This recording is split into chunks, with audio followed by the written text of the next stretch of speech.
Hachette Audio presents Can't Help Myself. Lessons and Confessions from a Modern Advice Columnist. Written and read by Meredith Goldstein. For my sister, Brett Goldstein, the most interesting character. Introduction. This is a memoir told in stories and letters. It's what happened as I remember it, and my sister says my memory is pretty good. Some names and details have been conflated and changed, mostly to protect innocent people who took me to the Cheesecake Factory. Meredith. Chapter 1. Help me, help you. It was not a good time to start writing an advice column. I was not at my best, not in 2008. I'd always been good at helping friends with their problems. I was the consoling, honest confidant who could make anyone feel better about a breakup or bad first date. But during that long period of dejection, which lasted a full 12 months, I was the woman crying near the vending machines at work. I had a special spot where I liked to turn into a puddle, next to two snack machines in the old Boston Globe press room, where they prepared the circulars, those colorful ads with coupons that fit inside your newspaper. I'd sink to the floor under the glow of the Coke logo and weep, usually for about 7 to 8 minutes at a time. Sometimes no tears would come, and I'd dry heave like the wind had been knocked out of me. Sometimes it was a Claire Danes Homeland cry, with a trembling chin and angry whimpers. The vending machines were just out of the way of the spot where broad-shouldered men with Boston accents brought stacks of newspapers to and from a freight elevator. If those guys noticed me in tears, they didn't let on. I'm sure they did notice, though, because my nose blows were mighty, like the trumpet of an elephant, thanks to my sinus polyps, which, according to my ear, nose, and throat doctor, are very impressive. I'd never been a big crier, but back then I couldn't stop myself from weeping about Patrick, my ex-boyfriend and coworker, who dumped me when I least expected it.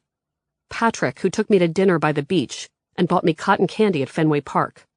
Patrick, who was the tallest guy I'd ever dated, 6 feet 6 inches.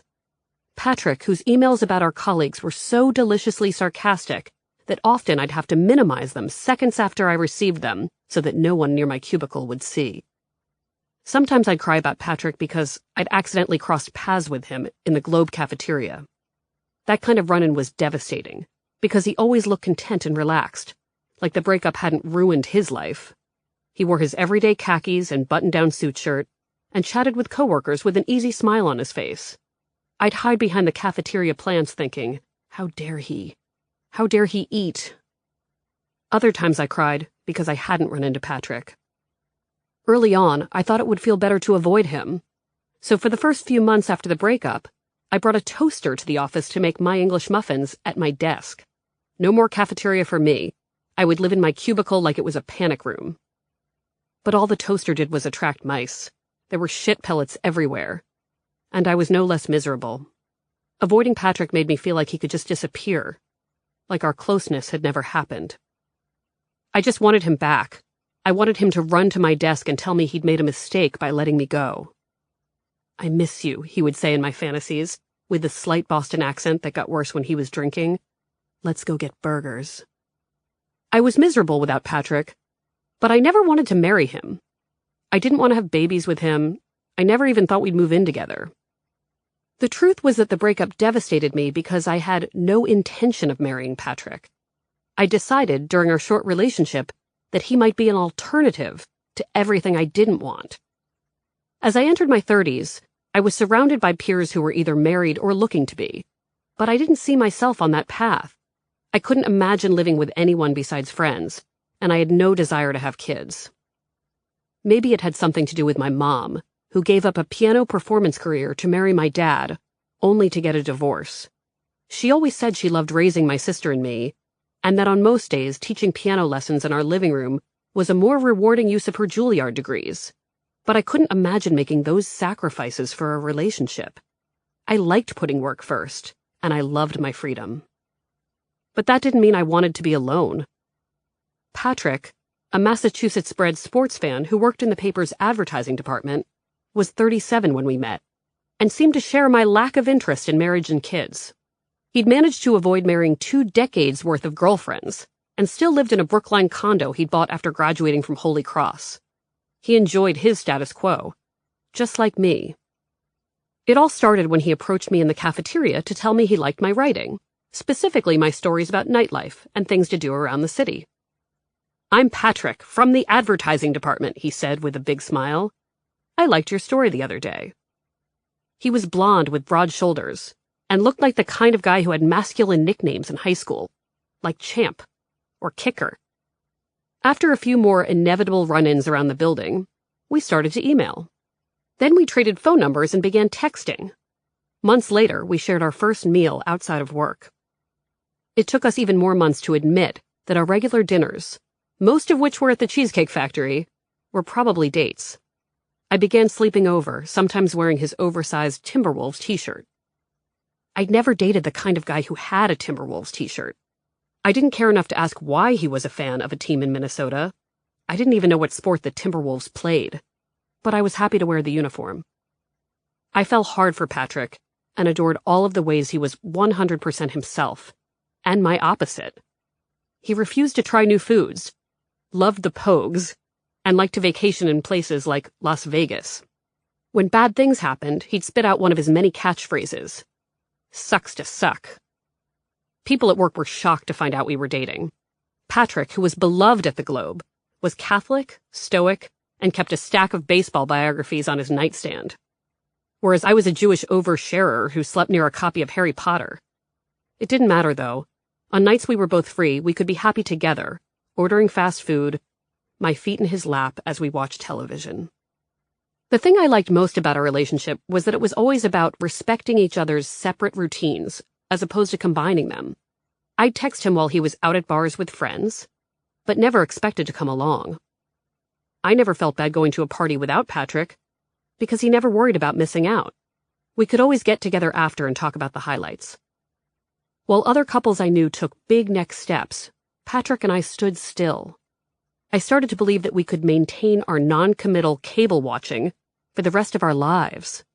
That perhaps 2 people who weren't fond of change were meant to stay exactly the same, together. When he broke up with me, a move I hadn't seen coming, he sat me down on his beige Jordan's Furniture couch, under his framed 2004 Boston Red Sox World Series championship mementos, and said something like, "I just don't see this going anywhere." And I thought, me neither. I didn't want to go anywhere with Patrick. That was the point. But it turned out Patrick was looking for a lot more. He was interested in new experiences and considered his lifestyle to be temporary. He wanted a real partner, maybe a wife. And I wasn't even close to what he imagined for himself. He just hadn't said so. I didn't know where that left me, but I feared the answer was alone. After it was over, something changed in me. I stayed home a lot because I didn't want to hang out with couples. I also avoided single people because they depressed me. I became a mediocre friend. At night, I rewatched every season of Buffy the Vampire Slayer, because Buffy had been through worse, and it made me feel like I had a destiny. Sometimes I'd watch the same episode a few times in a row while eating frozen waffles in bed. If I ran into Patrick at work, face to face, my instinct was to bolt before he could talk to me. On rare occasions, though, I'd confront him, looking for more answers. One time I spotted him in the parking lot, near the rows of green Globe delivery trucks, and approached him, telling him that he'd ruined the Cheesecake Factory for me. That is something I said out loud. "I can't even go there anymore," I told him. "The Cheesecake Factory was our thing, and now I can't even set foot inside without getting upset." "Nope," Patrick said, not letting that one pass. "I'm gonna have to stop you right there. I did not ruin the fucking Cheesecake Factory for you, and you know it. You go to the Cheesecake Factory with everyone you know. You were going to the Cheesecake Factory long before I was around." He was right. I went to the Cheesecake Factory with everyone. "But now the Cheesecake Factory makes me think of you," I whined, and then grimaced, because I was embarrassed by the person I'd become. I was self-aware enough to know that, with my blubbering and begging, I was 1 pint of ice cream and a flannel blanket away from becoming a more sedentary Bridget Jones. but I couldn't stop myself. Sometimes breakups turn you into the kind of person you wouldn't befriend in a million years. Sometimes they turn you into a caricature. In other words, sucks to suck. It was shortly after the Cheesecake Factory meltdown that my Boston Globe editors considered an idea I'd floated just before the breakup.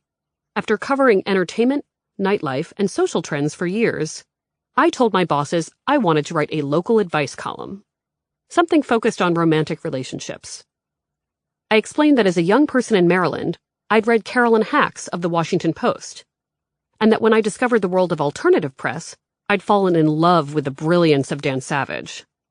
The Globe ran a few syndicated advice columns, Annie's Mailbox and Dear Margot, written by Ann Landers' whip-smart daughter, Margot Howard. But those writers had a national fan base. They were big names. I told my editors that people in Boston needed their own local advice column, a more intimate feature that would make them feel as though they were reading about someone down the street, maybe someone they knew. I said I wanted the column to be written for an online community with a robust comment section so that it felt like a chat room. I would ask commenters to weigh in with their own advice to make the experience something like group therapy. I was confident that I was the right person to launch the new feature. I didn't have any psychology degrees, but most advice columnists started their careers as writers and reporters. I was deeply interested in writing about the way people live now, the expansion of Facebook, the dawn of text messaging, and the rise of online dating. And this kind of project seemed relevant. Also, I'd sort of been an advice columnist for decades, at least to my family and friends. In my youth, I'd counseled my mom when she started dating again in her early 40s. She didn't have any single friends who could make sense of her post-divorce life, so it was up to me to help, and my mom listened as though I was the expert. I helped her write dating profiles, first for the tiny print ads in Washingtonian magazine, before the internet, and then for online sites that made it much easier to find love in the suburbs. Once I was old enough, my mom's questions became more specific. I remember her calling me at college to ask whether she could have a man sleep over if she wasn't ready to have sex with him. You can do other things. You can fool around for a while and then just fall asleep, I told her, clutching my landline phone, covered in blankets in my freezing apartment at Syracuse University. I don't think adults sleep in the same bed without having intercourse, my mom said. You'd be shocked, I replied. Get creative. When I wasn't debating the rules of dating with my mom, I was watching my older sister. Whereas my mom had always been a hopeless romantic, a classical musician looking for true love like some Jane Austen character, my sister, Brett, who's more of a Bette Midler character, preferred big experiences and excitement. From the time she was old enough to know what sex was, Brett had sexual chemistry with almost every human she met. She lost her virginity when she was 16 to one of the hottest guys at our high school. They did it in her twin bed while my mom was sleeping down the hall.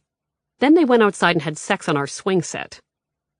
Brett didn't care that the hot popular guy was only offering a one-night stand, and that her peers would hear about it and judge.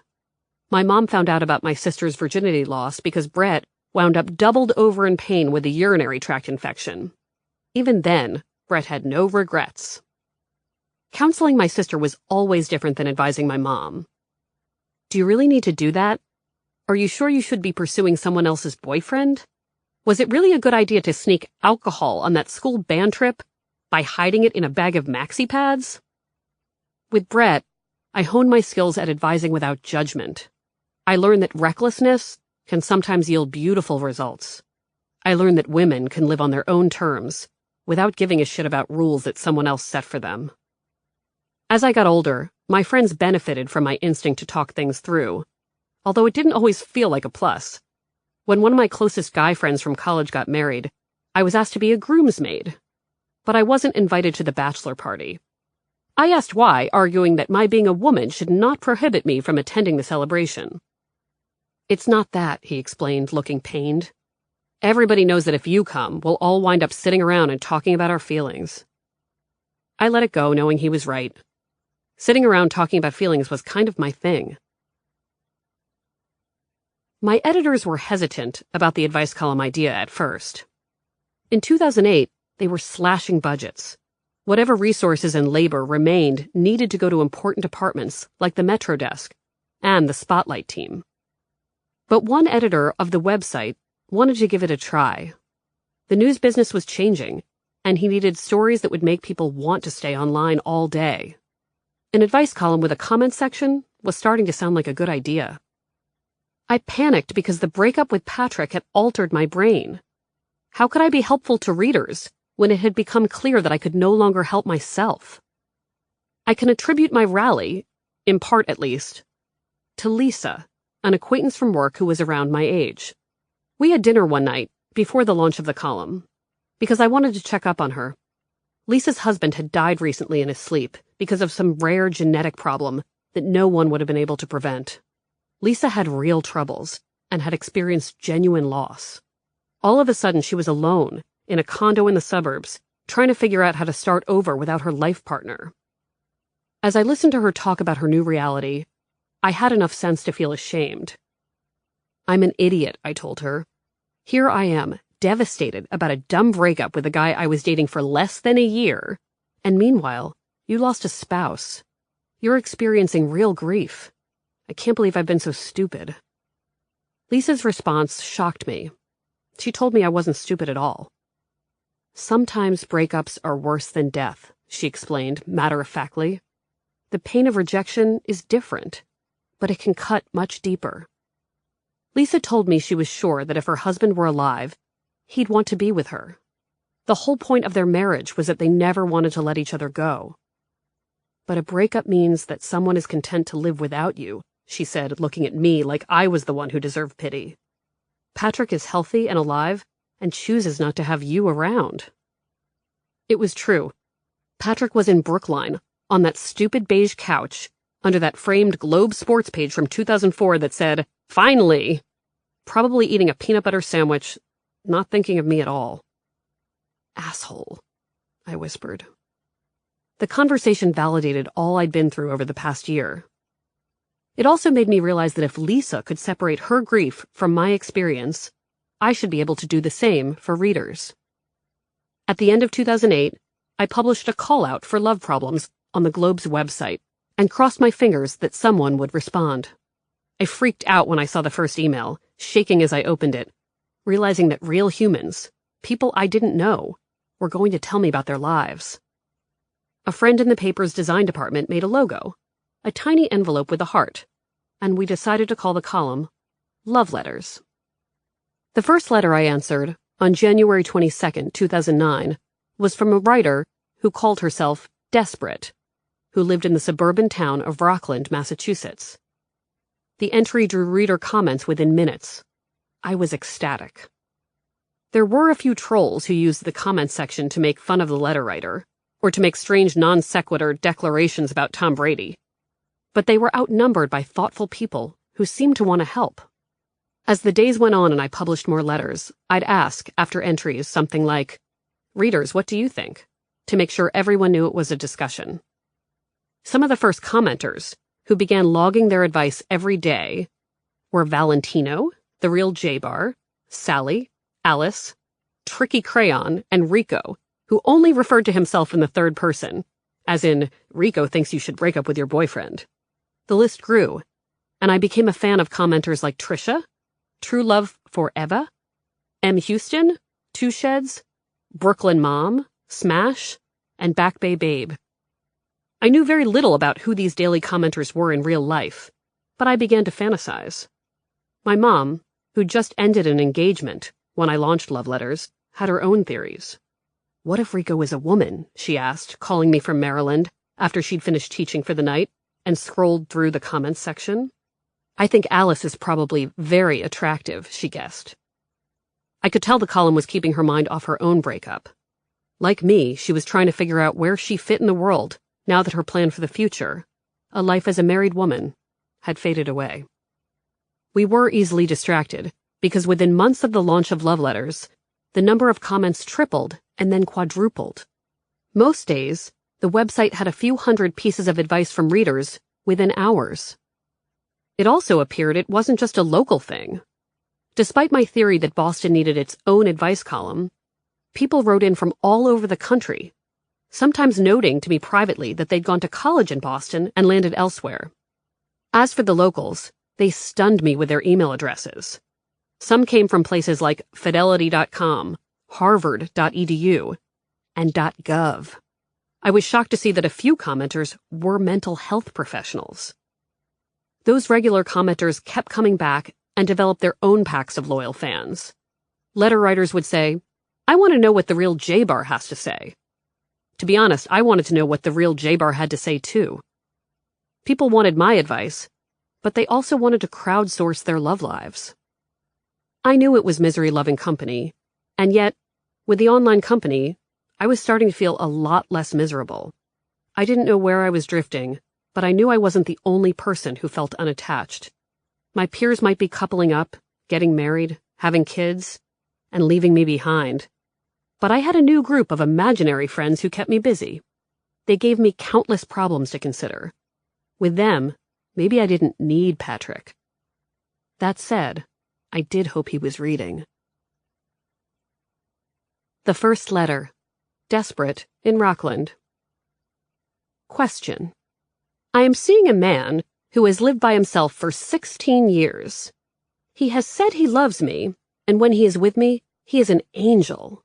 He is from Maryland, and when he leaves me, he becomes distant and sometimes rude. He has even stopped speaking to me for 6 months because I made him angry. He says he wants what I want, which is a solid relationship, maybe ending in marriage. My problem is that he does not like talking on the phone, and, right now, that is our only option. He calls when he feels like it, and that may amount to maybe once a week. I want to know if this man has commitment issues, and if I should run. I have tried to break it off 3 times, but he calls and we start talking again, and he does the same thing all over again. I like him, but I find it hard to get to know him. He won't even show me his feet. He was a serviceman for 23 years, so maybe that has something to do with his feet. But I am looking for a drama-free life, and he is not helping. Desperate, Rockland. Answer. You've told us you feel like you don't know him. You've told us he cut you out of his life for 6 months because he was in a bad mood. You've told us you want marriage, but he won't show you his feet.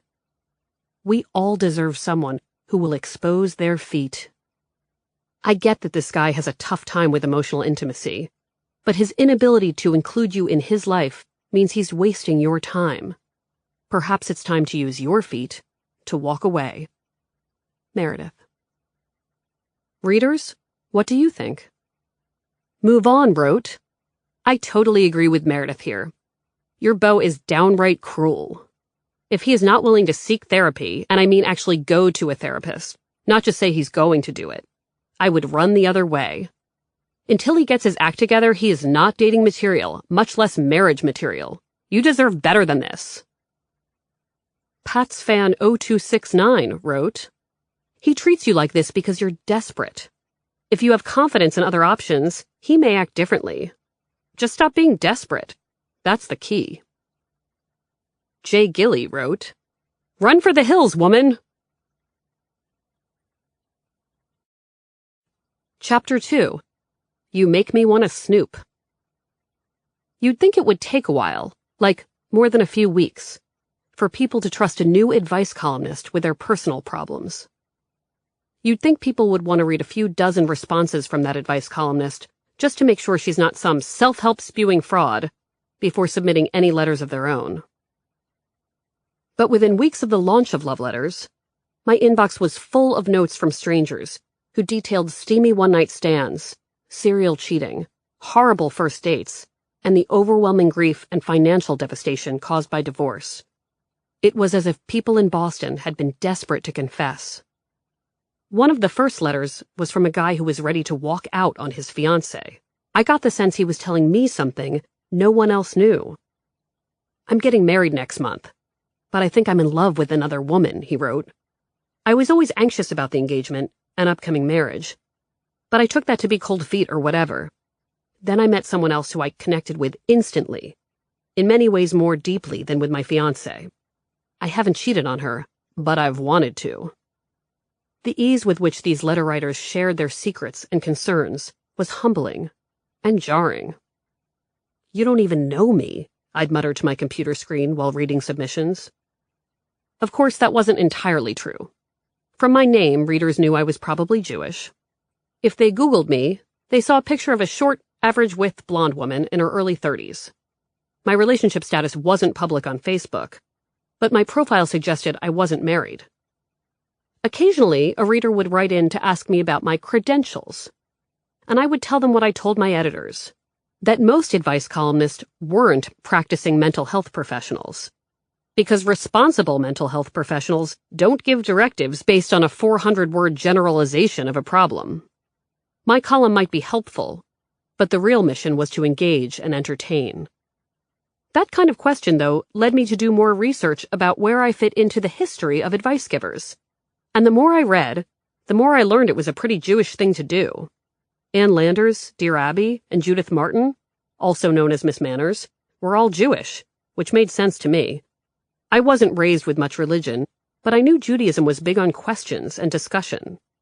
Happiness in marriage seemed to be a big deal for the faith. At least that's what I learned from Fiddler on the Roof. Eventually, I read about a Bintel Brief, the Yiddish advice column started by the editor of the Forward, and was shocked to see how the romantic quandaries of the early 20th century were not so different from the ones I saw now. As the column grew, I met readers in real life who asked whether I had a system for answering letters, how I chose the problems, and came up with my responses.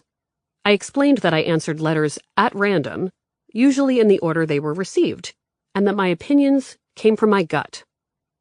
I did have some rules, though, when it came to process. I learned I needed specific controls to come up with proper advice. I experienced writer's block at the office, in part because I feared my coworkers could look over my shoulder and see people's private correspondence, so I answered all letters at home, in pajamas. I also needed complete silence, no music allowed. If my favorite Janet Jackson songs were on in the background, I'd be more likely to tell people to get single. If I was listening to something like Bon Iver, I'd tell letter writers to do all they could to be held by someone who loved them. Every letter was unique. People with similar problems always faced different circumstances. I told my mom, no two letters are alike, and they all include such specific details. With every one, I started from scratch. But when it came to those unique letters, I did see trends. One of the most common quandaries was the anxiety that accompanied the wait for I love you. I received so many "when will my partner say I love you" queries in the first months of love letters that I could have published a spin-off advice column called Those 3 Words. The other common problem, which was more difficult for me to unpack, was snooping. In 2009 and 2010, with the growth of Facebook and ever-improving smartphone messaging systems, there were new and complicated ways to spy on a partner. I was shocked by the number of people who had no respect for their significant other's privacy, or, in some cases, the law. They broke into email accounts. They cracked codes.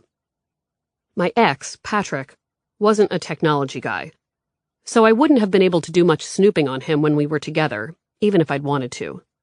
He didn't have a Facebook account and used an early model flip phone. But even before Patrick, I'd never snooped on anyone. Part of it was that I believed in privacy, but I was also too afraid of what I might discover. I'd always preferred blissful ignorance to finding out someone didn't love me anymore. I wanted to pretend things were working, even when they weren't. I would have made sweeping judgments about these letter writers, the readers who were so quick to admit an invasion of privacy, if not for the fact that I was related to a snoop. That made me a bit more empathetic. My older sister Brett, whom I'd thought of as a mostly respectful human being, had become a first-time snoop at 34 years old. After one intense decade-long relationship from 21 to 31, which was followed by several years of hooking up with men, and a few women, around New York City, Brett, a casting director, met someone she wanted to date exclusively. I picked him up while he was manning a booth at the Bryant Park Holiday Market, Brett explained during a late-night phone call. Of course you did, I responded, once again in awe of my sister's ability to turn any gathering of humans including an outdoor crafts fair, into a singles event. He's a glassblower, and he's 10 years younger. Of course he is, I said, because this was so like my sister. We met in the booth where he was selling his glass, she said. I saw him, and I had to have him. Brett explained that her holiday market acquisition was a 24-year-old named Ben. He blew glass full-time and often visited Cape Cod, where his family owned a toy store.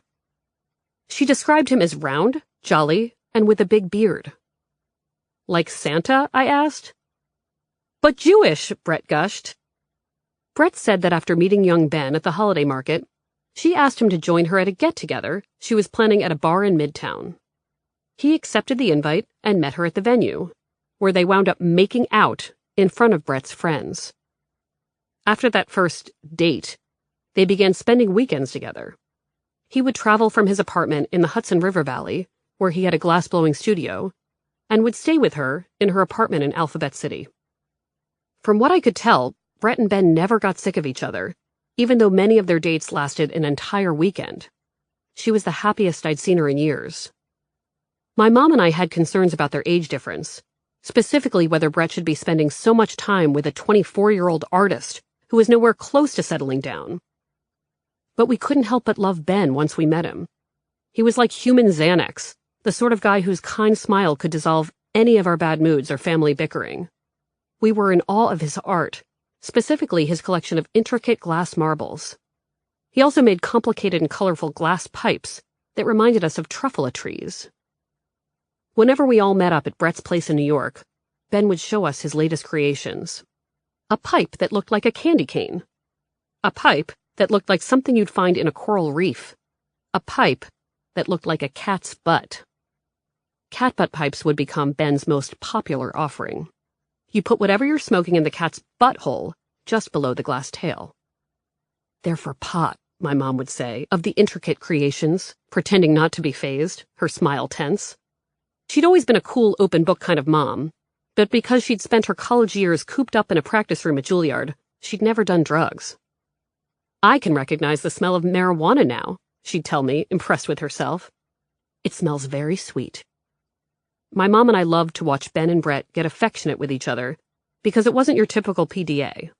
They stroked each other like pets and spoke in an invented language. Brett had always made up strange words and nicknames. Her childhood name for me was Lush, rhyming with tush, which she never defined or explained. But Ben was the first guy who met her at her level of weirdness. Biba, I love you, Brett would murmur to Ben while rubbing his arms. Biba, I love you too, lady, he'd say in return. With their round faces and curly brown hair, they looked like bear cubs at play, or in heat. Once, during a visit to New York, I walked in on them cuddling in bed. She was stroking his chest hair and called it chest Narnia. She pointed to his nipple and said, Aslan. I nodded and exited the room. At the start of their relationship, Brett claimed she understood that the partnership might have a shelf life because of Ben's age. At 24, he hadn't had many dating experiences, whereas at 34, Brett had sown enough oats to choke a horse. The longer they dated, though, the more she wanted him to be her real partner. Brett didn't know if Ben was capable of a long-term commitment, but she wanted him to try. But he's so young, I told her one night, thinking about how not ready for commitment I'd been at 24. Think about where you were at that age, Brett. He's a kid. I know, Brett said with a sad sigh. Also, she added, there's another obstacle. A big one. What? I asked. Katya. My sister said the name Katya the way Cruella de Vil says, the puppies. Brett explained that one of Ben's closest friends was a woman named Katya, another artist he'd known for years. She was younger and thinner than Brett, with ivory skin, long brownish hair, and Cara Delevingne eyebrows. Brett feared that now that Ben had a serious girlfriend, Katya would realize what she was missing and try to steal him away. Brett admitted that she'd pored over Katya's social media photos, looking for evidence of a diabolical plan. She was also full-on snooping, checking Ben's texts and Facebook messages for proof. This surprised me because Brett was nothing like my friends and readers who played detective with the people they dated. I thought she was too self-assured, and maybe even too ignorant about technology, to take part in that kind of behavior. I opened Katya's Facebook page, the part that was public, to see what all the fuss was about. A few photos were of her and Ben in outdoorsy locations. They looked like pals, smiling with their arms around each other. But the images didn't put Brett at ease. They made her feel old and temporary. She stared at Ben in the photos, imagining a thought bubble over his head that said, "Now that I've learned my lessons with Brett, I'm confident enough to finally pursue the love of my life, Katya."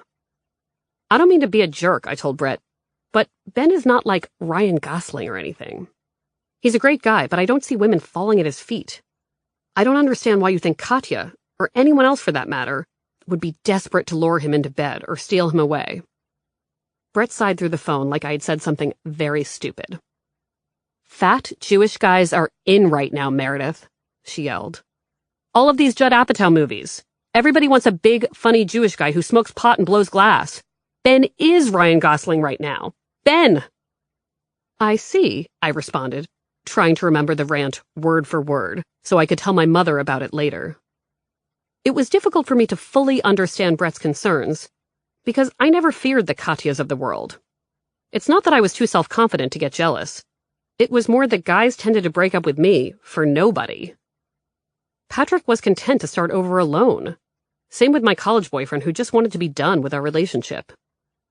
I told Brett that she shouldn't worry about Katya, because Ben had known her for the better part of a decade. If they'd wanted to sleep together, they would have by now.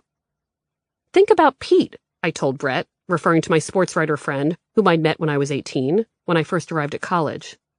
"I've known Pete for years. He's an attractive guy who means a lot to me, but I've never thought about being with him like that. I'm not going to wake up one day and suddenly be attracted to Pete. Maybe Ben is Katya's Pete." "To be honest," Brett said, "I never understood why you haven't had sex with Pete." "I'd absolutely have sex with Pete. I think you should have sex with Pete."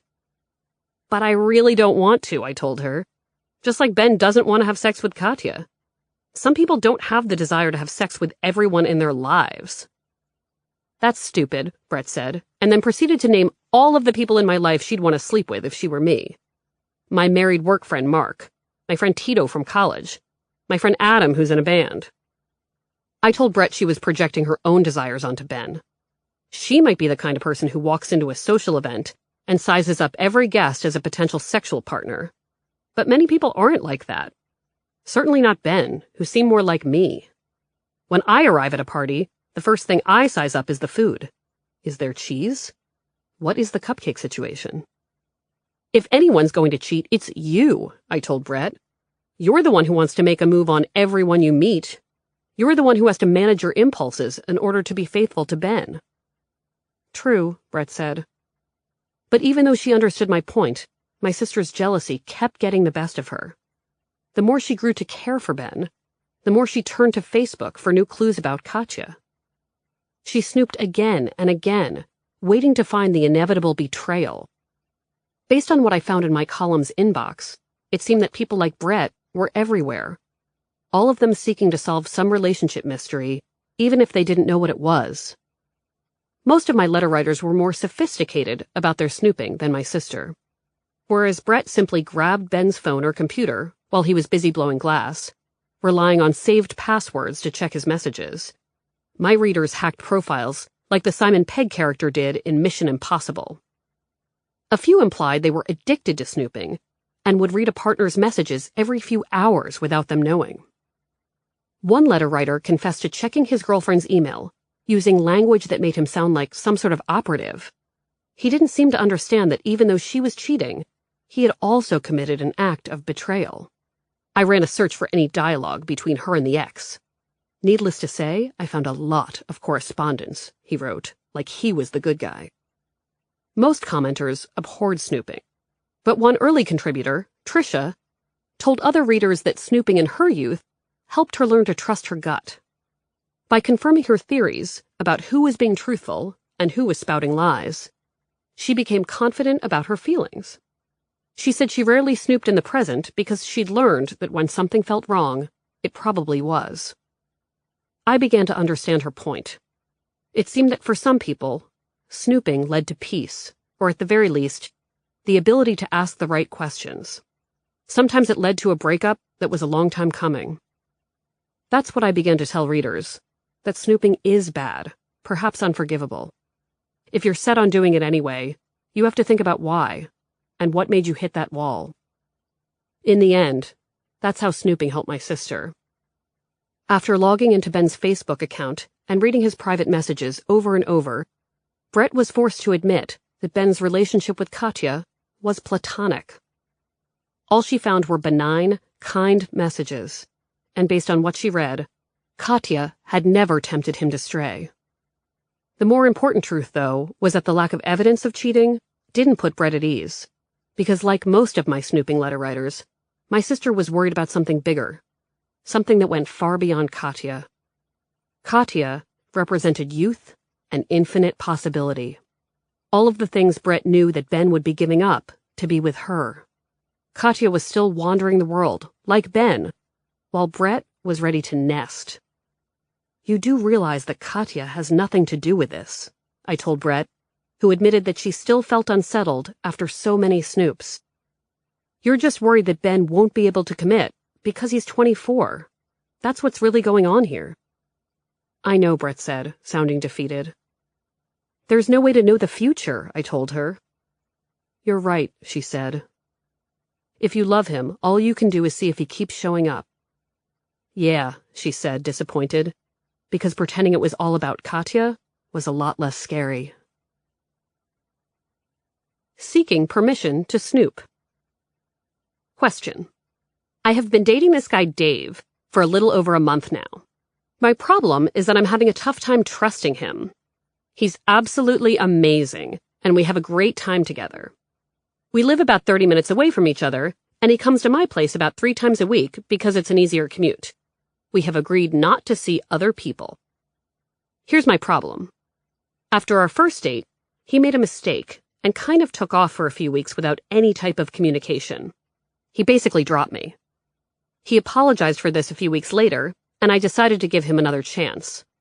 I'm happy I did because now it's great. He didn't make excuses. He basically said he was an idiot for doing it, and he understood that he may have ruined things, but never really gave me a reason why. Fast forward to now. I still have this nagging feeling that I need to check up on him. And I have basically been forcing myself not to check his phone for something else going on. I should probably back up and tell you that I was in a very serious relationship before this for 4 years, where I thought I was in something good, living together for 3 years. And then I was blindsided by a breakup. 2 weeks later, my ex got engaged to someone he had been talking to behind my back. I'm over my ex and happier with my life than I have ever been. I know that my need to check up on Dave probably has everything to do with my feelings about being burned. But if I have this weird feeling about it, I feel like I need to check things out for myself so I don't drive myself insane worrying that he's talking to another person. Is it okay to snoop a little on his phone? Or am I being the crazy girl? Signed, possibly crazy. Please help. Answer. It's not okay to check Dave's phone. You get no snooping pass from me. It's also not okay to expect Dave to be super committed right now, because you've only been together for about a month. It's fine that you guys decided to be exclusive, but you can't pretend there's a deep level of intimacy here. Instead of obsessing over Dave's phone and the potential for infidelity, try focusing on how it feels to get to know him. As the weeks pass, are you more confident about the relationship? Do you know more about Dave's world? Are you having fun? You have to give this time to grow. Remember that everyone feels a little insecure at the start of something new. Also, please let go of what happened after that first date. Dave didn't owe you anything back then, and sometimes it takes a while to get things going. Don't force him to make up for that one-time communication gap by making promises he can't keep. Meredith. Readers, what do you think? Almighty Zezus wrote, You need to break up with him. You are going to snoop eventually, and you will find something that you will consider to be very, very bad. Like maybe he went on a few dates with someone else during this disappearing period, and you are going to view it as cheating, or something else ridiculous. Just end it now. Ash wrote, If you feel the need to snoop, you are either in the wrong relationship or not ready for one. This relationship is a month old, and you should be deliriously happy at this point. Katie wrote, "The thing is, if you indulge this weird feeling, you won't be checking just once. You'll have unleashed the Kraken, and this will become your way of operating in the context of dating and relationships." Wizen wrote, "No, you can't snoop. He's not your ex. Yet." Checking his Gmail. Question. I really enjoy your column. I hope you, or perhaps Rico, or Haas, may be able to provide a bit of helpful insight. I'm writing to you because I'm going through the worst breakup of my life. I really feel like my world has ended, and I have no idea what to do. My boyfriend of 4+ years took a job in Indonesia because it was a great opportunity for his career. He is a bit younger than me. I'm 28 and he is 25. Although it seemed impossible at first, we maintained a long-distance relationship. We talked on Skype and on the phone every day. Up until a month ago, we were madly in love and happy. Then, out of nowhere, he broke up with me. Over email. I was shocked, saddened, and completely heartbroken. Unbeknownst to my ex, I have his Gmail password. I may or may not check his email, then mark the messages I've read as unread, which is a trick I bet most readers aren't aware of. I'm finding non-sent letters to me in his drafts, emails to and from other girls. I know this is a horrible thing to do and is a huge breach of his trust, yet I have no idea how to stop myself. It's ruining my life. How do I ever move on? Has anyone else ever done something like this? Signed, My Heart is in Indonesia, Swampscott. Answer. Number 1. We must stop checking the Gmail, yes?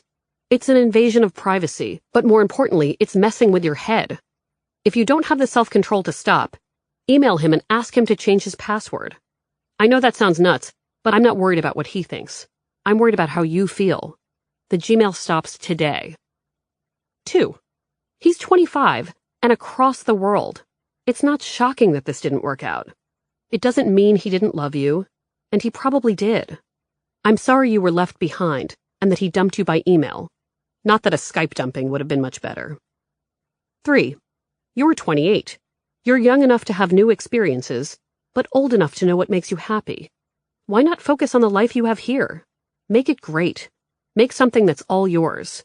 Allow yourself to be miserable for a bit, and then pick up the pieces. 4. People are going to tell you that you're batty for checking the Gmail. They'll be right for the most part. But so many of us have been there. So many of us have Googled more than we should. Maybe we've accidentally driven by an apartment or peeked at a text meant for someone else. We've all had a low moment. You're having yours. You can forgive yourself, but make it stop. There's nothing for you in his inbox.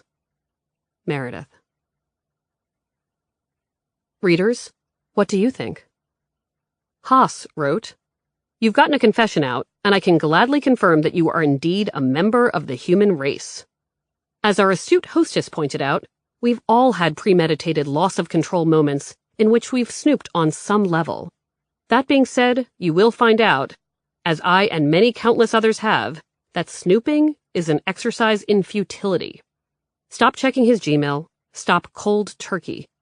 You are only extending and aggravating the pain and heartache. Don't beat yourself up over it or feel guilty for it. Just stop doing it. Accept that it was silly to keep checking his email and be done with it. Mike wrote, Unbelievable turds, spies, eavesdroppers. No, we haven't all done it. That's what's wrong with this society. T. Brewski fan, 64, wrote, I have learned the hard way never to check the email of a current boyfriend or ex. You are never going to like what you find. I found out my BF was living a double life. Our relationship ended months later. Ignorance is bliss. Chapter 3. The Rachels. Before I met Patrick, I had a long-term partner named Jess. It wasn't a romantic relationship. Technically, Jess was just my roommate. But it was more than that, and more than a friendship, because we shared everything. We planned meals and vacations together. We knew each other's families and probably used each other's toothbrushes. At the time, I didn't know about the term Boston marriage, the label possibly inspired by Henry James and written about by Rebecca Traister, for women living together as partners. But that's what we were for 6 years.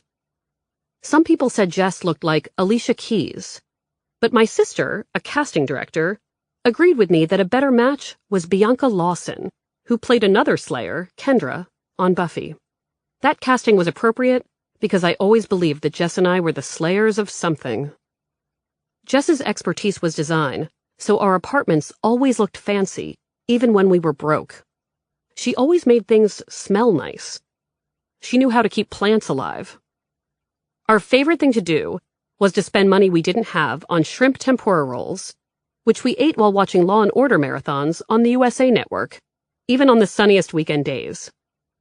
"We should probably go outside and do something," one of us would mumble. "Yeah, probably," the other would answer, not moving. Sometimes we'd communicate in Lenny Briscoe one-liners. "There's no such thing as hooker-client confidentiality," I'd say. "Crouching tiger, hidden student," Jess would respond. After many years of bad dates and romantic disappointments, including the guy who peed in jars because he was too lazy to walk to the bathroom, Jess met a man who worked as an executive at a local caramel company. He was special, something more. I liked him a lot, and he seemed to understand and respect my place in Jess's world. She moved in with him, and they got married on Boston Common, not long after Patrick and I broke up. Jess was pregnant weeks after the wedding.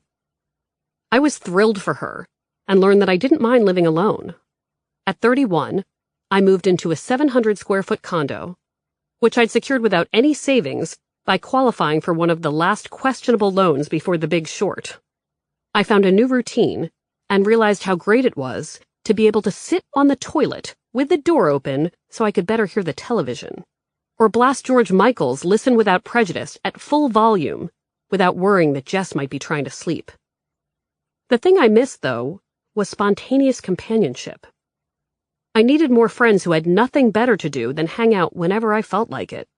I needed people who could get excited about making day-of plans to grab Indian food and see something like Hot Tub Time Machine, even though Hot Tub Time Machine only got 2.5 stars in my own newspaper. Jess was still there for me, but not for that kind of last-minute nonsense. That's when I began noticing the Rachels. The first Rachel in my life was 12 years younger than me and an intern at the newspaper. She was a young woman in my likeness, a blonde Jewish journalism student at Northeastern University, raised by a single mom. We met at work, and I'm sure she thought of me as a mentor at first. But the more time we spent together, the more she felt like a cousin, and eventually a friend. Her mom lived on the West Coast, so I invited her to come to my Aunt Nancy's Thanksgiving dinner west of Boston. Rachel and I would text late at night about guys she met at school and what job she might want after college. After moving in with a group of misogynist roommates one semester, one of them called her a whore for not taking out the garbage, sometimes she'd sleep on my couch for escape. Once I realized how much I clicked with Rachel, and that our age difference didn't prevent us from understanding each other, I became open to other younger friends and all they could offer. Another Rachel, also a writer, had moved to Boston from New York City after the end of a serious relationship.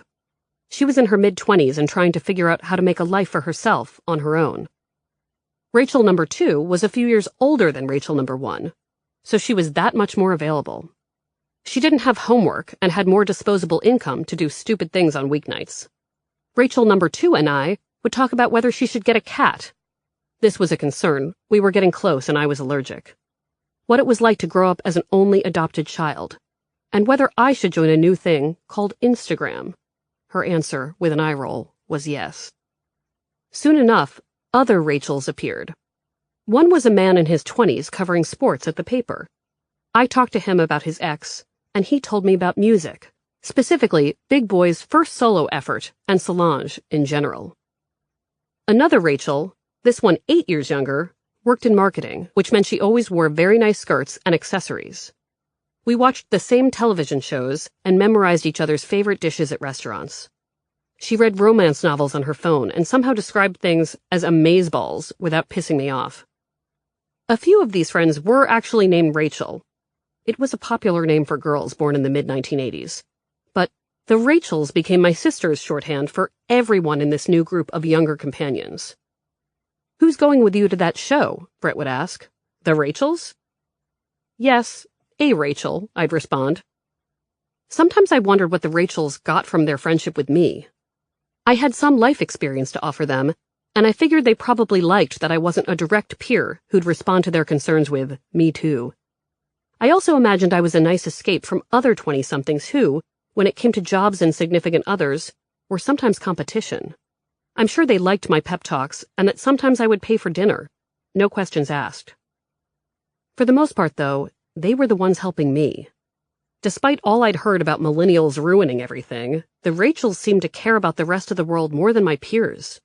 They gave great professional advice, always telling me to ask for more. And they were available, always green dots on my GChat list, when friends my own age were red. The Rachels also gave me an incredible gift by helping me figure out why my younger letter writers were so monumentally miserable. As it turned out, the most distraught readers of my column, the ones most likely to asphyxiate on their own cookie dough, were not people going through big divorces or single parents trying to date while raising kids. Instead, the most dire letters came from healthy, attractive, employed, middle-class 20-somethings who claimed their lives were the worst, in all caps. I knew the Rachels could help me with this, because every Rachel I knew was miserable too. Sometimes my Rachels' brows furrowed as they talked about their horrible days, which never sounded horrible to me. They would text, because the Rachels did not call, phrases like, "everything is the worst," after a bad date or a job interview. Sometimes those texts included emojis of knives and toilets. My peers had their own set of problems that were arguably more significant: the ridiculous cost of childcare, fertility setbacks, etc. But the Rachels were far more devastated by their potential misfortunes. Rachel number 3, for instance, sounded more upset about a confusing text from his ex than Jess did when her son was rushed to the emergency room with a life-threatening asthma attack. Rachel number 2, meanwhile, wouldn't think twice about telling me she was going to die alone, even though she knew I was almost 10 years older and still single. "But I'm older than you. Do you think I'm going to die alone?" I'd ask her. "This isn't about you," she'd respond. I tried to comfort her by explaining that I was an outlier and that most of my peers had magically found partners by the time they were in their mid-30s. But my assurances didn't help. Life was very miserable. Toilet, knife, syringe emoji. It was baffling at first because from where I stood, my Rachels were at the perfect age to do whatever they wanted, even with their student loans. They could change their priorities at any moment. Dating apps were filled with unmarried people who desired them. But the Rachels explained how all those opportunities made them feel as though they were living a high-stakes existence. They imagined themselves in a choose-your-own-adventure book that, at any page, could lead to certain failure. Settling on one path meant missing out on another. Every decision was a small but dramatic death for other opportunities. This had also been true for Jess and me in our 20s, but our fears of missing out were less intense because we hadn't grown up with social media. We didn't have Facebook when we were 25. It was still only open to college kids back then, which meant that the only expectations we cared about were the ones we came up with together in our living room. Rachel number 1, meanwhile, knew the specifics of every lost opportunity. Just before she was scheduled to graduate from college, she fell in love with a Boston-bred guy, a musician, who had no plans to leave town. By opting to stay near school to let their relationship grow, she'd be missing out on launching a career in New York City, where there was better work. It was a timeless problem. Should you sacrifice a professional move for love?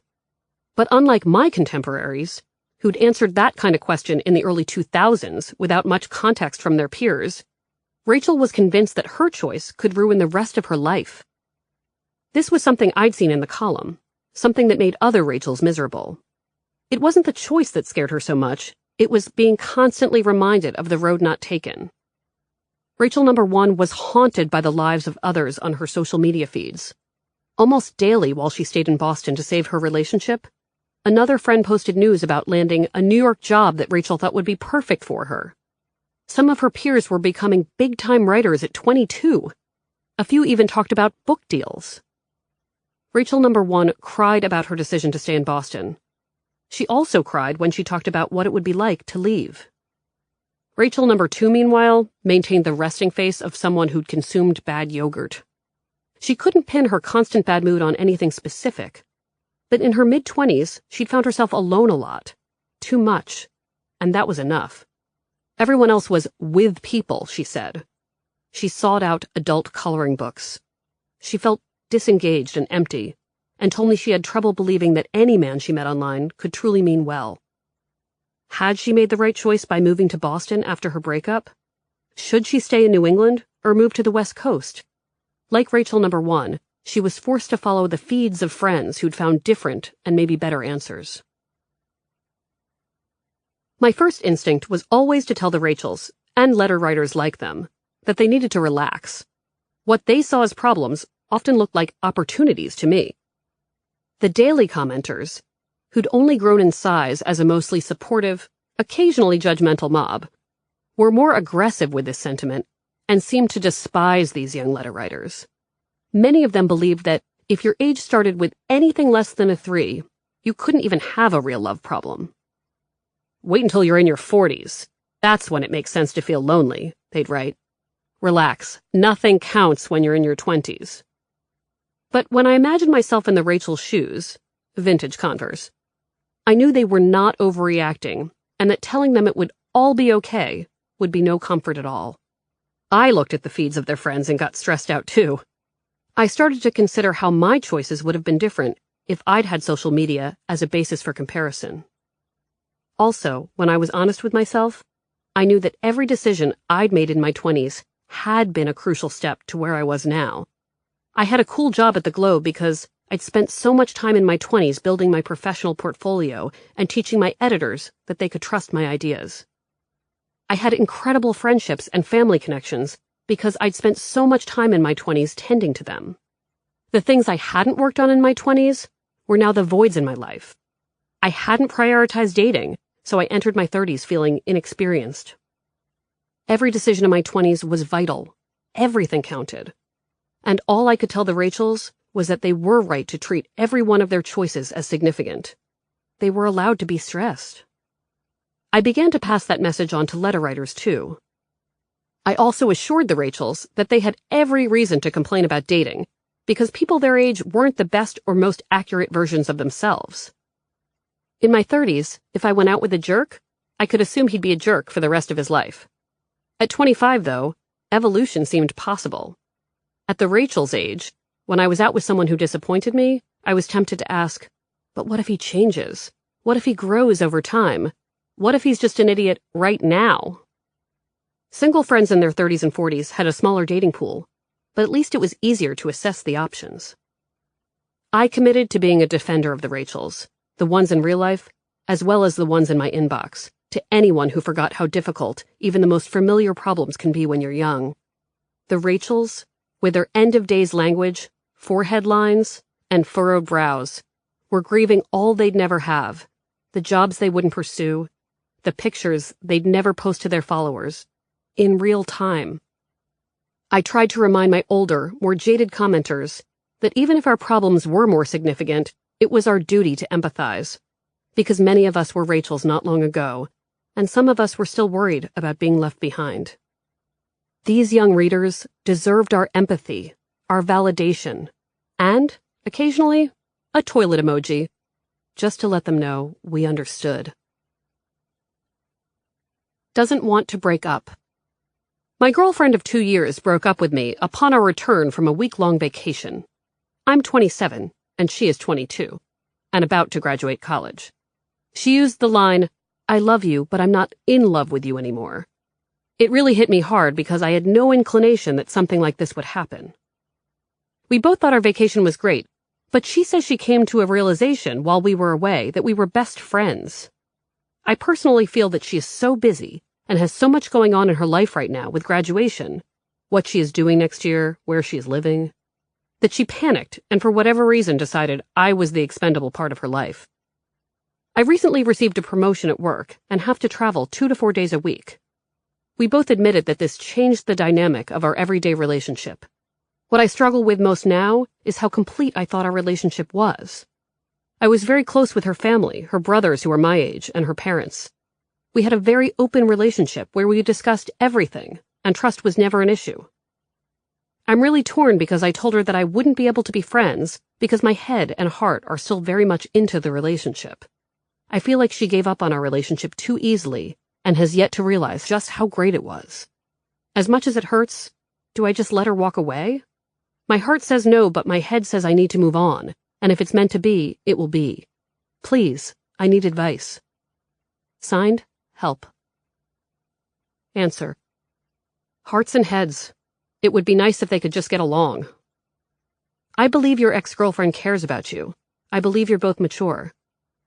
But you're busy, traveling, and pushing 30. You pretty much have to let her walk away. She hasn't given you any other option. For the record, I don't think she sees you as expendable. She just sees herself as 22. That's fair, right? Now all you can do is take care of your heart. Hang out with friends. Try to have fun on these trips. Prioritize yourself, meaning, if a friendship with her feels bad, don't continue it. And maybe try schmoozing with some 27-year-olds. It might feel good. Meredith. Readers, what do you think? Joanna wrote, Do not remain friends with her. You can't do it. You love her too much. Neo2112 wrote, Deja vu here. I had the same thing happen while I was just a couple years older than my girlfriend. She decided I was the expendable part of her life. Bottom line, buddy, if she can't get it together enough to keep a relationship going while dealing with the drama of real life hitting her in the face soon, let her go and move on. That was the best thing I did, letting her do her thing and moving on with my life. Reformed Nice Guy wrote, The main problem is that you treated her like a princess.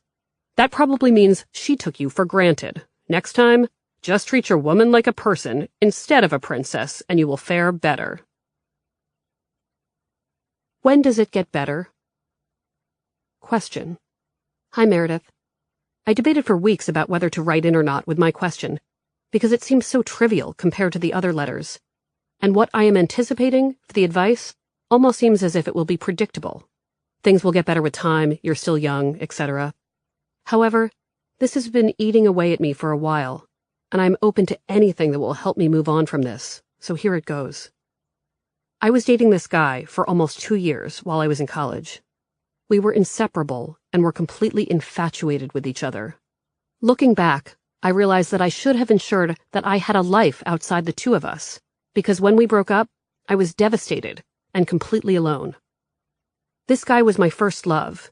We had talked about marriage and being together forever. And while I know that's typical with your first love, I really thought it would last. When we broke up, it not only broke my heart, it shattered it into so many pieces that I'm still not sure that it's completely whole. We broke up almost 2.5 years ago. For the first few months following the breakup, we still talked every day, still said I love you, and went on occasional dates. However, this was too much for me to handle, and I told him that I couldn't do it that way. We were either dating or I couldn't talk to him at all. I did and still do not want to be friends. Since then, he still contacts me on every major holiday, my birthday, our anniversary, just to talk, and we end up talking for hours. Our connection is still there, which is kind of unnerving. We have gone on a few dates in the past year and slept together once, which I realize is making it even harder for me to move on. The problem is I feel like I haven't been able to find anyone else that I have that spark with. I don't feel the same connection with anyone else, and he's told me that he feels the same. I'm not saying that I want to be with him again, but I want to be able to move on from this and find someone who won't break my heart and leave me. My biggest fear is that I'm not going to find something as good as what we had with someone else, and that, as ridiculous as this sounds, I'm going to end up alone for the rest of my life. I watch my friends with envy as they go out and meet new men and start new relationships, while I seem to strike out repeatedly. Sometimes I feel as if I am watching my life pass me by, even though I go out and try new things and put myself out there. How do I move on from this? Will I find that spark again? How do I know that I won't end up alone, the eternally single friend, as everyone else finds someone to pair off with? Signed, Scared, Lonely, and Hopeless. Answer. I lost some sleep over this letter. I think that's because once upon a time, there was a young woman named, well, let's call her Meredith Goldstein. Meredith dated someone very wonderful in college. Let's call him Draco Malfoy. There was a resemblance. Meredith and Draco adored each other, but for obvious reasons, age, geography, etc., they parted ways after graduation. Meredith was expecting the breakup. She knew it was necessary. But when it actually happened, she was miserable. She felt scared, lonely, and hopeless. She spent much of 1999 and 2000 eating pizza and watching programs on a magical network that was known as the WB. Meredith's friends didn't know what to do with her. She didn't want to date anyone else. She didn't even like to go out very much. She kept in touch with Draco Malfoy, but after every phone call and visit, she felt more confused, more rejected. Draco still loved her, but he was moving on, dating various muggles he didn't even like that much. Meredith began to lose faith in herself. She ate more and more pizza. One day, Meredith woke up and decided that she couldn't accept what she had become. She told Draco Malfoy that as much as she would always love him, she needed to cut him out of her new life. She actually said this twice before, but this time she meant it. She took his number out of her phone. She took down his pictures. He respected her wishes by staying away. It was difficult for both of them. They missed each other terribly. But eventually the feelings faded, and by eventually, I mean a few years. Breakups are weird. Sometimes the ones that should take forever to get over are a breeze. Sometimes it's a fling that knocks the wind out of you. Letter writer, your breakup was big. Not only did you lose the object of your affection, you made a major life change. You're not in college anymore. It's a whole new world, and you're doing it alone. Even though it's difficult, you must let him go. Once he's really gone, you can start the recovery process. Maybe he'll come back to you someday. I suppose that's possible. But for now, you need to learn how to be happy without him. Allow yourself to go through the mourning process. It's unavoidable. As for friends pairing off while you're brooding and miserable, don't even think about it. Those people probably felt lonely and left out while you were in your relationship. This stuff is cyclical. There's no rush, and you're right, you have plenty of time. The saying, time heals all wounds, should really be, an almost unbelievable amount of time heals all wounds. You just need more time and some real space. If you're wondering about Meredith and Draco Malfoy, by the way, it all worked out for the best. He married someone else. She moved on and found sparks in new places. And because she was older and more settled when she found those sparks, they shined brighter. She'll always love Draco, and most likely, he'll always love her too. But Meredith knows now that Draco would have never made her happy in the long run. I mean, nothing ends a relationship like Voldemort. She would have never put up with that nonsense. Meredith. Readers, what do you think? JC wrote, you need to think of yourself as an addict, addicted to this person. You need rehab from your ex. Just as an alcoholic must avoid booze, a coke addict must avoid coke, and the people, places, and things associated with their use, you need to avoid this man, and people, places, and things that remind you of him. AWS34 wrote, I agree with the advice Meredith gave, except the maybe he'll come back to you someday, it's possible. You cannot let this possibility enter your mind. This is the type of thing that clogs the mind and puts you in a fantasy future land. Marina Girl wrote, Thank you, Meredith, for sharing your own experiences. I'm pretty sure I dated Draco's twin brother. I read somewhere that for every 3 months you are with someone, it takes a month to get over them. As someone who got out of an intense 4-year college relationship, I can tell you that it did take 16 whole months to get over that person and find someone new. Linda wrote, Been there, done that, even bought the t-shirt. If this was the first big love, then you will love him forever. First loves are like that. Miss Creation wrote, Dear 500 Days of Scared, Lonely, and Hopeless. Loved your movie. Soundtrack was great. Nothing better than a good Pixies cover, right? Remember when your ex, the one, saw you in the park and said, You were right about love, just not about me? That was a great moment. Why do you keep forgetting that? In the words of Frank Black, there is a wait so long, you'll never wait so long. Here comes your man. Chapter 4, The Company, Inc. I was hearing a lot about work spouses. I knew the label was supposed to be a cute and harmless way to characterize a specific kind of friendship, the natural intense coupling that can happen at the office. But referring to a work friend, even a close one, as any kind of spouse seemed wrong and misleading. I did understand why people wanted to come up with a new term for their close office relationships. Those friendships were often more intimate, complicated to describe, and, sometimes, tricky to navigate. I knew this well, because I had Mark. In many ways, which I was soon to discover, Mark was the most essential person in my life. I can't remember when Mark went from random coworker to the guy who knew the rhythms of my menstrual cycle, which celebrities I want to sleep with, and how my voice gets an octave higher after a second glass of Riesling. The transition must have happened before I got my first iPhone, because he's always been the first contact under favorites. It goes Mark, Mom, Brett, and Jess in that order. Mark became a special kind of companion because of our proximity to each other in the office. Unlike my regular friends, whom I probably saw a few hours a week if I was lucky, Mark was omnipresent, almost immediately. He was everywhere in my life all day, sometimes the first person I talked to in the morning, and the last person I texted at night. Some weeks, Mark spent more quality time with me than with his wife, Michelle. They lived together, but during their hours at home, they were often asleep or focused on their 2 young kids. I remember the first time I met Mark in 2004. I was new to the arts department at the paper and followed some coworkers up to the cafeteria for coffee. Mark was the tall guy from Northampton, Massachusetts, with pale skin and graying spiky hair that stuck up in all directions. Despite being 40 at the time, which seemed old to me then, he appeared to have the energy of a teenager. He bounded upstairs and down the office hallways like he was dancing. He made weird noises to punctuate his statements. He reminded me of a more corporate version of Mork from Ork.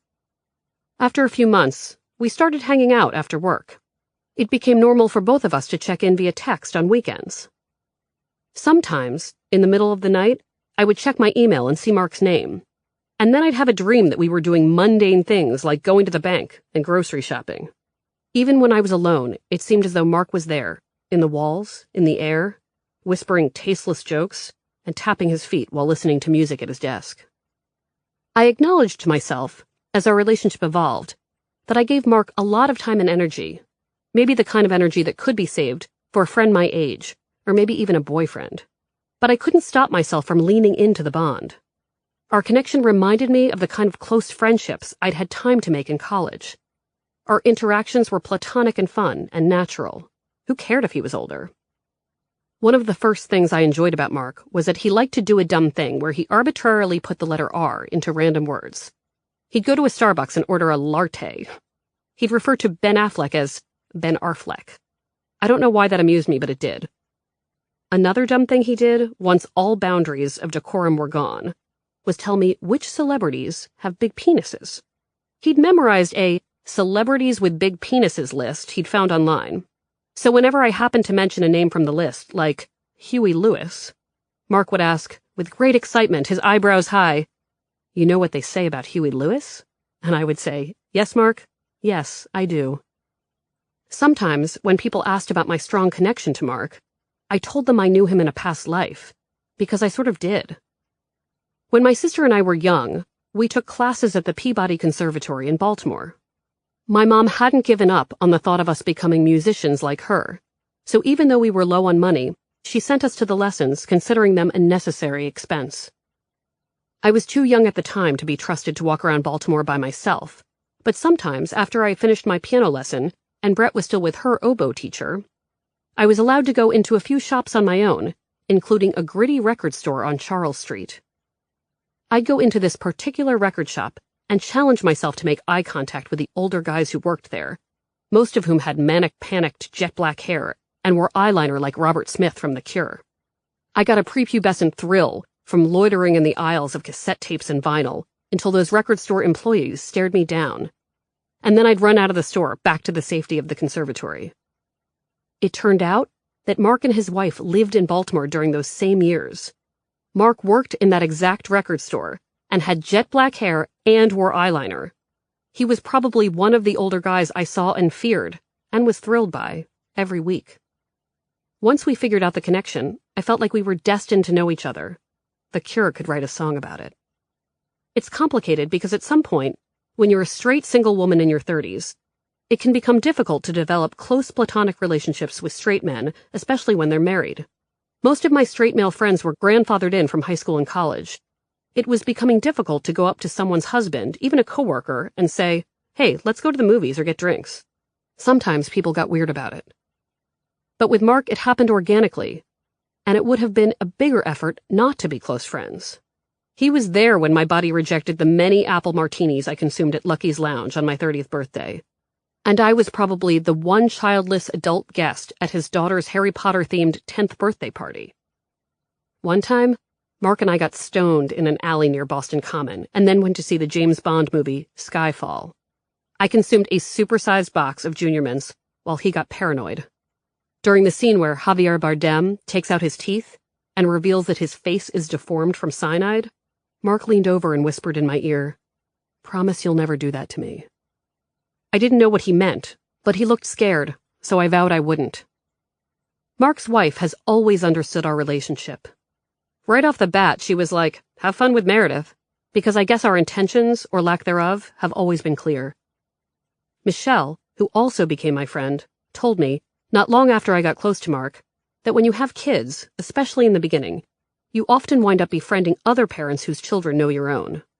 Those people are nice, she said, but some of them aren't the companions you'd choose if it wasn't about convenience. She acknowledged that on paper, I wasn't the most obvious close friend for Mark, but in the same way we can't help whom we love, we sometimes can't help whom we like. If she was jealous of anyone, it was Mark. Making friends as a grown-up wasn't usually an effortless process. Not everyone was as open-minded as Michelle. Once Mark and I got close, I could tell that some coworkers assumed we were having sex. The people who asked about the nature of our relationship tended to be men around Mark's age, which said more about their desires than anything else. "So is it like siblings? Like brother and sister?" one boss asked. "It's a work spouse thing, right?" asked another. "No," I said, annoyed, because I was sure that if Mark were a woman, no one would pay attention to us. But even Mark's son tried to put a name on it. He'd seen his parents with friends, but I was younger than those people and I didn't have kids, which made me different. "Daddy, is Meredith your girlfriend?" Mark's son asked before he was old enough to pronounce my name. Mark's daughter, who's 4 years older than her brother, had an answer before her father did. "No," she said, "Meredith is Daddy's colleague. Mommy is Daddy's girlfriend." That was almost right. It was my mom, who'd never questioned my friendship with Mark, who explained it best. "He's just our Mark," she said, when I told her people were confused. She added with more thought, "You guys are also a little like Tina Fey and Alec Baldwin on 30 Rock. "Except Mark and I are both Liz Lemon," I said.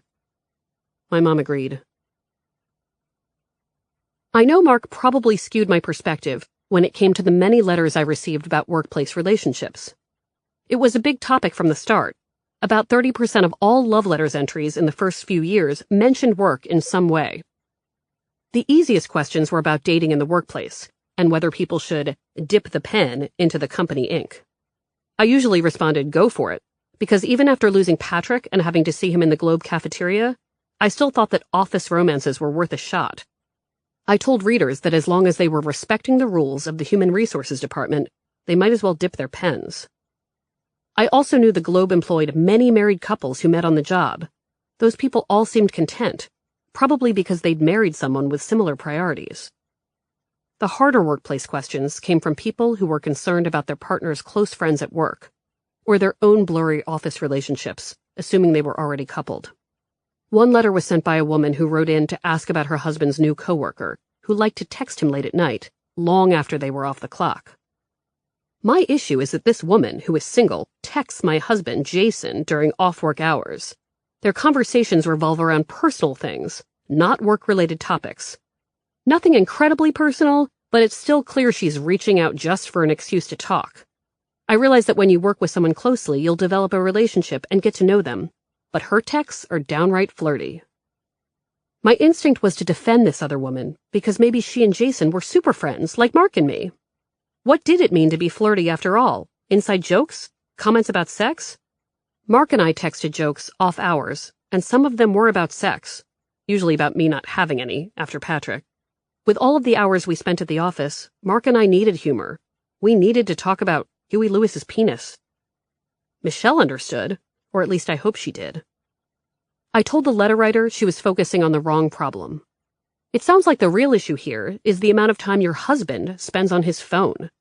Is Jason paying attention to these texts when he should be engaged in conversation with you? For the record, I knew that sometimes I was too defensive of these workplace friendships. I knew that Mark and I might be an exception to the rule, and that many work-spouse couplings did turn into affairs. I tried to figure out the line for my readers. The big thing I noted, as I considered why Mark and I worked so well, was that he and I never used each other to escape our real lives. I liked Mark even more when I was exposed to his marriage and family. I loved how he talked to his kids and how excited he got whenever Michelle got a cool haircut. I liked Mark because he liked his life. He also joined my world as opposed to being an alternative to it. Very early on, he met my friends and hung out with my family. He made jokes about giving me away at my wedding and said he wanted me to meet someone after Patrick, so we could have double dates. As much as I don't remember when Mark became the first contact in my phone, I do remember when it became clear who he had become in my life, what it meant to have a Mark.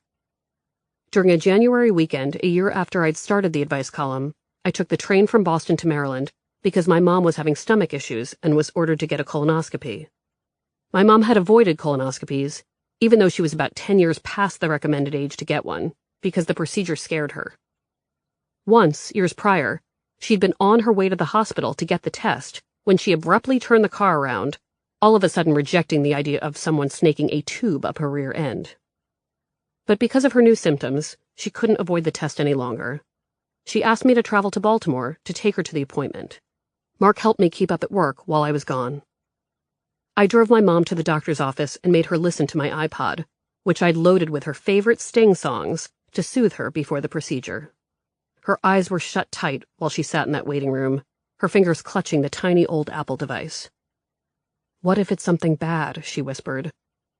"It's not," I told her, trying to get her to focus on 10 Sumner's tales. "People have stomach issues all the time. It's probably a polyp. A hemorrhoid. We all get the roids. Avoid the roid." "Okay," she said, not laughing. The doctor, who happened to be the father of one of my old schoolmates, found me in the waiting room about a half hour after the procedure. He was holding a picture of my mother's insides, and his expression was grim. "Meredith, we've finished the colonoscopy." He sat down next to me and pointed to the image, his finger on a pink area near another pink area that looked like construction insulation. "This, right here, this large area, this is cancer," he said. "It's not confirmed, but Meredith, I've been doing this a long time. This is colorectal cancer."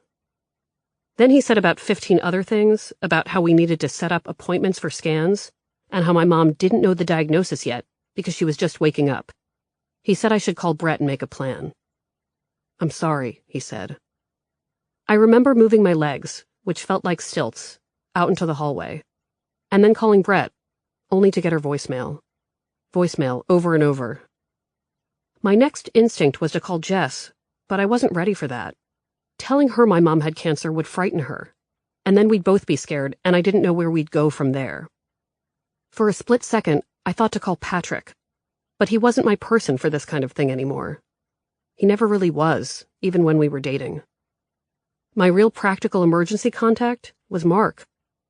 When you work closely with someone, they know your every move and what you need to accomplish each day. Mark was the only person who understood all of my hourly needs and obligations. That meant he was the best person to talk me through the next scary moments of my life. How would this work? Where were the best doctors? What if the cancer had spread? What if this was really bad? For a minute or two, Mark and I were the only people in the world, besides the medical staff, who knew the diagnosis. I don't remember what I told Mark or how he responded, but I do remember feeling stronger when I heard his voice. It was clear that whatever happened next, he was with me. I squatted in the hospital hallway talking, not to someone who felt like a spouse, an office mate, or a friend, but to someone who was Mark. We were doing what we did best, devising a plan and tackling our to-do list, one task at a time. I'm his work wife. Question. I'm 42 years old and happily married with 2 small kids. I work full-time and enjoy my job. I've been at this job for about 3 years and have made a good friend who happens to be a guy who's about my age, my peer in terms of status here, who is married with a child. I'll call him Steve. Steve is a great guy, my best friend here at the office. But lately, he's been getting weird. He calls me his work wife. He asks for hugs all the time. I tell him no each and every time he asks. He started taking surprise photos of me with his cell phone, and now he's calling me on my cell phone after hours to talk about non-work stuff. My husband only knows about the after-hours calls, and that's making him jealous enough. If I told my husband about the other stuff, he'd freak out. I love my husband. I know Steve's marriage is sometimes troubled, but from my side, there's absolutely no possibility or interest in being anything more than Steve's work buddy. I have 2 questions. Do I say something to Steve? If so, what? I don't want to lose my best friend at work. And do I tell my husband or just deal with this and not torture him? Signed, work wife, not Lexington. Answer. Yikes. I think the work wife talk can be fine, for the most part, but the hugging and the photos and the boundary issues, red flags. Weird, awkward red flags. I know you don't want to hurt Steve's feelings, but you have to tell him the truth. Say, and feel free to practice in front of a mirror, you are my best friend at work. You make this job so much more fun. But I'm weirded out by the hugs and photos. Can you cut it out with the over-the-top work wife stuff? Then, after Steve turns red from shame, you change the subject and maybe throw out an inside joke, something to indicate that you're willing to move on from this. If he's a good work husband, he'll want to know the truth so that he can fix this. A good work husband doesn't want to sexually harass his work spouse. As for whether you should tell your husband any more than you already have, well, sure. He should know that you also see Steve's behavior as odd and that you have a plan to set some boundaries. If Steve can't play by rules that make you feel comfortable, a work divorce is in order. But let's start with some simple boundaries and hope for the best. Meredith. Readers, what do you think?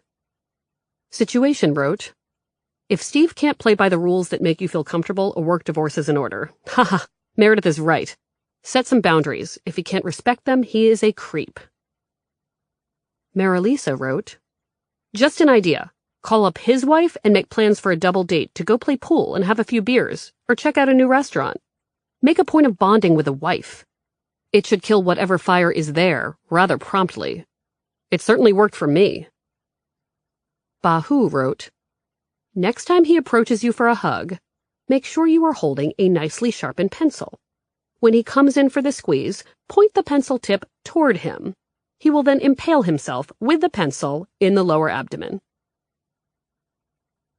She hooked up with a coworker. Question. I think I made a big mistake. I am 32 and have been at the same job for a long time. Someone I have worked with for 4 years approached me a while ago for relationship advice regarding his live-in girlfriend of 7 years. I confess that I had been attracted to him but considered him taken. Somehow, I know this is where I should take responsibility. We ended up essentially dating each other after he said he was effectively finished with her, but they were still living together. And then we slept together, which is a big deal to me, but seems like it is much less so to him. Then suddenly, he stopped all non-work communication with me, and that was that.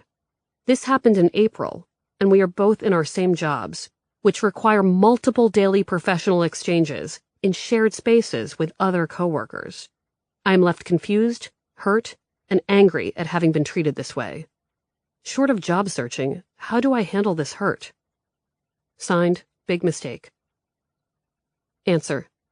Focus on your after-work life as much as possible. If you have great plans at night and things to look forward to, your social interactions in the office won't mean so much. Unfortunately, this is one of those fake-it-till-you-make-it situations. You just have to get through each day, try to smile, and hope that it gets easier over time. I won't lecture you about sleeping with a guy who is still living with a girlfriend. I won't tell you that you have to be more careful with your heart. I will tell you, though, that when someone comes to you for relationship advice, you probably shouldn't try to date them. That's my rule, at least. Meredith.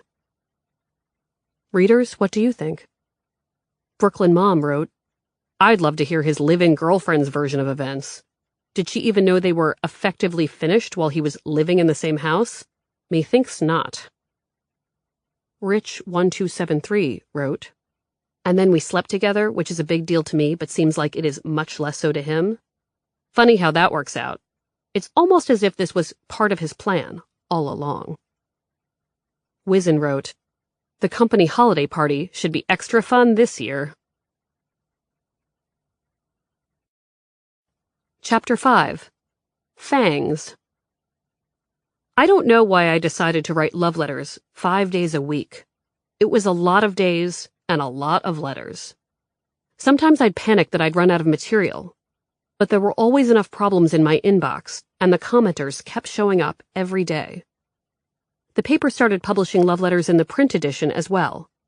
It was one of the first things the Globe reversed published, which meant that the best letters ran in print a few days after they were published online. Each letter ran with my answer and 5 to 10 of the best lines from commenters. The frequent publishing schedule did help the column take off faster. Early readers, many of whom had 9-to-5 cubicle jobs, told me that love letters had become a part of their morning routines. Every day they'd get coffee, check the column, and email about it with a friend. That kept me going. I liked being like coffee. The other good thing about answering so many letters, more than 450 in the first 2 years, was that I was able to figure out what I stood for faster. Mostly, I learned what I stood against, which were self-help philosophies that involved dating rules and generalizations about men being from Mars and women being from Venus.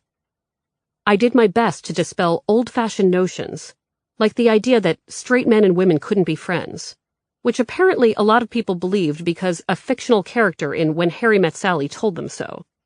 I also tried to poke holes in the theory that cheaters would always cheat, because I believed that people were capable of change, for better and worse.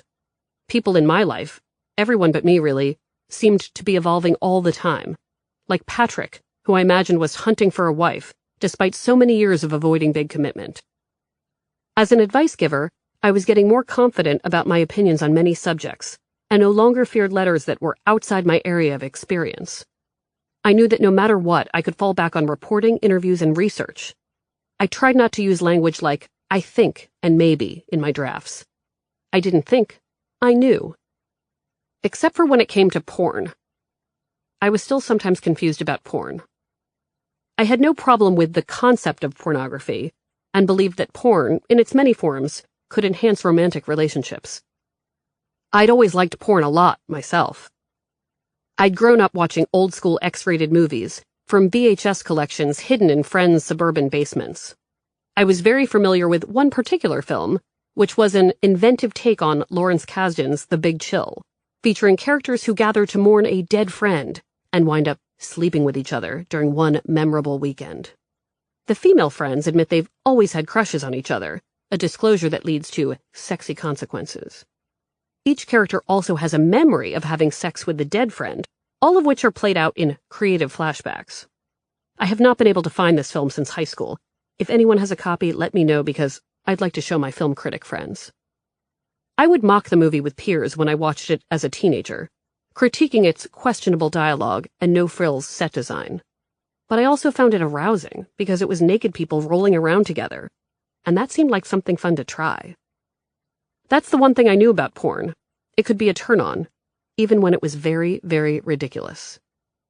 But when my readers wrote in about pornography, their questions were nuanced and dealt with complicated issues such as frequency of consumption and gender politics. Some letter writers were upset about how their partners' preferred porn portrayed women, while others believed their sex lives suffered as porn became easier to access on phones and laptops. I didn't know how to be the arbiter of who, when, and how much. I understood that a partner's porn habit shouldn't replace intimacy in a relationship, but I couldn't bring myself to make broad rules about objectification and escapism. Part of the problem was that I had grown up in a household where escapism, by way of two-dimensional men, was part of the daily agenda. In my childhood home, my sister and I had a list of crushes who earned their place on the walls and counters of our shared bathroom. Next to our sink was a foot-tall cardboard stand-up of Michael J. Fox, that Brett bought at the local video store when Teen Wolf came out on VHS. The tiny Michael, with his varsity jacket and hairy hands, greeted us every morning, and sometimes I would catch Brett making eyes at him and touching his cardboard stomach. An image of River Phoenix hung above him, the poster of his young face taped over the yellow floral wallpaper. We didn't think of our pinup habit as a teen phase, something we were supposed to grow out of, because my mother also participated. She cut out pictures of the object of her affection, Sting, and hid them where we'd least expect them. There was a magazine cutout of Sting in a bathtub, taped inside the cabinet where we kept the dishes. Every time I went to get a plate, I was greeted by a naked Sting holding a rubber ducky. For a long time, she also had a poster of Robert Redford from Indecent Proposal on the inside of her closet door. But the main objects of our affection were vampires, which were a special category of men we used for sexual pleasure and escape. The immortal men were shiny and undead, and in my Maryland home, they were everywhere. Brett started us on this path, first when she discovered an Anne Rice novel on our family bookshelf. She was partial to the ego and antics of Lestat, who might have reminded her of herself. And then with the 1985 movie Fright Night, which we rented from the local video store week after week. The original Fright Night, it was remade with Colin Farrell in 2011, stars Chris Sarandon, the actor better known for playing Prince Humperdinck in The Princess Bride, as a lonely and evil vampire who falls in love with a young woman in the suburbs named Amy. In a pivotal scene, Chris Sarandon, whose dangerous vampire name is, somehow, Jerry, wears a very sexy crewneck shirt and dances with Amy in a nightclub. Amy is drawn in by his gaze and sways from side to side, entranced, as Jerry touches her butt. She also shimmies to the floor and puts her face in front of his pants. I found that specific scene to be quite erotic when I was young. Even then I knew I longed to dance with a vampire like that. That's what sex probably was in my mind. Dancing in front of an attractive man's pants. You can find that particular scene on YouTube by Googling Fright Night and Sexy Dancing and Club Scene. Brett and I watched that dance over and over, and I'd get lightheaded as Chris Sarandon watched us, because he was watching us while slinking across the dance floor. It was like the money shot of a porn, and we knew what to do. Rewind, repeat. Rewind, repeat. From Fright Night, we moved on to 1987's The Lost Boys, a movie featuring teenage vampires on sexy motorcycles. And when I got older, I found Buffy on my own. Then one day, my mom called from Maryland and told me about something new. "You have to see Twilight," she said, almost panting through the phone. I responded. I think that's a kid thing. I'd heard of the Twilight books and the first film, which was new in theaters, but it seemed silly. All I remembered from the trailer was that the guy had fancy hair. "It's not just a kid thing," my mom said. "It's a big deal. Plus," she added, her voice low, "it's piano teacher porn." Piano teacher porn? I could hear piano in the background of the phone call, as always. My mom often called me for a quick chat while her students warmed up for lessons in her teaching studio, also known as our living room. These conversations were always set to the slow and punishing soundtrack of Hanon warm-up exercises and repeating scales. The story, my mom told me, over the loud piano drills, is about a sexy young vampire, Edward Cullen, who plays the piano. Because of the books and the movie, all of my students are desperate to play Debussy, because Edward Cullen loves Debussy. They all suddenly think Debussy is cool. I'm telling you, it's porn for piano teachers. Intrigued, I made a date to see Twilight with friends. We got a little drunk first. The movie started out okay, with pretty scenery in the Pacific Northwest. But then, all of a sudden, I got very interested in what I saw on screen. "Hello," I whispered, as Edward Cullen appeared for the first time, sauntering into his high school cafeteria, his hair standing up like he'd spent most of the 1980s stocking up on Aquanet. He wore a crewneck shirt, just like Jerry in Fright Night. It fit his shoulders just right. I wanted to touch them. "Who is that?" I asked silently, to no one. "That's Edward Cullen," the character played by Anna Kendrick said on screen, as if she were talking to me. "He's totally gorgeous, obviously, but apparently nobody here is good enough for him, like I care." I care, I thought to myself. Then I ate all of my Junior Mints. You were right, I told my mom later. And it isn't just piano teacher porn, by the way. Twilight is everybody porn. Twilight was already on DVD when my mom got her cancer diagnosis. That meant we could watch it whenever we needed to calm our anxious brains, sometimes weekly, sometimes daily.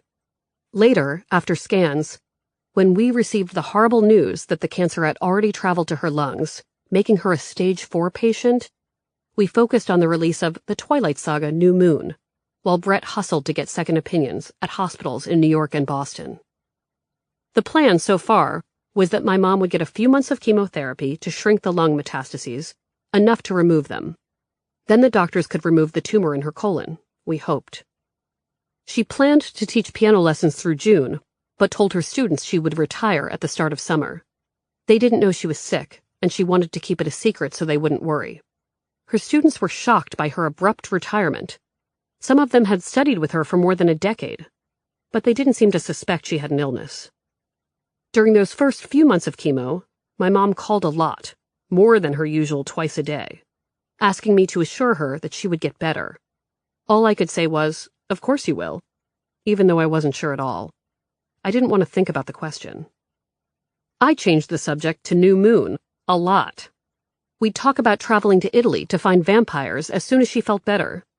Later, when that sequel was released on DVD, we'd watch our favorite scenes over and over. Rewind, repeat. Rewind, repeat. I'm embarrassed to think about how many times we watched the Twilight movies during the first few years of her illness. Sometimes, when I was alone, I'd keep the first film running while I did laundry and wrote love letters. It was my way of self-soothing. The familiar lines and happy endings calmed me before bed, and I'd sleep holding my pillow, pretending it was an undead 17-year-old centenarian protecting me throughout the night, giving my family eternal life. I knew it was a lot like porn.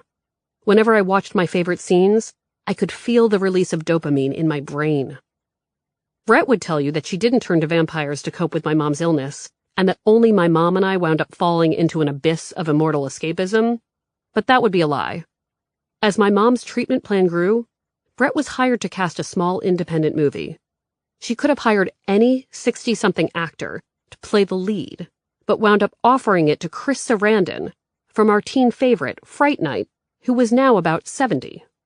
The veteran performer, who'd once been the subject of our earliest sexual fantasies, liked the script and took the part. Brett decided to spend a lot of time on set, even though as a casting director, her work on the film was done. She said she stuck around just in case anyone needed anything, watching Chris Sarandon film the same scenes over and over. Rewind, repeat. Rewind, repeat. I'd always believed, and told letter writers, that porn was a problem if it made someone less interested in the real world. But I was starting to think that sometimes extreme escapism was okay. My version of porn wasn't just helping me deal with my mom. It was also magically erasing the lingering pain of a breakup. One night, for instance, my phone showed a missed call from Patrick. It was the first time he'd reached out since the breakup. Seeing his name made me break out into a light sweat. What did he want? Was it a butt dial, or did he need to tell me something? Without my undead distractions, I would have stared at my phone with deep confusion about what to do next. Would I call him back? Text? Instead, I ignored him. Nope, I said to the phone, because I was occupied by something with fangs. If Patrick wanted to talk to me, he could leave a message. He didn't. But I would soon admit that my advice to readers was right, that my escapism had gone too far.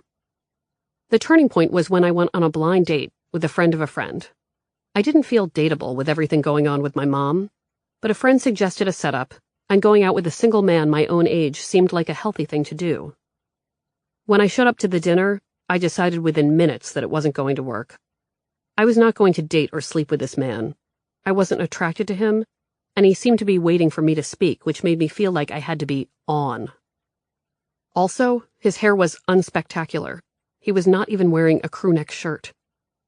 I wondered how I could sabotage the date as quickly as possible, blow my nose like a trumpet to give him a hint of what my sinus problems could bring in the middle of the night, tell him that I didn't like small rock clubs because I knew going in that all of his friends were in bands.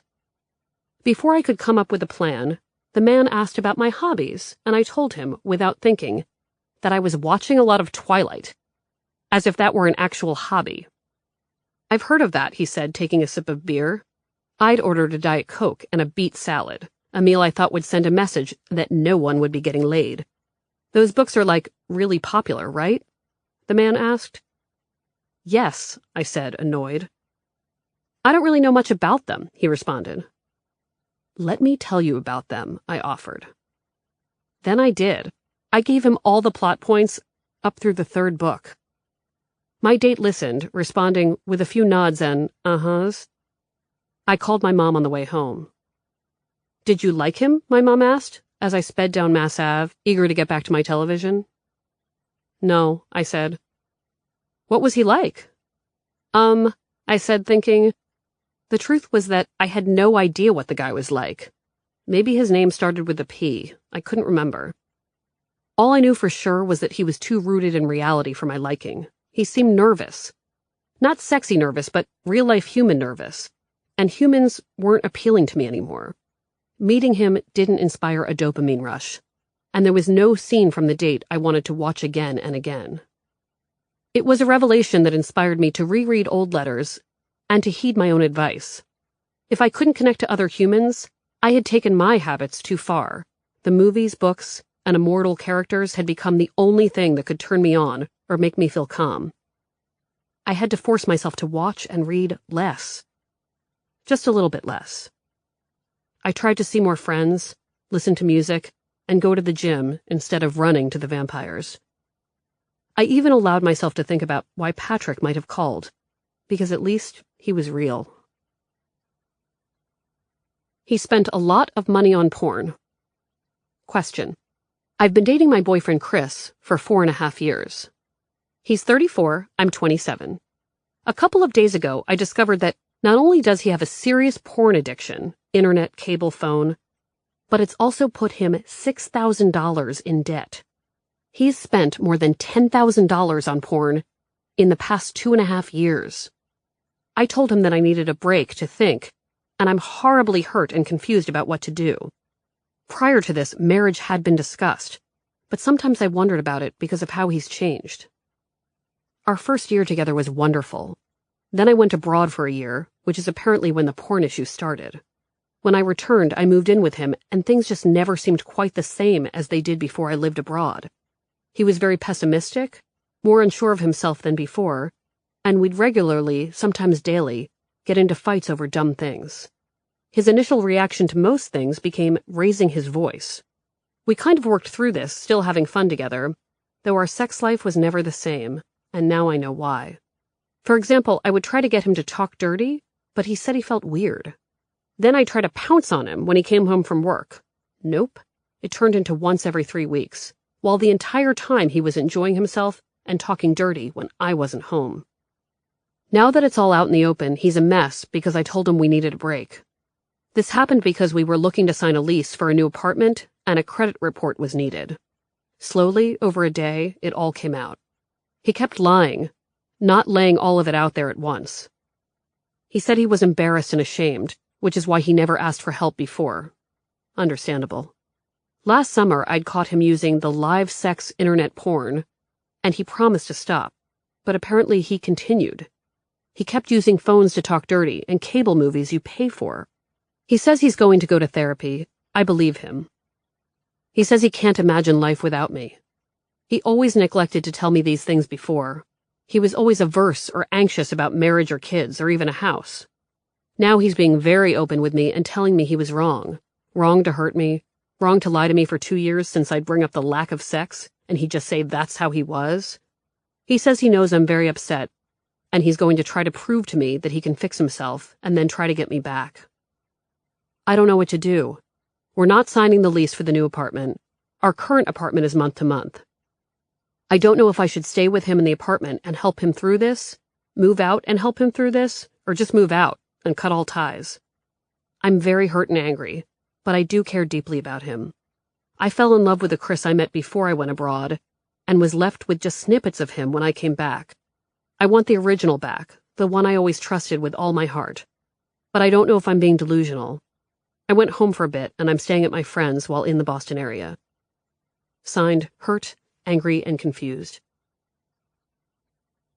Answer.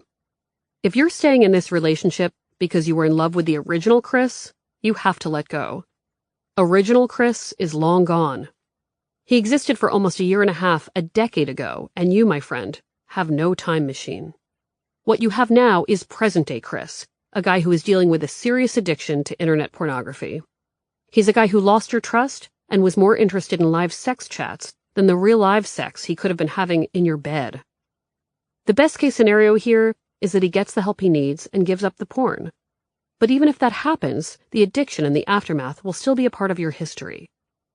Couples can get through this, and it's possible he'll find the control he needs and evolve into someone who can be a wonderful partner. But you need to consider what you really want. You were happy with him for a year, and then it was a struggle. Knowing that you'll never go back to the honeymoon phase of this relationship, what are you trying to save? That's what you should be thinking about while you're staying with friends. Whether the best-case scenario with Chris is something you desire. Meredith. Readers, what do you think? I Have My Hats wrote, Save yourself.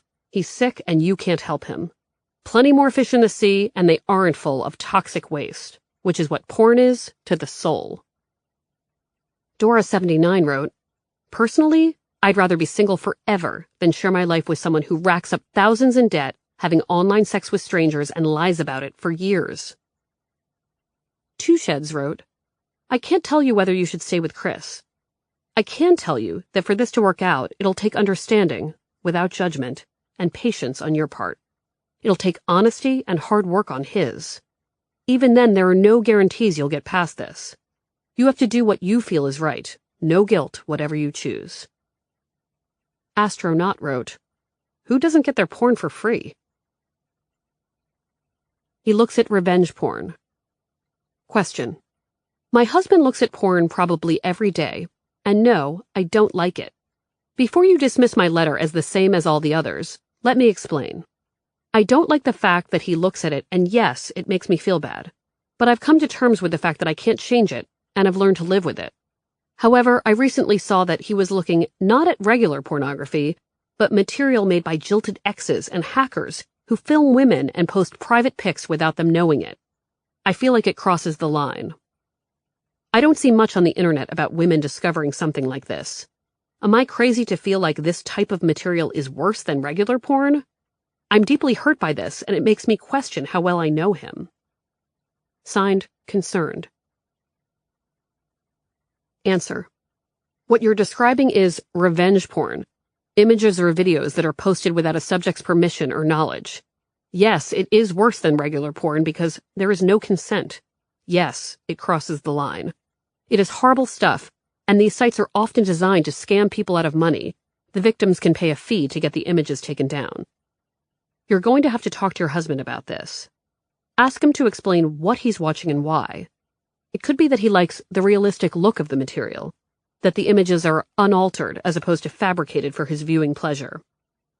It could be that he just clicked the wrong link and fell down the rabbit hole. Just hear him out and decide whether his explanation gives you any comfort. Find out whether he understands why it's wrong. If a conversation doesn't put you at ease, it's couples therapy time. Not just because of the revenge porn, but because you feel estranged from your husband. You should feel like you know him and trust him. If you don't, the marriage doesn't work. Meredith. Readers, what do you think? Cyberspectre wrote, This is sad. Revenge porn is a real issue, and a lot of women have pictures and videos of them posted online without their consent. Those pictures and videos can haunt them for years and potentially ruin their careers. Miss M78 wrote, I'm sure your husband is probably just as deeply hurt that you check his browser history regularly, monitor his activity, and essentially disrespect his privacy. So choose your words carefully if you actually intend on approaching him about this. Mova wrote, I never realized what a sheltered life I had until I started reading this blog. I learn something new every day. Chapter 6. behave yourself.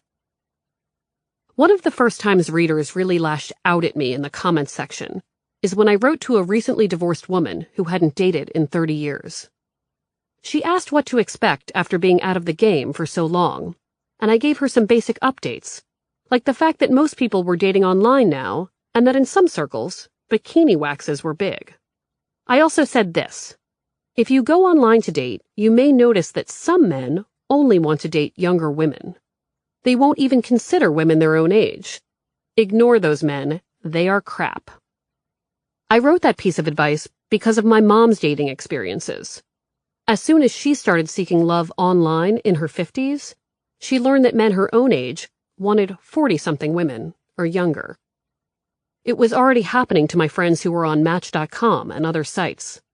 30-something single women I knew were being contacted by 50-year-olds while being ignored by their peers.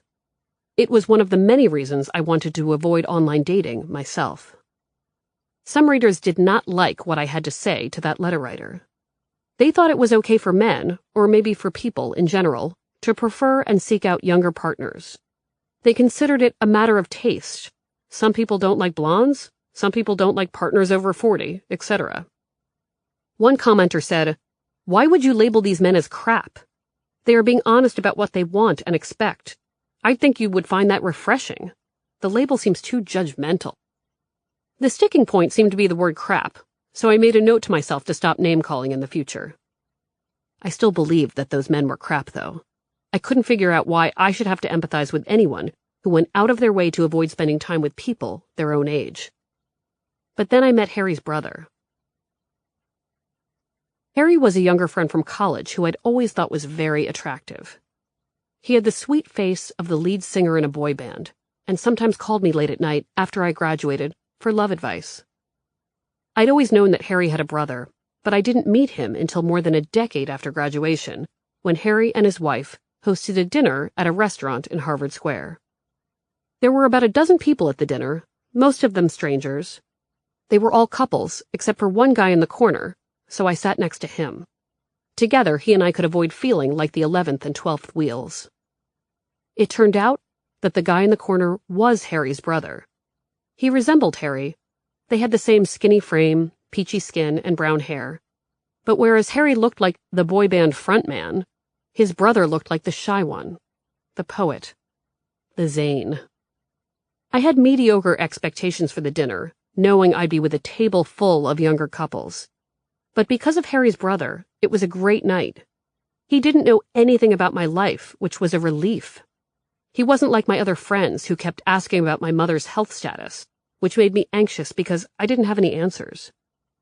Harry's brother and I talked about music and learned that we liked a lot of the same bands. We discussed my column, and he was curious about how I came up with love advice for strangers. It had been so long since I'd been around a guy who asked me so many thoughtful, personal questions. I couldn't remember being with someone who was so funny, at least not since Patrick. He asked me for my number. I put him in my phone as HB, Harry's brother. We made plans via text to see a show at the House of Blues a few weeks later. I drove, and at the end of the night, I dropped him off where he lived, which turned out to be in a dorm at Northeastern University. HB was still in college. I will admit that I knew he was a student. At dinner, he'd mentioned transferring schools for a better experience.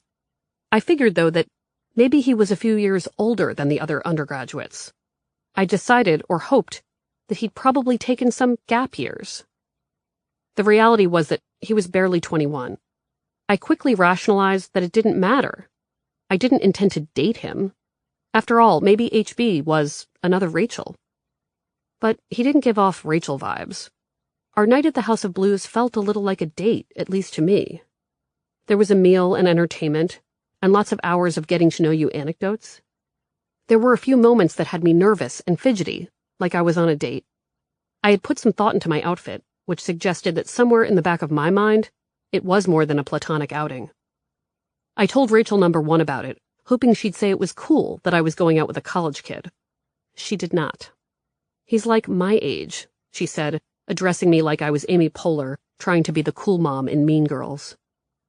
"It's just 2 people going out to see music," I told her. "It's a little weird," she said. Then it hit her that they were both students at Northeastern. I wonder if I know him. For a second, I wondered if Rachel and HB would make a nice couple. Then I got jealous, which made me upset and confused. Not long after our first outing, HB texted to ask if I wanted to see another show, and I said yes because I did. I did not hope for a hookup. My mind didn't jump to that place with him. But I liked how it felt to have his company. It was a safe date, because it wasn't really a date at all. That second night, we got deeper into personal stories. I told him about my mom and trembled as I explained that the cancer was already in her lungs. Brett and my mom kept redrawing their plan to fight the disease, and I knew, from the looks on the doctors' faces, that our odds were changing. I also told HB about how I sometimes felt like a single person floating in space. I explained that in my 30s, most of my friends were on opposite paths, with spouses and kids, and that I didn't know what I wanted instead of those things. I didn't know if he'd understand at his age, but he said he did. HB then disclosed that he was also living in fear of an illness. He'd been diagnosed with a health problem, a heart condition, that involved constant monitoring. He wasn't supposed to drink and always needed a full night of sleep. The new friends he'd made at school were always drinking and not sleeping, so it had become difficult for him to find companionship. I was ideal company, he said. At my age, I wasn't up all night looking for the next party. I was happy to have half a glass of Riesling at the House of Blues, hear a chill band, and then go home. We kept going to concerts, and I started doing daily searches for local shows to find an excuse to see him again. With HB, I felt like a better version of myself, because all of the ordinary things about me seemed special in his eyes. He said I was much cooler than the women he knew at school. I owned my own condo and read many books, and not because they were homework. My life did not require a meal card, and I'd been to Lollapalooza, the early ones, with Jane's Addiction and the Beastie Boys. Around HB, I felt worldly. I could never disappoint. I began to feel a new kinship with the letter writers who only wanted to date younger people. Not quite dating HB made me feel like George Clooney. Being George Clooney is the best. I liked that we were so focused on music, even in my car. Despite his age, he knew all of my favorite songs, which was odd because some of them were on the radio before he was born. I played him 99.9 Degrees Fahrenheit by Suzanne Vega, thinking I'd introduce him to a new artist, but he already knew her Best Of album. He was familiar with Jeff Buckley and early Liz Phair. Maybe HB is a vampire, I considered. I was less familiar with the newer music he liked, so he educated me. One night he put on a song by Cold War Kids, a band I didn't know. He played me their song, Audience. "You're going to love this one," he said. I liked the cadence of the tune and the lead singer's voice, so I downloaded the whole EP that night. It was called Behave Yourself. On a long walk downtown one afternoon, HB and I found ourselves talking about the illnesses. He was getting tired of self-care and wanted to feel like a real college kid who could be more haphazard about his life. My mom's doctor's appointments, meanwhile, were multiplying, and I didn't like that the surgeons and the oncologist seemed to suggest different outcomes for treatment. The surgeons gave good news with confidence. "We can cut everything out," they'd say, of her lung metastases, suggesting she might be able to get rid of the disease and live a full life. But the oncologists? They answered every question with an anxious, "We'll see." Brett and I had heard one frightening assessment from a doctor at Johns Hopkins. She'd told us, "Some people live 3 or 4 years with this," as if only 4 more years with my mother was acceptable. "I don't know who we're supposed to believe," I told HB. "Also," I continued, "my mom has officially stopped behaving like an adult. She gets scared and cries and then forces us to tell her everything will be okay. How can I promise that? I have no idea what's happening and I'm scared to death myself." "Whatever you do," HB advised, "do not Google your mom's cancer. It will drive you crazy. If I Googled my condition, I'd be freaked out all the time. It's better to just stay offline and not know all the ways it might play out." It wasn't practical advice, but I liked it. Later, we bought tickets to see Air at the Berkeley Performance Center. On the day of the show, HB asked if I wanted to stop by his frat house to hang out first. The yes was out of my mouth before he could finish the sentence. I wasn't the kind of person who got invited to frat houses in college. I was a student newspaper geek, invisible to that kind of guy, or at least I assumed I was. This felt like a weird chance to live someone else's life, to be the kind of girl who partied at a guy's fraternity, even if it was just for an hour before a show. HB walked me into the living room of his frat house that night without embarrassment, maybe even with some pride. A bunch of his 19 and 20-year-old friends were gathered in the kitchen, in dresses and tuxedos, because they were on their way to a formal. I stared at their black tie get-ups, my smile growing as I realized that HB was happy to skip this party so that he could hang out with me. "This is Meredith," HB said. "Hey," I added, my voice confident, even though I felt a little ashamed to be there. They eyed me with confusion and interest. Maybe I was his aunt. Maybe I was a conservatively dressed escort for hire. We went into the basement and smoked pot. The frat house was a lot cleaner than I thought it would be. It was nothing like what I'd seen in Animal House or Old School. Minutes later, my head in the clouds, HB and I walked to the Berkeley Performance Center, a venue with ideal acoustics for a show like Air, and took our seats. For those who don't know, Air is a French duo that makes electronic music so dreamy that it served as the soundtrack to the Sofia Coppola movie, The Virgin Suicides. Air is big on psychedelic swells. As the music flooded the small performance hall, I inched closer to HB and imagined that we had magnets in our heads. I felt myself falling toward him, like I had no control over my body. Our knees touched. In my weed-muddled mind, we were floating, both of us, flying high above a world where we had to wait on scans and tests and felt alienated from our peers. He tapped his knee. I imagined that if he took my hand, we could launch from our seats. Not long after that night, I was out with my friend Danielle, a friend my own age, and we ran into HB at the Sia concert. This was before Sia was covering her face with wigs, when she could still perform in a small venue. HB's condition was improving, and he was there with a friend from school. Somehow, standing next to Danielle, HB looked much younger, like a college kid. Danielle was cordial when she met him, but I knew her face too well. With one glance in my direction, she said, "Is this who you've been spending time with? What the hell are you doing?" She said all of that with one narrowing of the eyes, or at least that's what I imagined she was thinking. This isn't like hanging out with the Rachels, were the words in Danielle's floating thought bubble. You're not seeking friendship, you're looking for escape. She was right. It wasn't the only judgment I received. Harry texted me around this time, asking if I could get together with him and his wife. "Sorry, it's been a while," I said. "I've been so busy." "You seem to have a lot of time to hang out with my brother," the next text said. "Yes," I responded, because I didn't know what else to say. From then on, when I got letters from people who limited themselves to younger partners, I didn't assume they were crap. Sometimes I wondered if they were secretly miserable or very scared of something they couldn't control. My relationship with HB phased out without my having to put a stop to it, partly because he kept going home during school vacations, and also because he was busy with classes. Before long, I saw on Facebook that he'd fallen in love with a woman his own age. She looked nice. I no longer had time for HB anyway. As months passed, I needed every minute to work on my column, or to make plans for my mom to move to Boston after her first round of chemo and surgeries. She'd always hoped to settle near me after retirement, and we figured that whatever health care she was receiving in Maryland could also be carried out at Mass General. I also needed more time for Brett, who considered herself to be our family's official medical strategist. I'd sit on the phone with her late at night, talking about doctors.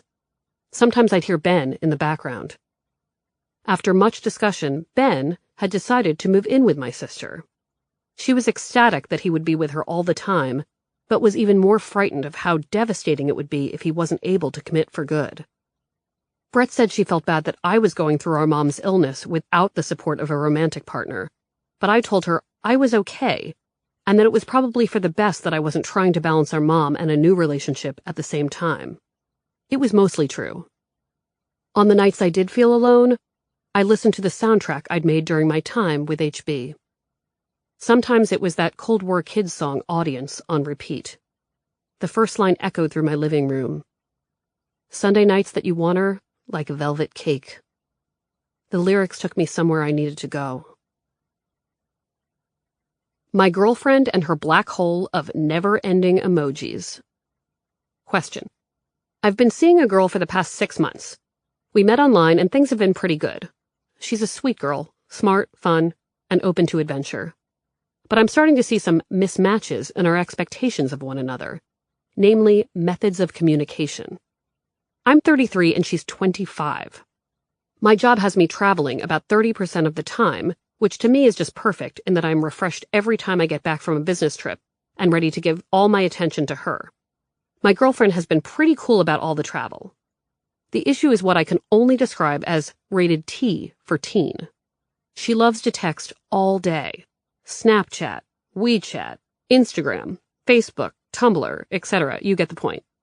I love receiving thoughtful good morning texts, and I too initiate those.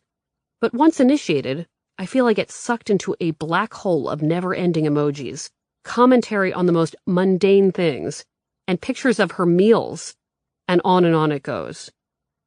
Sometimes I indicate I will be in a meeting, so please no texts.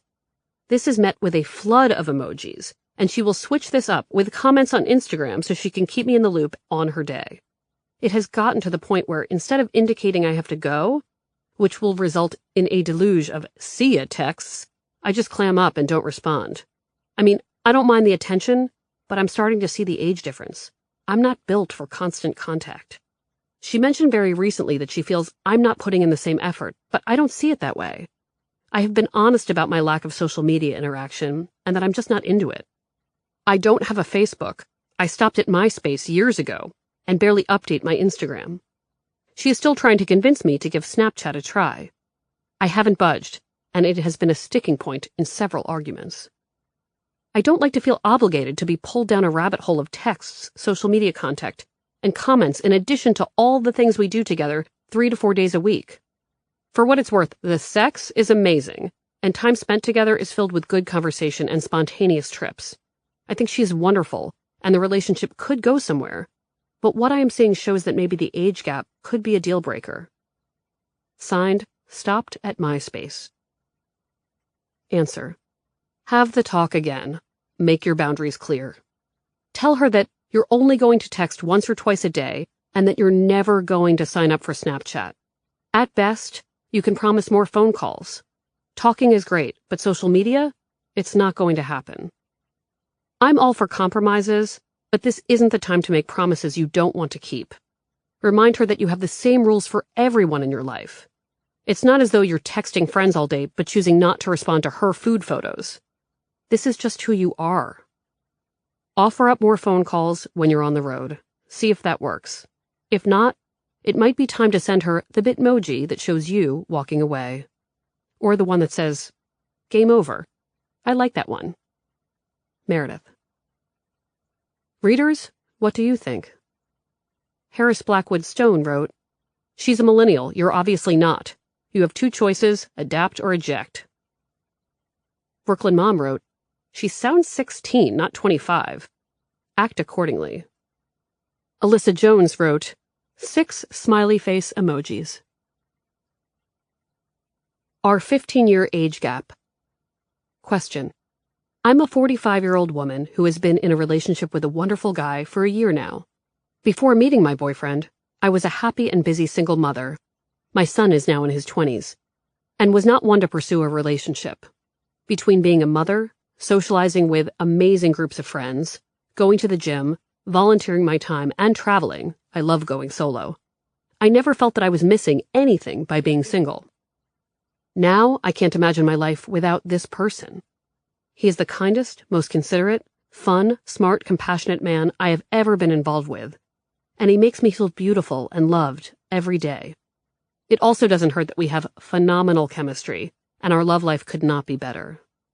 We have met each other's friends, family, and coworkers, and spend time with each other's children.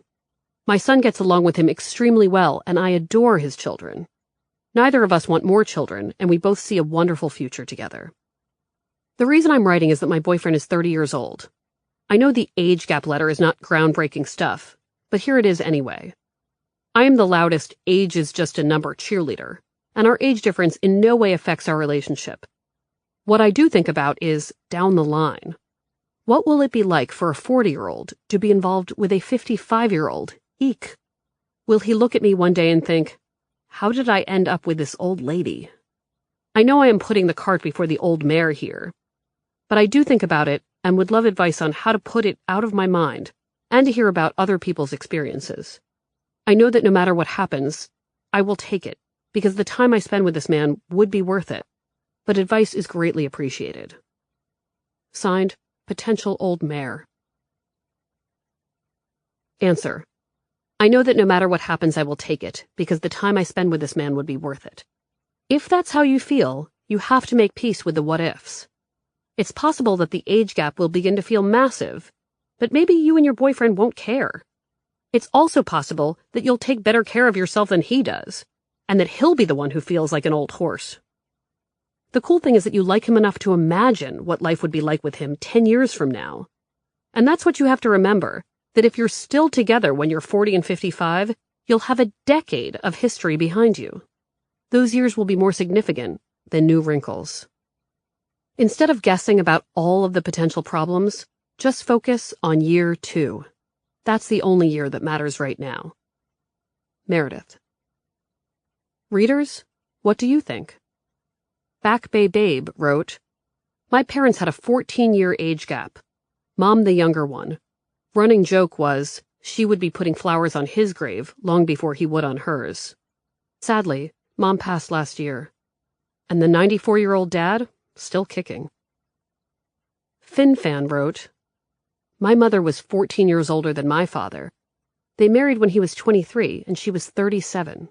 He loved and adored her for the entirety of their marriage. She never seemed older than him because she always had an optimistic, life-affirming attitude.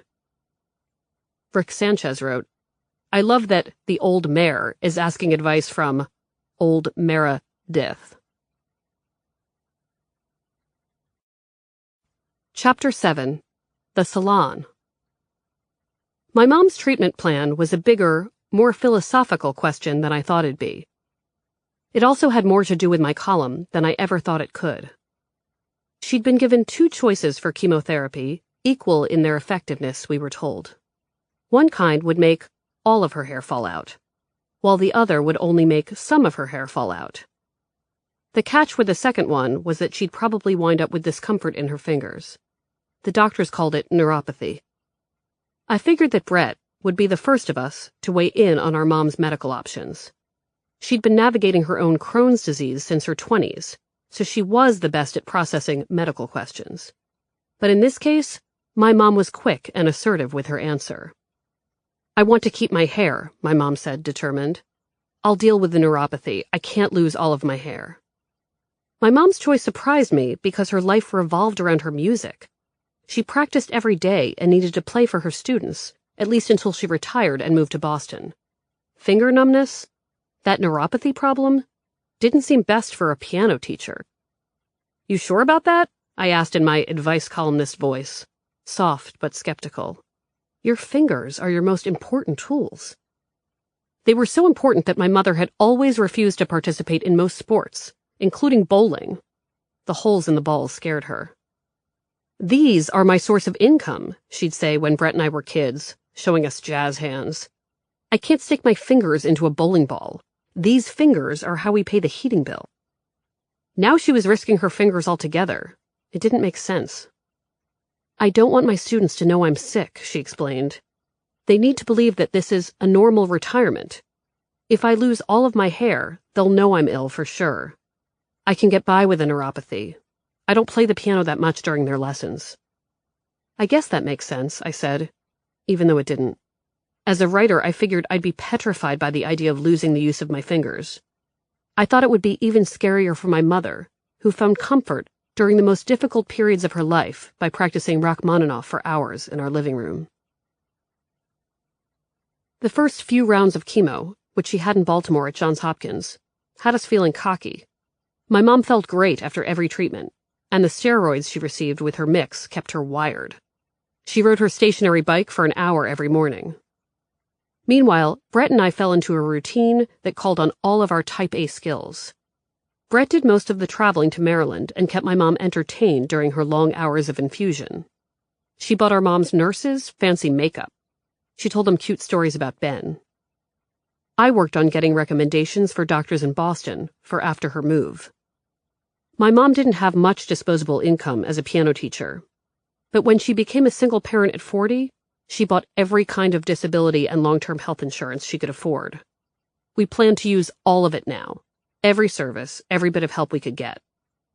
After just 3 treatments, Mom's tumor marker numbers dropped to the single digits.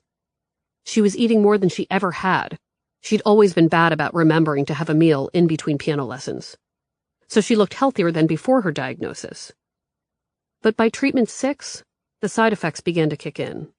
Exhaustion took over for days at a time. She couldn't hold anything too hot or cold because extreme temperatures caused a stabbing pain in her fingers. She came up to Boston often to prepare for her big move, and also to get a change of scenery and emotional support. During one particular trip, just before she was finished teaching for good, I noticed a big problem. On our way home from the airport, I stared at her hair, which, on that day, looked like it had been dipped in cooking oil and left to dry. "What's happening up there, Mom?" I asked, trying to keep my voice even. "It's falling out," she said, her lower lip trembling. "I'm losing my hair." "Well, they said that with this chemo you'd still lose some, just not all," I reminded her. "It's all falling out," she said in a whisper. "It doesn't look like that to me. It just looks like you've stopped brushing and washing it." "If it doesn't stop coming out, I'll be bald," she said, the tears now flowing. From where I stood, she still had a lot of hair. My mom's hair had always been big and curly, what I imagined Susan Sarandon's hair would look like if she stuck her finger in an electric socket. Even if some of it had fallen out, my mom still had more hair than your average human. "I think we should wash and brush it," I told her. "I think that would make it look better." "No," she said, her voice fragile. "I'm afraid to touch it." I didn't know what to do. Then I remembered something, an important piece of advice. "I know where we can go," I said. "The salon at 10 Newbury." A friend at work had told me about the salon at 10 Newbury. After hearing about my mother's diagnosis, this friend, a Globe employee who'd been through cancer herself, advised that if we ever needed help with wigs and hair loss, it was the place to go in Boston. "I'm taking you there," I told my mother before she could argue. "They'll know what to do." "Okay," my mom said, looking doubtful. Relief set in when I saw that the salon at 10 Newbury didn't look like the wig shops we'd seen at the hospitals. I'd visited those departments with my mom in several medical facilities, and I could tell she felt doomed, so we left. The salon at 10 looked more like a place we'd visit by choice, like a splurge. It was fancy, and on one of the nicest stretches of retail in the Back Bay. Patricia, the owner, found us within seconds. She was a soft-spoken woman, maybe in her 60s. She was petite like my mom. They kind of looked like sisters. It must have been clear that my mom had spent the morning crying, because Patricia grabbed her hands and ushered us into a private room used for wig consultations. "Let's talk about it," she said. My mom took a seat in the salon chair, her hands shaking, as Patricia asked questions. Patricia could have had a career on NPR. Her voice was steady and calm. "Where are you in your cancer treatment?" she asked, as if we were talking about our plans for the weekend, like the word treatment wasn't a big deal. When my mom answered, explaining that she had colorectal cancer that had metastasized, Patricia didn't flinch.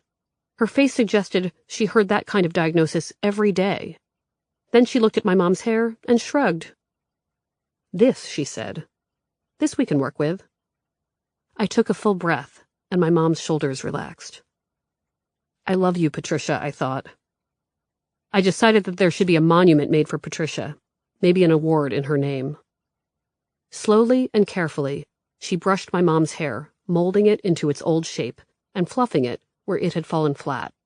Some of it fell out in chunks, which made my mom whimper, but Patricia's voice never faltered. "This is going to look good," she said matter-of-factly, and then worked at it until it did. At the end of the appointment, Patricia taught my mom how to wear a scarf to preserve the hair she still had, and gave her instructions on how often to wash it. "You'll get through the rest of the school year with this hair," she said. "You'll look fine for your students." My mom sighed, and I assumed it was because protecting her students was the goal. She worried about them all the time. I was so relieved that I excused myself to go to the bathroom, where I cried alone, privately celebrating that we'd finally heard some good news, even if it was about hair.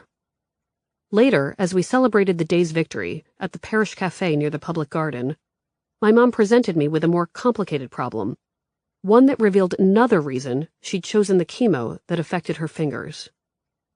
If I keep losing my hair, if this cancer becomes something I have to keep treating forever, do you think I'll ever be able to date again? Suddenly, everything made sense. That was another reason she'd prioritized keeping even some of her hair. That's why she was willing to risk her ability to play the piano without pain. Considering my day job, I should have known. Whereas I'd spent most of my life as a single person, and often made it a full year at a time without any romantic prospects at all, my mom almost always had a boyfriend, or at the very least, suitors on the horizon. Men hit on her in restaurants and on planes. During one of her visits to Boston, I'd watched some guy in his 50s try to pick her up at a stoplight on Boylston Street. My mom, like Brett, had always been natural with the opposite sex. Somehow she knew how to flirt and when to touch their arms, ever so lightly, with confidence. I'd always been jealous. During our post-hair appointment meal, she confessed she didn't want to lose that part of herself, the part that was so dateable. She didn't want to entertain the possibility that the cancer might mean the end of romance. "Of course you'll date again," I said, because it had never even occurred to me that she wouldn't. Many people date with an illness. Think about Brett and her Crohn's disease. It never stopped her, even though she spent months at a time dealing with stomach cramps and horrible joint pain. Somehow, she's always been able to meet guys. "That's true," my mom said, hopeful. I told my mom that dozens of people had written into love letters with similar concerns. Trailing the snoopers and cheaters, the workplace companions, the single people dealing with dating fatigue, and the liner-uppers, people who wanted to lock down a new significant other before breaking up with their current one, were another pack of advice seekers, the chronically ill who wanted to know how to navigate their love lives. They were frustrated by all the talk of pledging sickness and health in an established relationship. Because what if you were sick and you hadn't met anyone yet? That was a different challenge. Commenters had great empathy for these letter writers and sometimes confessed that they were dealing with similar problems. They said the trick was to figure out how to see an illness as part of you, not all of you. "Even with cancer?" my mom asked. "I think so, because I have to believe my commenters," I told my mom. "Many of them have gone through this kind of thing, and many of them have found love." My mom looked relieved, because she trusted my commenters too. I was grateful that their virtual assurances meant as much as, or more than, mine did in real life. "Let's go see Iron Man 2, I told my mom as we finished our sandwiches, and she lit up, because that sounded like a normal thing to do. All we wanted was normalcy, wherever we could find it. On our way to the movie theater by Boston Common, I gave her a long look, because, at least in that moment, she looked like the mom I knew. Her hair was back to its wild and frizzy greatness, even if there was slightly less of it than there used to be. "You look great," I told her, because it was true. Dating with a chronic illness. Question. I have been struggling with this situation for some time, and I thought it might help if I gained some perspective. I have been dealing with a very painful, chronic medical condition that has dominated my life for the past 5 years. Without going into the boring details, I can tell you that this condition is not life-threatening, for which I am very, very grateful, but does require occasional rounds of IV drug therapy. I also deal with moderate to severe pain on a daily basis, which can be difficult at times, but I am much better at handling it than I used to be. To say this illness has changed my life would be an understatement. It has virtually transformed my outlook on life to be more positive and open to change. Despite these personal epiphanies, I find I have a blind spot in regards to the dating world. During the first 2 years of my illness, I dated a close friend. It got fairly serious, but we weren't meant to be, and it didn't end well. Aside from our other issues, I knew then that my illness put a lot of pressure on the relationship, and it was very difficult for my partner to deal with it. This knowledge has become a roadblock during my various dating attempts since my last relationship. When I meet someone I am interested in, I feel very guilty and overwhelmed by the idea that my illness is too much of a burden to ask this nice, unsuspecting guy to take on. I also begin to worry about how and when to disclose this personal information. It is difficult for the subject to come up organically in conversation. Aside from asking, "Have you heard any interesting medical stories lately? Well, I have this thing." Usually, I become so stressed I immediately stop any attempt to pursue a relationship with said guy. I know that I talk a big game about being positive and being open to change, when deep down, I am afraid. I've witnessed the impact of my health on the people I love, and I want to spare others the pain of not being able to fix my situation. My illness is always going to be in the picture, and there is no simple cure. My fear of becoming a burden leads me to choose to be alone, and it makes me sad. How should I approach dating in regards to my health? Should I stop dating altogether? I would like to be able to share myself with someone despite all my health-related baggage. Signed, Suffering from Chronic Fear in California. Answer. Don't stop dating, and don't ever say, "Well, I have this thing." This doesn't have to be a solemn disclosure. We're all difficult to date for one reason or another. Those who are always healthy might not appreciate life like you do. And maybe, unlike other people, you come to the table without mean parents, self-esteem issues, or a career that will take you away from your personal life. From where I sit, you're an emotionally present person who's self-sufficient despite your illness. You said it best. It has virtually transformed my outlook on life to be more positive and open to change. I mean, how many people can actually say that about themselves? I don't want to make you roll your eyes by telling you that everything's peachy and that everyone is open to dating someone with a chronic illness. But I do think that many people would be into you. There are some truly miserable, healthy people out there who have rendered themselves undateable just because they have a bad attitude. You sound like a fantastic potential partner. My advice? Reframe the importance of this illness in your own brain, and then disclose it like you would anything else. As in, I like hiking, biking, hanging out with my friends, and I'm strangely resilient because I've learned to deal with a chronic illness. You'll never catch me whining about the little things. All of that's true, right? I get this question a lot from people with illnesses, and, in a different way, from people who are recently divorced. They often assume that their bad experience is the first and only thing that prospective partners will notice about them. But I assure you that the rest of the world sees the entire package.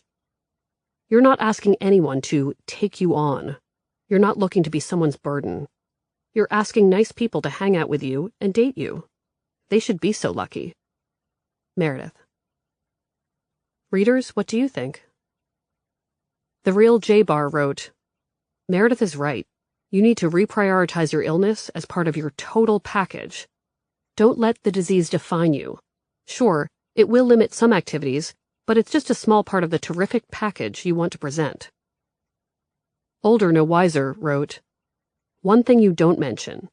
Is the illness visible on early dates? Something that needs clarification from the get-go? If not, wait a bit to see if your next potential guy is compatible before announcing it, like Mare suggested, without great fanfare and with pride in terms of how it has shaped your life for the better. Out of pain, there is growth and change and maturity for life challenges. Dahl wrote, I am currently battling cancer, and although I admit to sometimes feeling a little sorry for myself, realize how it has made me a more positive person overall. You have such a great outlook, so keep plugging away and just be the candid and positive person you are. Chapter 8. Man Up.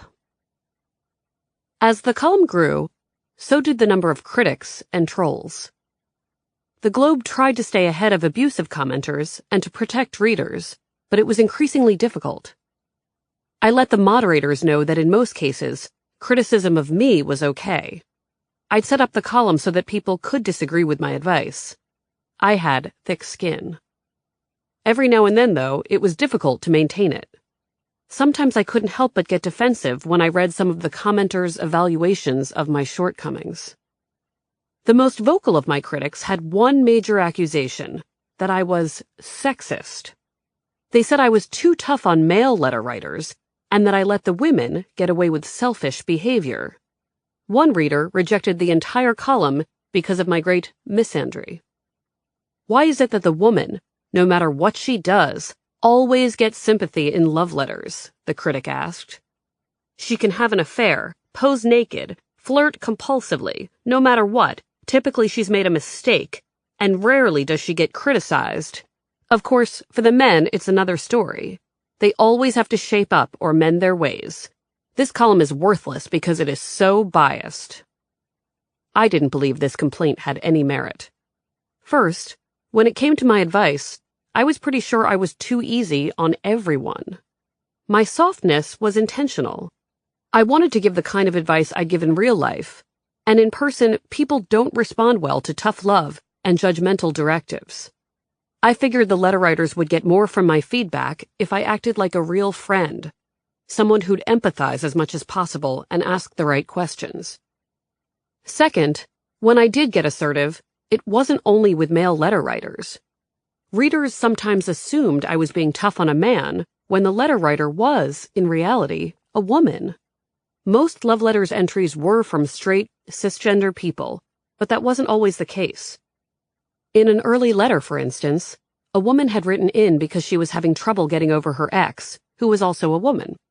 Commenters, who made assumptions based on pronouns, answered, "Man up."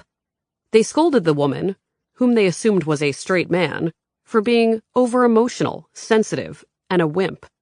I remember that someone called the letter writer a Nancy boy. I had to Google Nancy boy to make sure I understood what they meant. Eventually, though, after one or two commenters floated the idea that the letter writer might be gay, some people decided to alter their advice. They retracted their man up directives and offered more constructive ideas about how to cope with loss.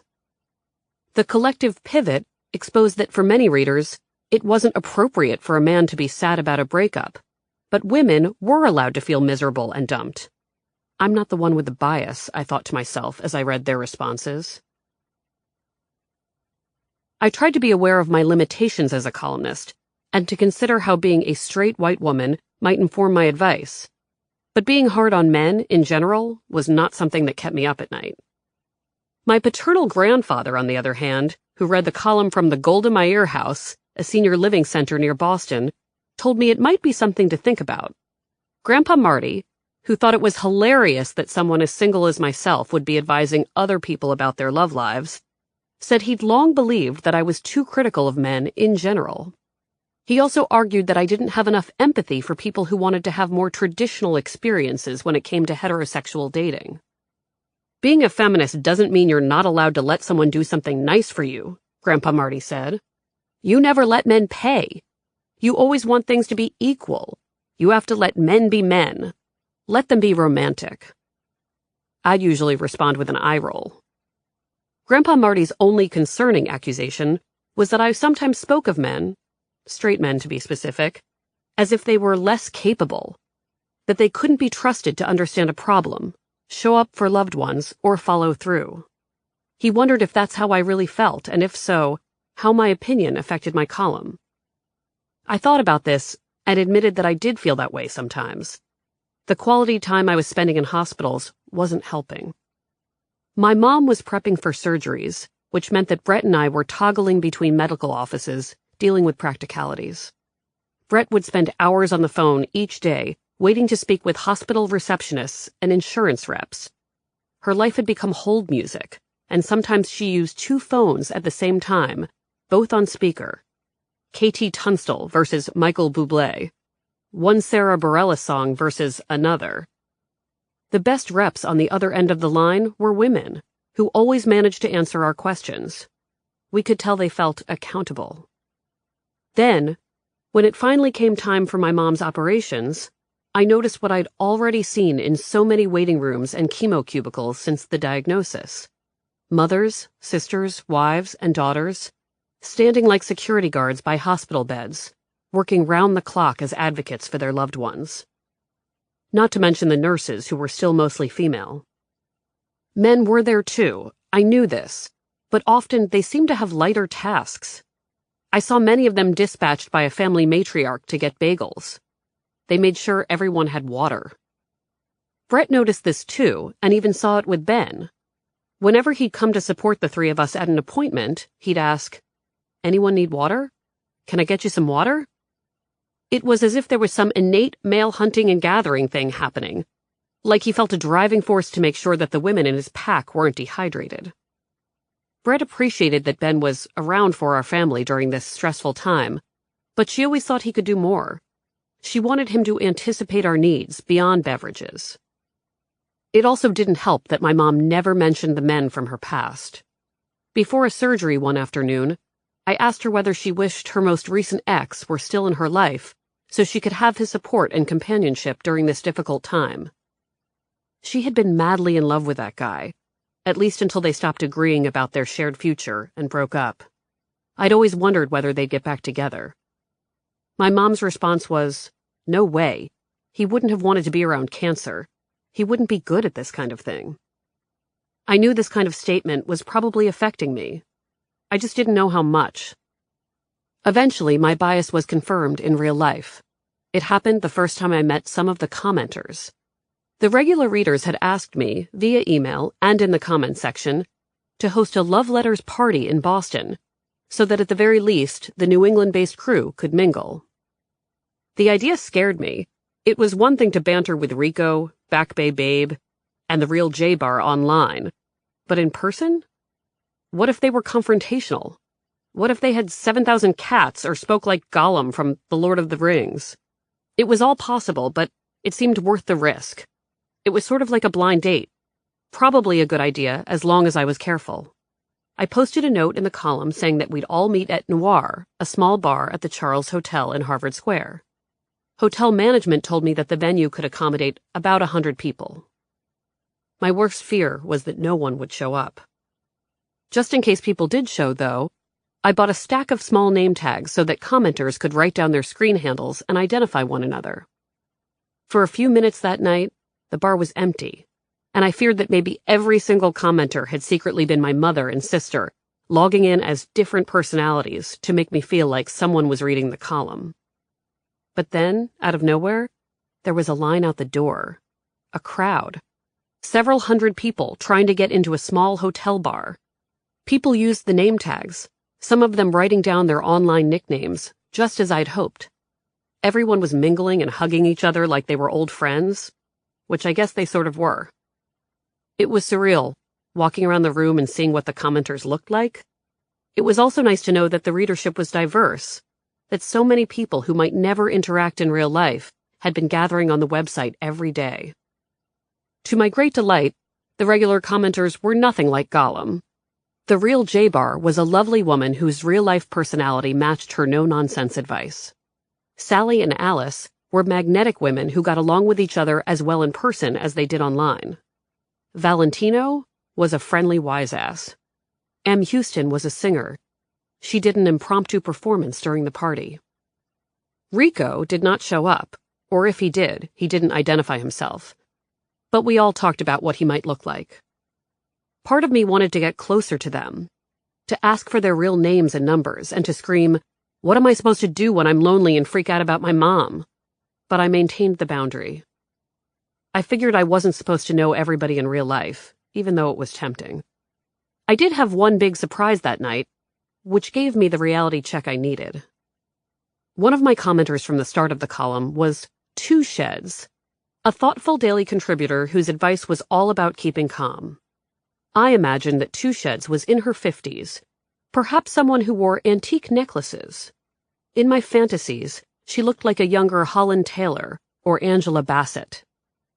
At the party, I got the chance to meet Two Sheds, and was forced to deal with an upsetting reality. "I'm Two Sheds," Two Sheds said after approaching me with his wife. You can't be two sheds, I said, looking at the 30-something bespectacled blondish man in front of me. You're a man. I'm two sheds, Two Sheds repeated. And I am a man. But you can't be a man, I said, stunned, because Two Sheds, she's so thoughtful. There it was. I thanked Two Sheds for his participation, and later left the party knowing that I also made too many assumptions, just like the commenters. Sometimes I was right, but not always. I vowed to do better. At least I'd try. I want to sweep a lady off her feet. Question. I'm a 25-year-old attorney who graduated from law school last year, and I hope to get into politics someday. Aside from my career aspirations, I am desperately looking for a girl I can sweep off her feet. I have never had a problem finding pretty girls, and have always been a sucker for intellectuals like myself. But what I have found repeatedly is that I always run into two types of women.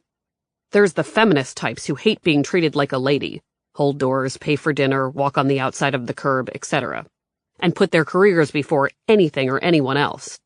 Then there are the girls who use me because I have a good career and are only interested in what I can do for them. Concerts, purses, jewelry, all within 3 weeks of the relationship, but never get emotionally attached. I have always called myself a hopeless romantic because I believe that all the money in the world is only as good as the one you can share it with. More or less, I want to love and be loved. I want to take a walk, look at the stars, and get lost in the moment. I want to make a girl a romantic dinner and go out for ice cream. A girl who I can bring lunch to at work just because it's a Tuesday. A girl who likes it when little notes are left in her car and apartment, just to brighten her day. Meredith, I don't consider myself clingy. 40-hour workweek plus as an attorney. I am just someone who is looking for the real deal and not just a facade of love, you know? Where are these girls, the ones who want to truly love and be loved? The ones who measure life not in minutes, money, or promotions, but in moments? Is it that in the politically correct world we live in today, there is finally no room for a hopeless romantic? Signed, Lost Without Love, Boston. Answer. I blame romantic comedies for making people think they're supposed to sweep someone or be swept off their feet for no good reason. I'm all for feet sweeping, but that should be the second or third step in any good relationship. The first step is getting to know someone as a peer. My guess is that the women who aren't letting you pay for their dinners, the dreaded feminists, are put off by your approach. Your immediate push for romance seems disingenuous, and I'm pretty sure it is. My advice? When you meet a woman, really talk to her. No lines, no notes, just real talk.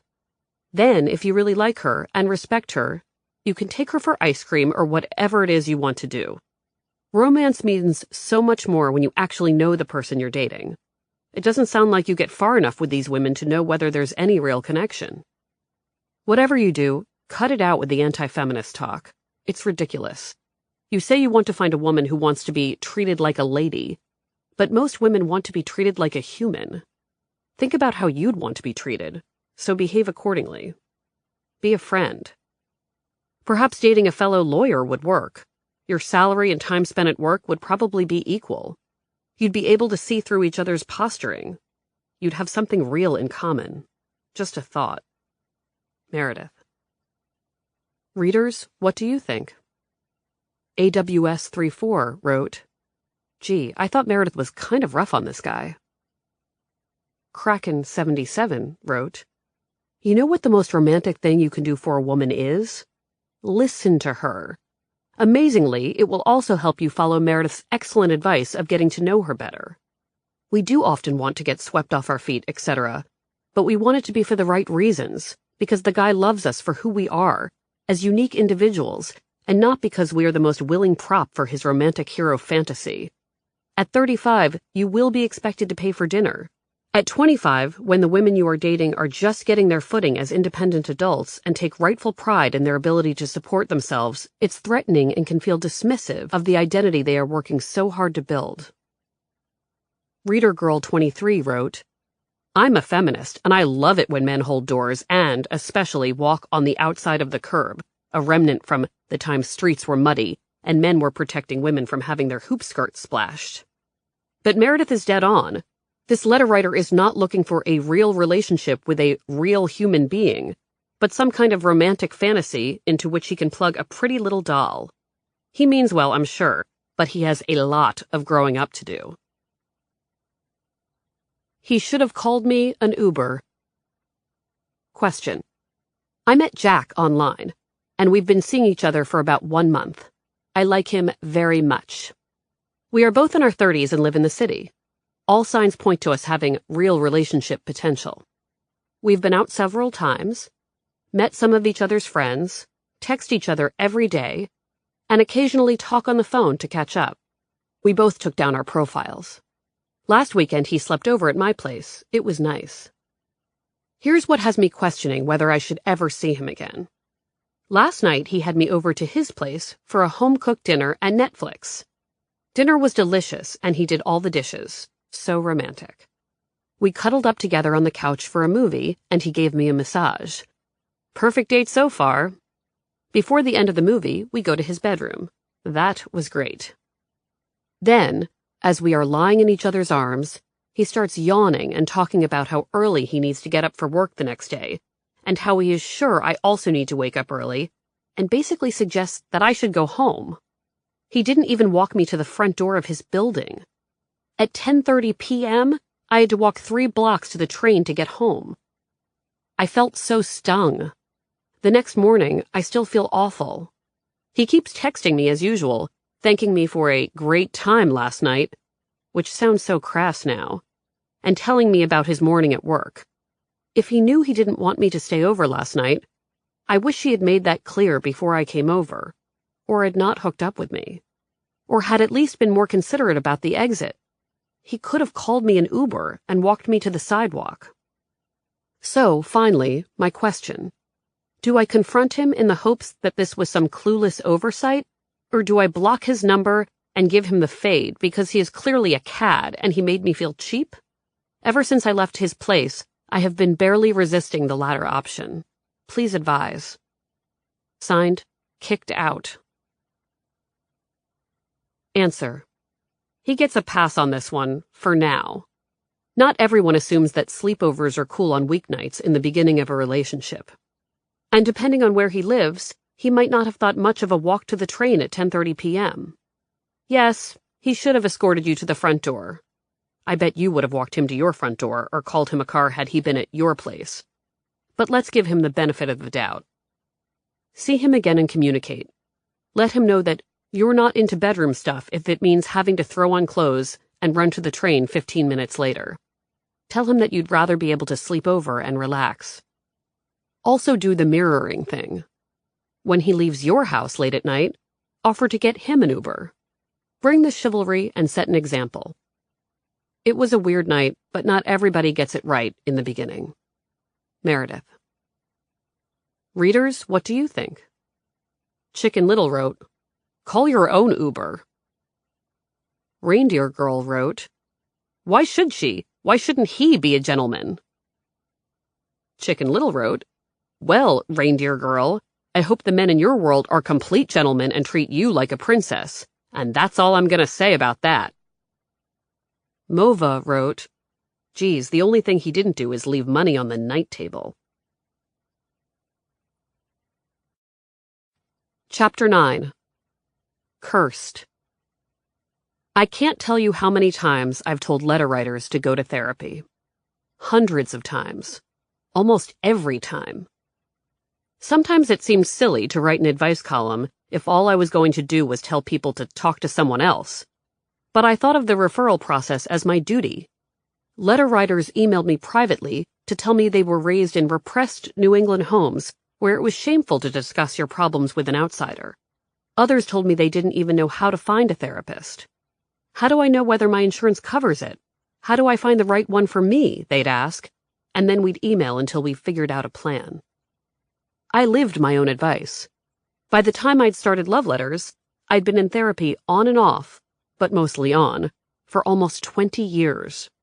During that time, I'd seen a handful of therapists and psychologists, but 2 became long-term advisors who shaped how I managed my own relationships. The first was Dr. Song, whose office was down the street from the mall in Columbia, Maryland. My mom brought me to Dr. Song when I was a teenager because she wanted me to talk about how I was affected by the divorce. She worried that my disintegrating relationship with my father would affect how I dealt with men in general. The only men I seemed to enjoy were the famous and fictional ones whose pictures were taped up around our house. I think my mom also brought me to therapy because she thought I might be gay and closeted. I suspected this because Dr. Song often wanted me to talk about one of my best friends in high school, Elizabeth, who told me she was attracted to women. "I want you to know, Meredith," Dr. Song would say, as she pushed her Sally Jesse Raphael glasses up her nose, "that it doesn't matter if you decide you're attracted to women too. Frankly, I don't care if you come in one day and tell me you're attracted to a tomato plant." You should probably be concerned if I tell you I'm attracted to a tomato plant, I thought. Dr. Song said the line about the tomato plant so many times that to this day, whenever I pass a fresh produce market, I expect something meaningful to happen.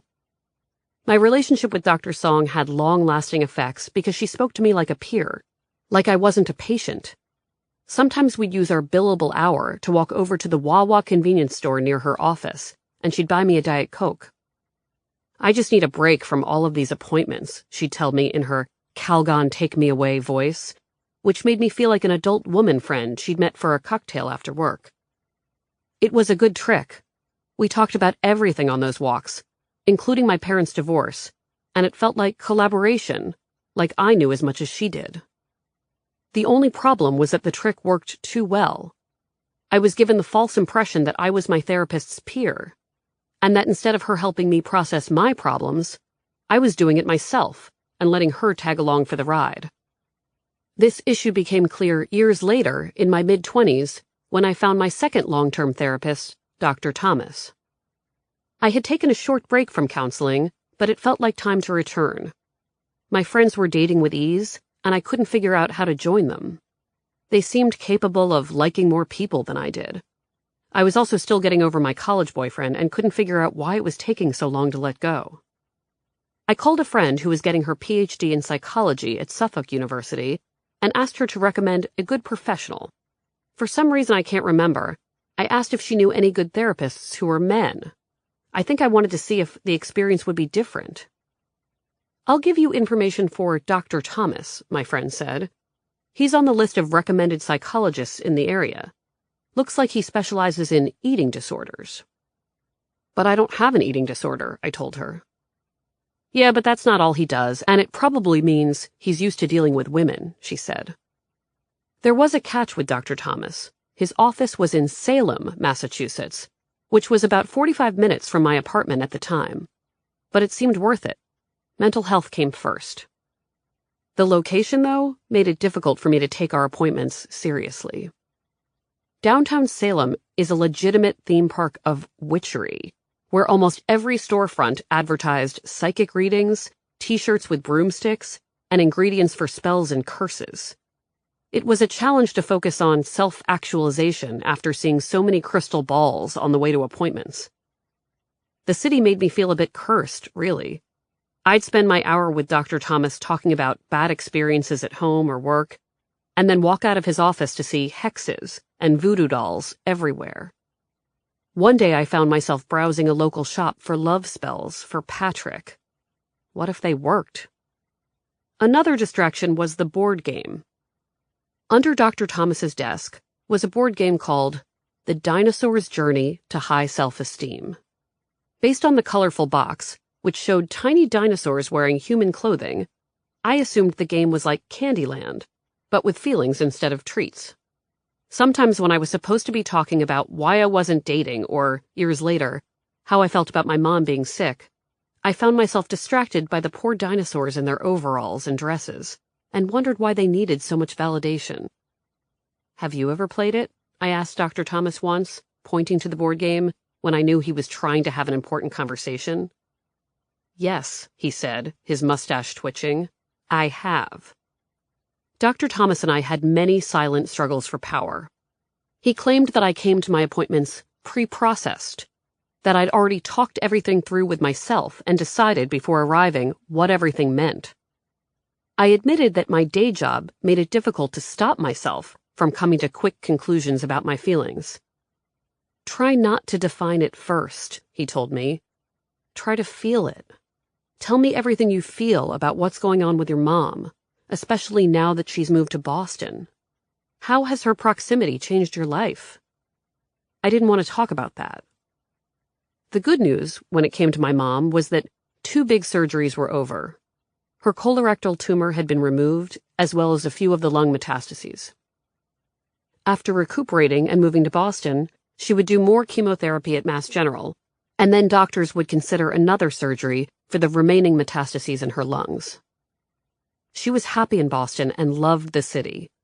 She'd found an apartment in a former piano factory in the South End, which meant there was enough room in the building's elevator to move in her Steinway Grand. She liked her new doctors and had a cool nurse named John. But her new home was 1.5 miles from my condo, which meant that I was always on call. You're living this even more now, Dr. Thomas said. There will be less time for yourself. Boundaries with your mother will be harder to maintain. We still do a lot of talking about you missing Patrick, but is that who's really on your mind? Yes, I told Dr. Thomas, frustrated. I still miss Patrick, like, all the time. Anyway, I continued, my mom is like my best friend. I love hanging out with her. I imagine it's more complicated than that, he said, provoking one of my, I'm not going to talk about this shrugs. It was a constant struggle because I liked being the boss of feelings and telling other people what to do with them. Sometimes my sessions with Dr. Thomas felt like thumb wrestling. He also told me, during a particularly frustrating session, that I was, quite literally, sitting in his chair. You're sitting in my chair. You've been sitting in the wrong place for years, he said, pointing to where I reclined in a brown fabric piece of furniture. What do you mean, your chair? I asked, clutching the arms of the seat that supported me through an hour of therapy every week. Dr. Thomas scowled. You walked in on that first day and sat down in that chair, but it's my chair. All of my other patients sit on the couch. Patients usually sit on the couch, right? They lie down on the couch. I could tell he'd wanted to say this for years. I wondered why he hadn't. Dr. Thomas needed to learn to be more assertive, I concluded. That's what I'd tell him if he wrote me a letter. Do you want me to move to the couch now? I asked. Too late now, he said, shaking his head. Dr. Thomas suspected that I gravitated to the chair because I saw it as the seat of power. I swore I chose it because it looked softer and more comfortable than the couch. But deep down, I wasn't sure. The chair was the position of authority in the room. I didn't want to move to the couch. Despite all the many ways I tried to stop Dr. Thomas from forcing me to face how I really felt about the scary things in my life, he did manage to push me forward, at least when it came to my breakup. On a random summer weeknight, I arrived at therapy and took my regular seat, in Dr. Thomas's chair. I was miserable about Patrick again. He and I had resumed communication. We were starting to exchange some nice texts about office gossip, and it felt good. But then I heard from a mutual friend that he was seeing someone. I admitted to myself that I felt betrayed and stupid, because I thought Patrick and I had the same thing on our minds. I assumed it was clear to both of us that we missed each other, and were finding our way back to coupledom. But he was with someone else, and this mutual friend told me Patrick had traveled with this woman for a whole romantic weekend. We'd never made time for that. I was lonely and wanted to talk about it. I wanted to wallow in it with Dr. Thomas. But before I could tell him the news and declare, as I sometimes did, that I would never date again, I noticed he looked nervous. He avoided making eye contact. There's something I have to tell you, Dr. Thomas said. I was worried because that kind of sentence sounded a lot like, we need to talk, or, let me show you this scan. Just tell me, I said, my voice flat. Oh God, just tell me. I met Patrick, Dr. Thomas said. What? I met Patrick, he repeated. I haven't been able to figure out whether I should tell you, but I think I should. I took a deep breath and fell back into my favorite brown seat as he leaned forward on the patient's couch. Dr. Thomas explained that he'd attended a social event that forced him into a casual conversation with a man named Patrick. Based on how this Patrick looked and what he did for a living, Dr. Thomas knew he was the Patrick, the guy he'd been hearing about for years now, before and after the relationship. I'll confess to extending the conversation, Dr. Thomas said. I asked him a few questions so I could hear him talk. I wanted to keep talking to him because it was Patrick. You got Patrick in 3D, the IMAX experience, I said, feeling like the therapist, trying to help him through it. It must have been strange for you. Right, Dr. Thomas said. It was strange. I understood why he looked so pleased, yet confused. It was sort of like when I'd met my letter writers and commenters. Crossing the line into real life was as disorienting as it was exciting. You had to reset your brain. I asked, so? Was Patrick all you thought he'd be and more? I waited for Dr. Thomas to tell me that Patrick and I were clearly opposites and that our breakup was for the best. I waited for him to tell me that Patrick was too old for me, because Dr. Thomas had always suspected I'd wind up with the younger man. Well, he said, you didn't tell me he was so good-looking.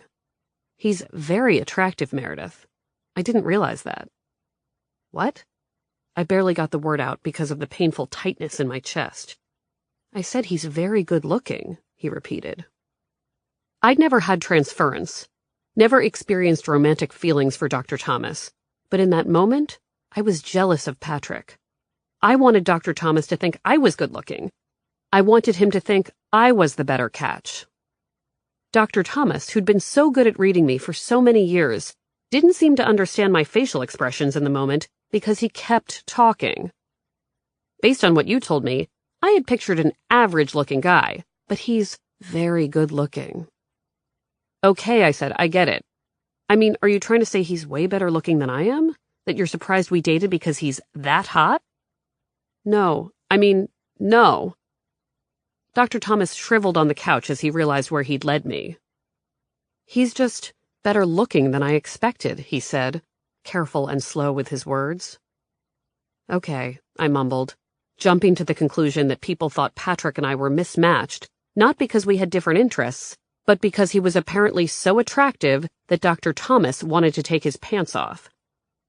Reading my body language, Dr. Thomas changed the subject, asking me about my mother and Brett, clearly hoping I would stop spiraling. I pretended I had moved on from the conversation, smiling and talking about the latest news from the hospital. I did not tell Dr. Thomas that he had set me in motion. For the first time, I thought about finding a boyfriend who wasn't Patrick. Like, soon. And I wanted that person to be so hot that when Dr. Thomas accidentally ran into him at a social event, he would forget Patrick ever existed. I sat in my therapist's chair and began to strategize about how to make my next move. That was what Dr. Thomas probably wanted, anyway. Scared to see his therapist. Question. I have been in a solid, loving relationship for the past 7 months. We fell for each other hard and fast. Here's the tricky part. He was depressed for much of his younger years and has found solace in going to therapy. As our relationship has gotten more and more serious, he is urging me to attend these sessions with him. My question is this. Should I be worried that a relationship should need therapy after such a short time? Or should I be thankful that my boyfriend values our relationship and wants me to be a part of this area of his life? Thanks for the advice. Signed, Therapy Scares the Bejesus Out of Me, Boston. Answer. Don't be scared. He doesn't want to bring you to therapy because he thinks you're a mess as a couple. He's bringing you because therapy is a big part of his life and because he wants you to understand what's going on in his noggin. Go at least once. It'll either be okay, maybe even enlightening and helpful, or it'll reveal something bad that you needed to know anyway. You don't have to commit to more than one session. You can ask the therapist once you're there whether this is something that you need to be a part of on a regular basis. My guess is that your boyfriend just wants to put your relationship through his system of checks and balances. Nice that he wants you to be part of something that makes his life better. Meredith. Readers, what do you think? Jupiter03 wrote, "If he needs constant therapy, time for you to move on. Plenty of folks out there that need no more therapy than a night out with the boys or falling asleep in your arms.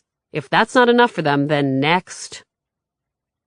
Patricia FD wrote, "Therapy is this guy's religion.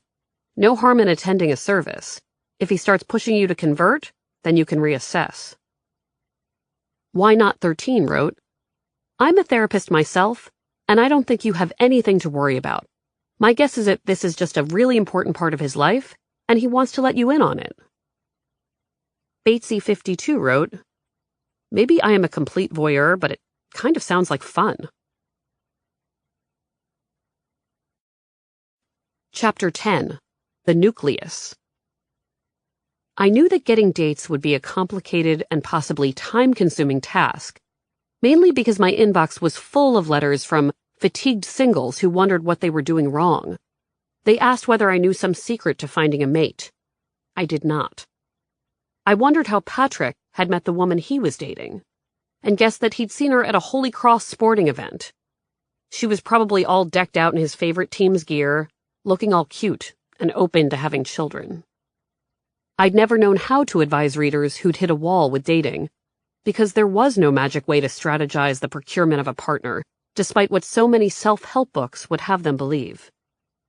Sometimes, in my answers to frustrated single letter writers, I'd write unhelpful things like, "Maybe you should join a sports team," or "take a class," which, for the record, was terrible advice, because the few classes I'd taken at the Boston Center for Adult Education in my 20s were packed with straight, single women who were clearly expecting more men to sign up for Intro to Guitar. The quickest way for letter writers to meet people was to date online, so I often advised them to sign up for a new app or site. But I didn't want to go that route myself. 4 years into the column, I'd answered hundreds of questions about various dating apps and websites, but I'd never been on an online date. Part of it was laziness, but it was also fear. The process seemed to involve a lot of rejection, and every so often, lies. Another reason I stayed offline was that I wanted to preserve my privacy, which was disappearing as the column became more popular. It's not that I thought I was getting famous, or even Boston famous, like my friend Jenny, who hosted a local food show and often got recognized at restaurants. The only place I'd ever been recognized was at a bowling alley in Dorchester. "That's Meredith Goldstein from Love Letters," a coworker had heard the person in the lane next to us say. I'm sure it helped that I'd entered my name as Meredith G on the screen above the lanes. I still count that night as one of the most exciting of my life.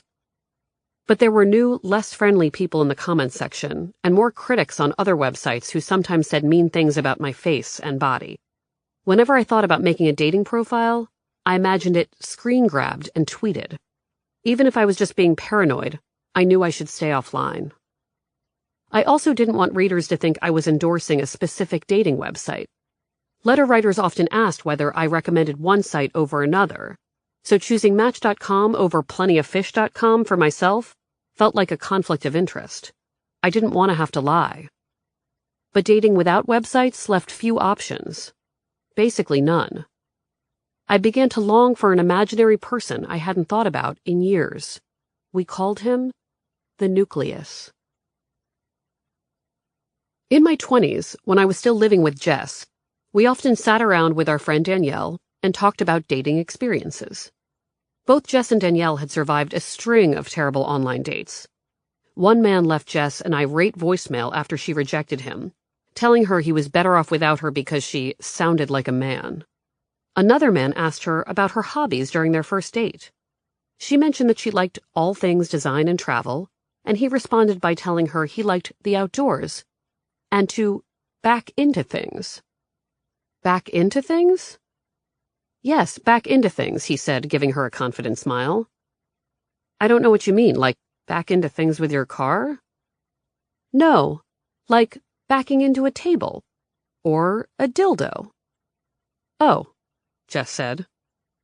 Later, I would tell her that this man should get credit for disclosing his sexual interests. Good for him for knowing what he likes. But Jess said it was too early for that kind of talk. She had no interest in seeing that particular man back into anything, ever. When Jess and Danielle did go out with someone they liked, it was just as bad. They had to accept the reality that those men might be scrolling through thousands of other faces. Jess and Danielle found themselves compulsively checking to see whether their dates had gone back online. There were too many options for everyone, and they felt lost in the process. Danielle, who was the most Malcolm Gladwellian of the three of us, had a theory about how we could all meet partners, perhaps all at the same time. She said we lacked one necessary thing, the nucleus. "You see," Danielle said one night, plates of shrimp tempura rolls in our laps, the television on, "what we need is a nucleus.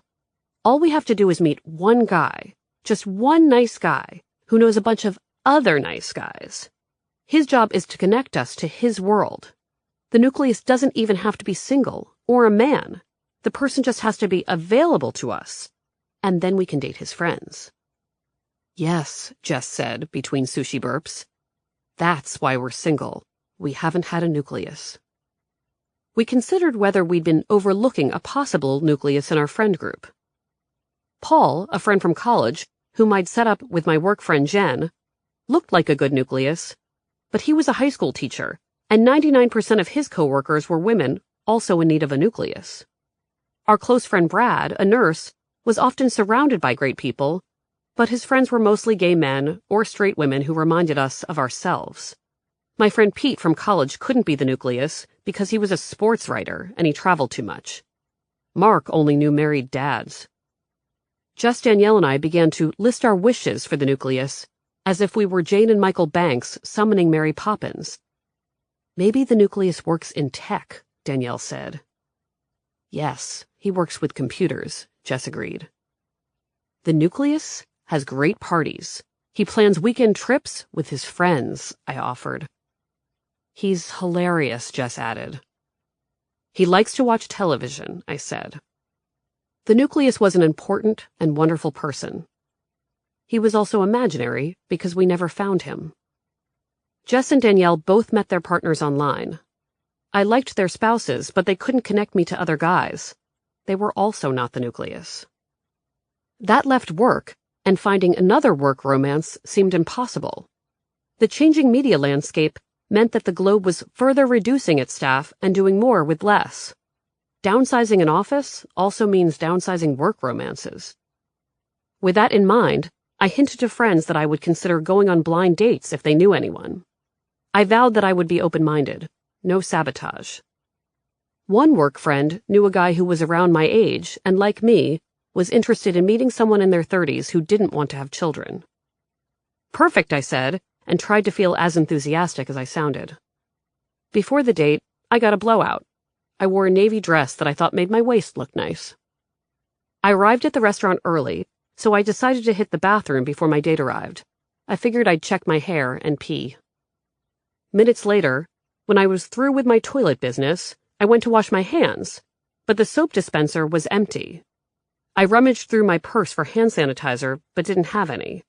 I muttered a few expletives as I tried not to touch anything. I walked out to the dining area to tell someone I needed soap, but before I could find an employee, my date, a smiling blonde man who sort of looked like he could be Patrick's cousin, had arrived at the restaurant and was standing in front of me, reaching out to shake my hand. The same hand that I had not washed after relieving myself in the bathroom. He took my hand and shook it. I winced and tried to remind myself that urine and feces are on everything, and that it probably wasn't a big deal. But it was gross, especially when we ordered a hummus and pita plate to share, because they were finger foods and I couldn't stop thinking about germs. I thought about excusing myself to go back to the bathroom again to check for a soap refill, but that seemed like an odd move because he'd just seen me come out of the bathroom. Maybe someone used to first dates would have figured out a quick solution, or carried hand sanitizer for such an emergency, or would have just forgotten about it, but I couldn't. My date seemed very smart and said a lot of interesting things about his family. I hoped we could have a second date so I could concentrate. His post-date report to our mutual friend was that he thought it went well, but that when we left, I had given him an awkward hug. "But I'm a bad hugger," I told our mutual friend. "And there could have been urine on my hands." My friend passed on the message that I'd had a good time. The guy did email, and we scheduled a second date, but he canceled before it happened. He told me he had seen an ex and that they'd decided to get back together. I couldn't even be that upset because it was just one date. The problematic thing was that I didn't know if I'd ever get set up again. Finding a single guy through a friend seemed to be a rare thing. Part of me was relieved that I was quickly running out of options. That one date had made me really tired. When I wasn't thinking about washing my hands, I was thinking about my mom. It was around this time that I learned, via the column and Facebook, that two of my most active readers, who'd long liked each other's one-liners in the comments section, had started dating after meeting at a love letters event I'd thrown after that first party. Another one of the original commenters, Sally, was also in a new relationship that she could trace back to the column. She told me she'd planned a trip with her longtime love letters buddy, Alice, who'd become her friend in real life. Alice wound up having to bail from the vacation at the last minute, but Sally decided she'd go alone. While away, she met a very attractive man at a bar.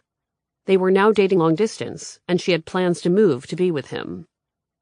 This astounded me, that a comment section, a place often associated with trolls and malcontents, could also be a home where people shared the best of themselves. I never thought it could become a place where people could connect in real life. I was happy for my commenters and amused by my passive role in the couplings. And then it hit me. For so long, my friends and I had been searching for that magic nucleus. Great, I said, picking up the phone to call Danielle with the news. Guess what I am? Is online dating required? Question. I'm 32 years old and single. I love my job and my friends, and I'm generally happy. But I would like to be in a relationship. My job is not conducive to meeting new people, and when I go out, I usually just want to spend time with my friends. I recognize that online dating seems like the obvious way to meet people I wouldn't normally encounter, but I'm not sure it's going to work for me. I hate the "you are so cute" messages from people who clearly aren't right for me. Even nice messages from nice guys make me cringe at the thought of having to engage in back-and-forth banter with someone I don't know via email so that eventually we can meet up. When that date is scheduled, I can't help thinking that I'd rather be spending time with friends, reading a book, or going to the gym. The post-date report always goes something like, "He was nice. It was fine." When asked if I want to see him again, the inevitable answer is, I don't really care. I have met some truly decent guys, but I just can't seem to make myself care about someone I meet once or twice in such a forced situation. I find small talk exhausting, and it takes me a while to feel comfortable around new people. When I have been excited about guys in the past, it is always someone I got to know before even considering him as a romantic partner. Not someone I felt I had to evaluate after each meeting to decide if I want to see them again. My question, therefore, is if you think online dating can work for everyone. Is it something I should really do just to keep an open mind? Or is it legitimate to say, this just isn't for me? Either I'll find someone in a more organic way, or I won't find someone at all. I don't want to feel like I'm giving up, then regret it later. But it's just not clear to me that there will be any sort of payoff. Do you believe that some personalities are not compatible with online dating? Or that I just need to try to adopt a more positive attitude and see what happens? Signed, an introvert with a dilemma, Central Mass. Answer. Online dating isn't for everyone. You don't have to do it. But you do have to change your attitude about first dates. My concern is that the problems you have with online dating sort of apply to all types of dating. Blind dates, set up by friends, aren't much more organic. If you meet someone at a party, you have to decide pretty quickly whether you want to see them again. You won't always have the luxury of getting to know someone before you fall for them. You have to learn how to connect with someone without months of bonding. My advice is to do one thing a week to take you out of the gym, friends, and books. That thing could be browsing an online dating site and messaging one person. That thing could be going to a social event and talking to one person you don't know. You don't have to walk away with a phone number or plans for a date. It's just about changing your scenery and learning how to mingle without resenting the experience. I don't expect you to become a different person or to develop a better attitude about guys who tell you that you are so cute. I just want you to feel better about looking and to care enough to make the effort to get to know someone new. Meredith. Readers, what do you think? Galway Girl wrote, I almost could have written this letter. I do think you could reevaluate your attitude toward first dates. If you are really that ambivalent, to put it mildly, then I don't know why you are even going on those first dates at all. Either find someone you have at least a modicum of excitement about meeting, or take a pass. HSMBS wrote, You do realize some level of engaging with men will be necessary, right? Sun Also Rises wrote, Make some variation of this letter part of your online profile, and that should pretty much take care of all those interactions you want to avoid. His profile is active. Question. I have been dating a guy I met online for about a month and a half now. We have gone out about 8 times or so.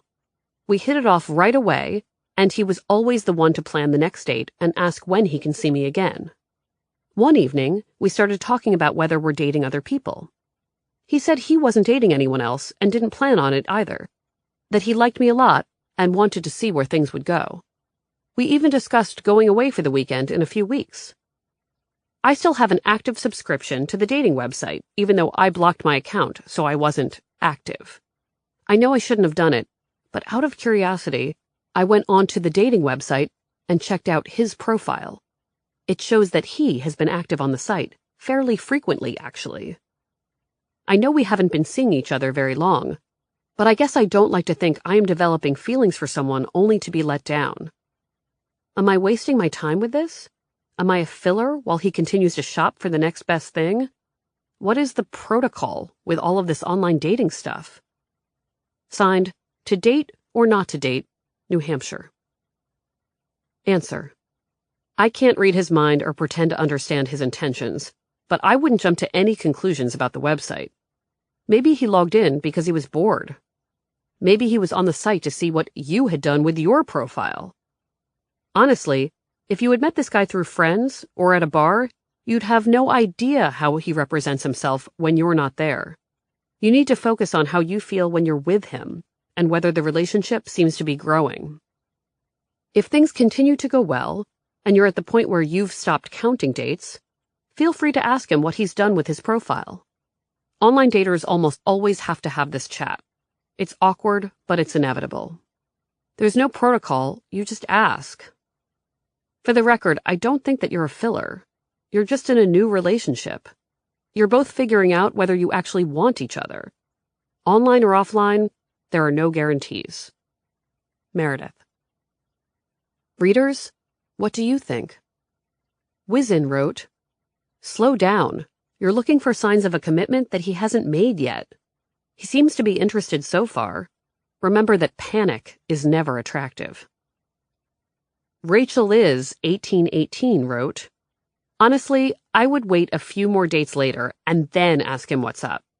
When I met my boyfriend, whom I now live with, online, he was ecstatic about canceling his membership and dedicating himself to our relationship. Make No Excuses wrote, Set up a bogus account, contact him via the dating website and see how he responds. Then you'll have your answer. Chapter 11. Draco. Many readers felt pressure to be friends with their exes. One letter writer told us that when she explained to her ex that a friendship would hurt too much, he accused her of being close-minded. He says it's unprogressive of me, someone who prides herself on being a liberal-minded person, she wrote.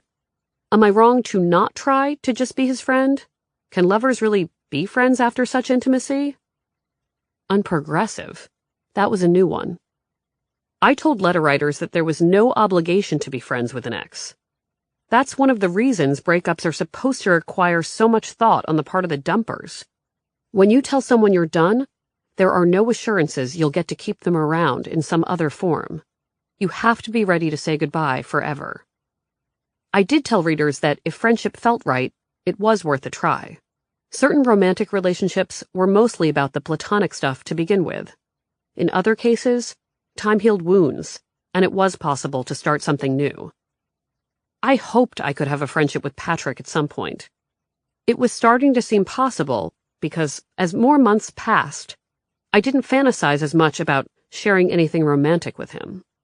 I longed to talk to him about inconsequential things, like whether he was watching Game of Thrones. I wanted to gossip with him about our coworkers.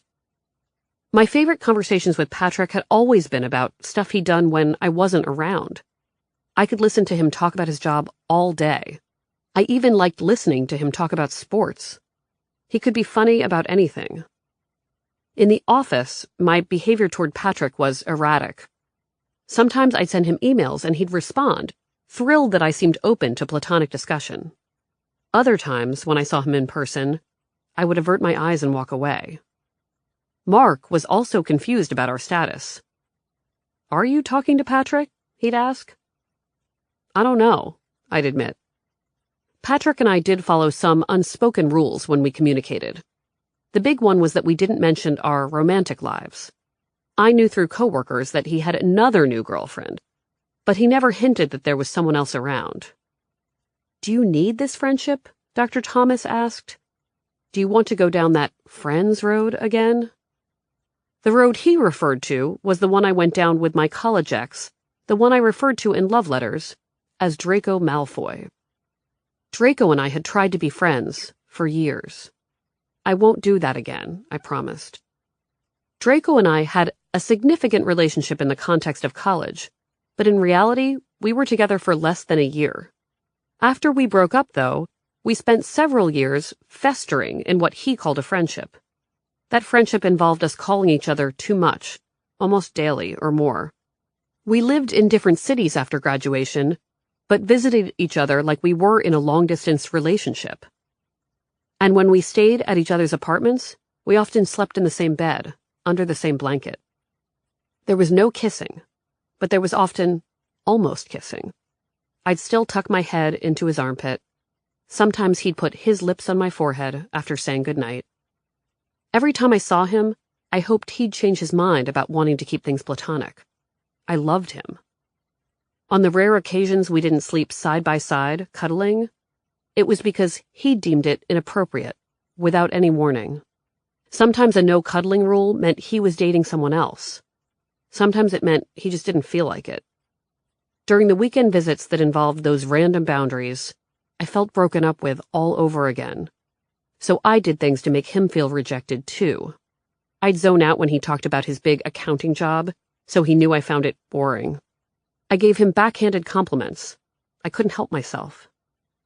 Despite the dysfunctional state of our fraught friendship, Draco objected whenever I suggested we go our separate ways.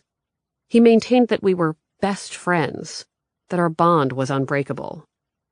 Once, long after we'd broken up, he told me we were the best couple he knew. "But we're not a couple," I said. "You know what I mean," he said. I didn't. The natural implosion of our so-called best friendship occurred 5 years after our real breakup. I was going to a regular therapy appointment with Dr. Thomas and asked Draco if he wanted to come along. "Sure," Draco said. "It'll be great," I said. "We can talk about how we communicate."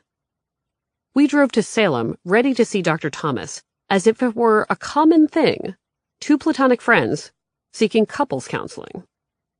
Dr. Thomas stared us down in the office.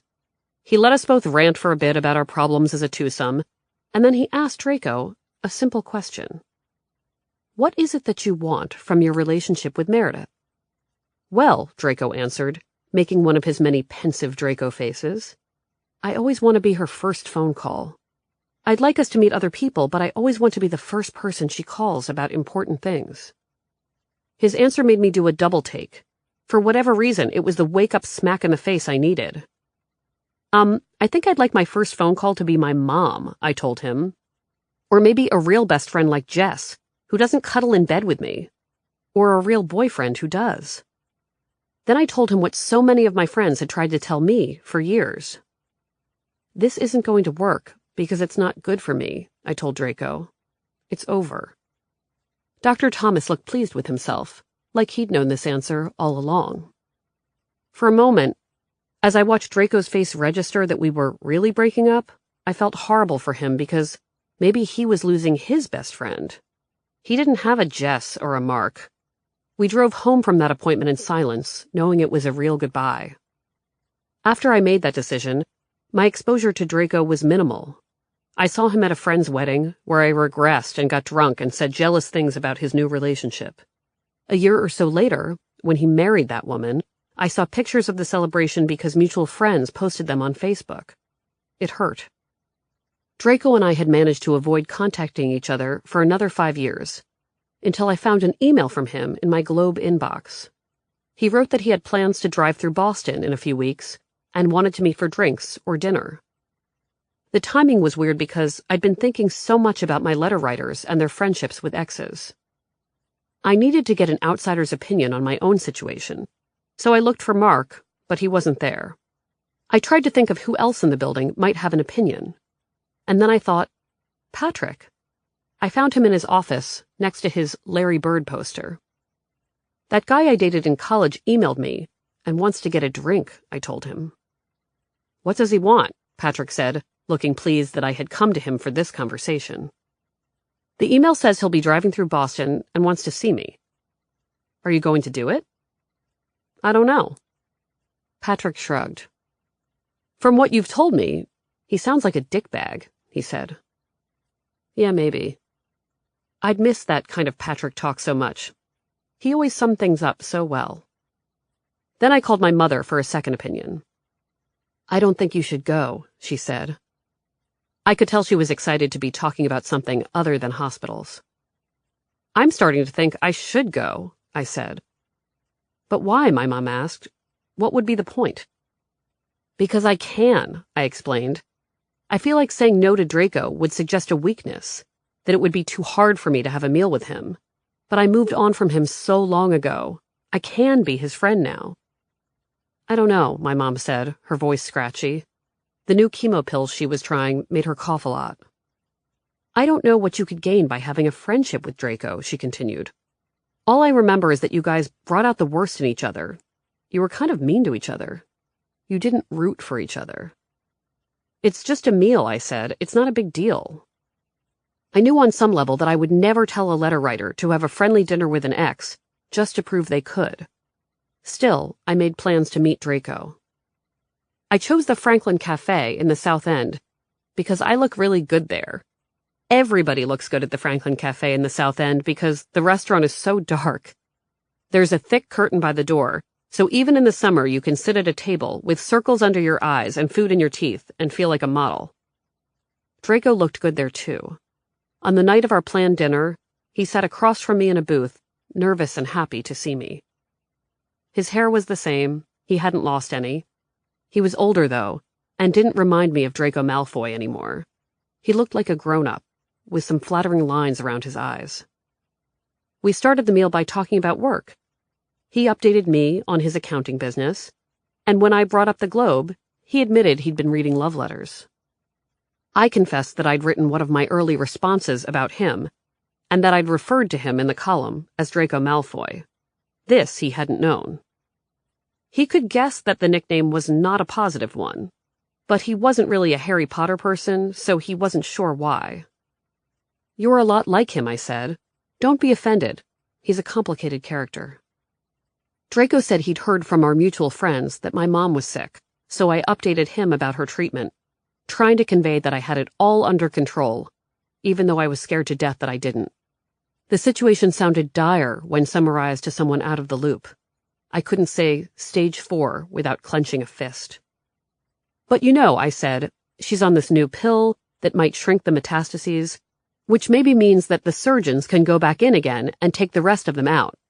She's so strong. She bounces back from surgeries so easily. I'm really sorry you're going through this, Draco said. I know how close you are.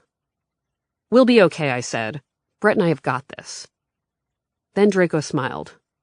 We both couldn't stop smiling, probably for the same reasons we were drawn to each other in college. I'd forgotten how his voice always sounded a little sarcastic in a way that I loved. He was so quick with a comeback and always looked at me like I was the only other person on the planet. He was giving me that look in the Franklin Cafe. I wanted to crawl across the table. The electricity rattled me, so I figured it was a good time to ask about his marriage. You guys must be thinking about kids, I said, trying to be breezy. Is that something you want to do soon? We're not thinking about kids right now, Draco said, shifting in his seat. I'm sorry, I never know if I should ask about that kind of thing, I said. So many of my friends are having trouble conceiving. I should know that it's probably a rude question. We're not thinking about children at all right now, Draco said, his voice robotic. Okay, I said. But how's it going otherwise? I haven't seen you since you got married. Tell me about it. Draco looked at the ceiling. I'm getting a divorce, he said. What? I'm getting a divorce, he repeated, pacing himself as I had when I'd shared my mom's diagnosis. My stomach flipped. Is that why we're here? I asked Draco, thinking of the timing of his request. Is that why you emailed asking to see me? No, I didn't know I was getting a divorce when I emailed you. This just happened. I just told my parents. Draco took a labored breath and explained that it all started when he opened his email on his computer. It loaded his account automatically, or so he assumed. So he opened a message that looked like it was from his wife. What he found was a conversation between his wife and another man. He was confused until he realized he was in his wife's account. But it was too late. He'd seen suspicious content. He kept reading messages until he confirmed that she was having an affair. In Draco's case, the cheating he found was worse than the snoop. He confronted his wife and she confirmed the betrayal. Just a few years into the marriage, she wanted out. He asked her to leave their house in Connecticut. It had all gone down about 2 weeks prior to our dinner. Draco had barely started processing what it meant for his future. Are you sure it's really over? I asked. You could work it out. Couples can survive infidelity. People make mistakes. It's over, Draco said. There's no going back. The Franklin Cafe server delivered a bowl of mussels in tomato broth. I picked at the bread, uncomfortable with the silence, and how Draco seemed to be gazing at the table, stunned by everything he'd shared. I didn't expect to talk about this, he said. I didn't expect to tell you. You know, I said, I see this issue a lot in my column, cheating and snooping. It's very common. I kept talking. Trite advice columnist things were flying out of my mouth by the second. I'm so sorry, I said finally, when I realized he wasn't looking for me to fix it. I'm just so sorry. And I was sorry, which surprised me a little. I had been miserable when I'd seen Draco's wedding pictures on Facebook, and I'll admit that 1% of me, the worst 1% of me, had hoped his marriage would fail.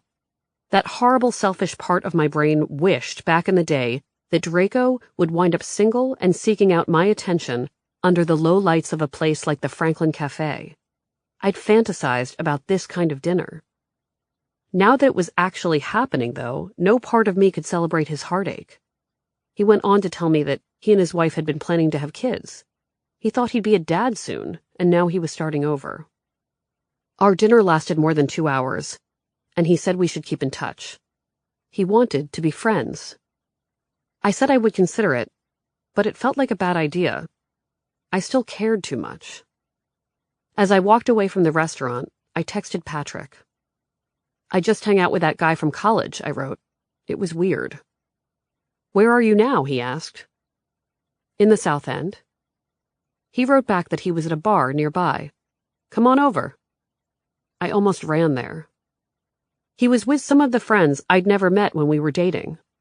I was happy not to have known them then, because now Patrick could introduce me as what I was. This is my friend, Meredith, he said. The label didn't sound horrible.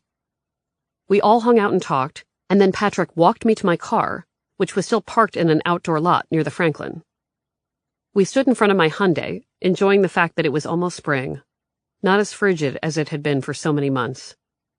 I want to tell you something, Patrick, I said, my head craned upward because he was so tall. Sure, Patrick said, looking down, his eyes glassy from an evening of drinking. I feel like the problem with Draco and me being friends is that we didn't know how to root for each other, I said, quoting my mother. Draco and I were competitive with each other, and sometimes we loved each other too much in a way that made it impossible for either of us to move on. But you and I are always rooting for each other, and we've always been great at giving each other space. I want to be part of your happiness, even if I'm not the center of it." Patrick's smile got bigger. "Yep," he said. Then we hugged, his long arms wrapped around me, and I didn't want to kiss him at all. Ready for a friendship with an ex?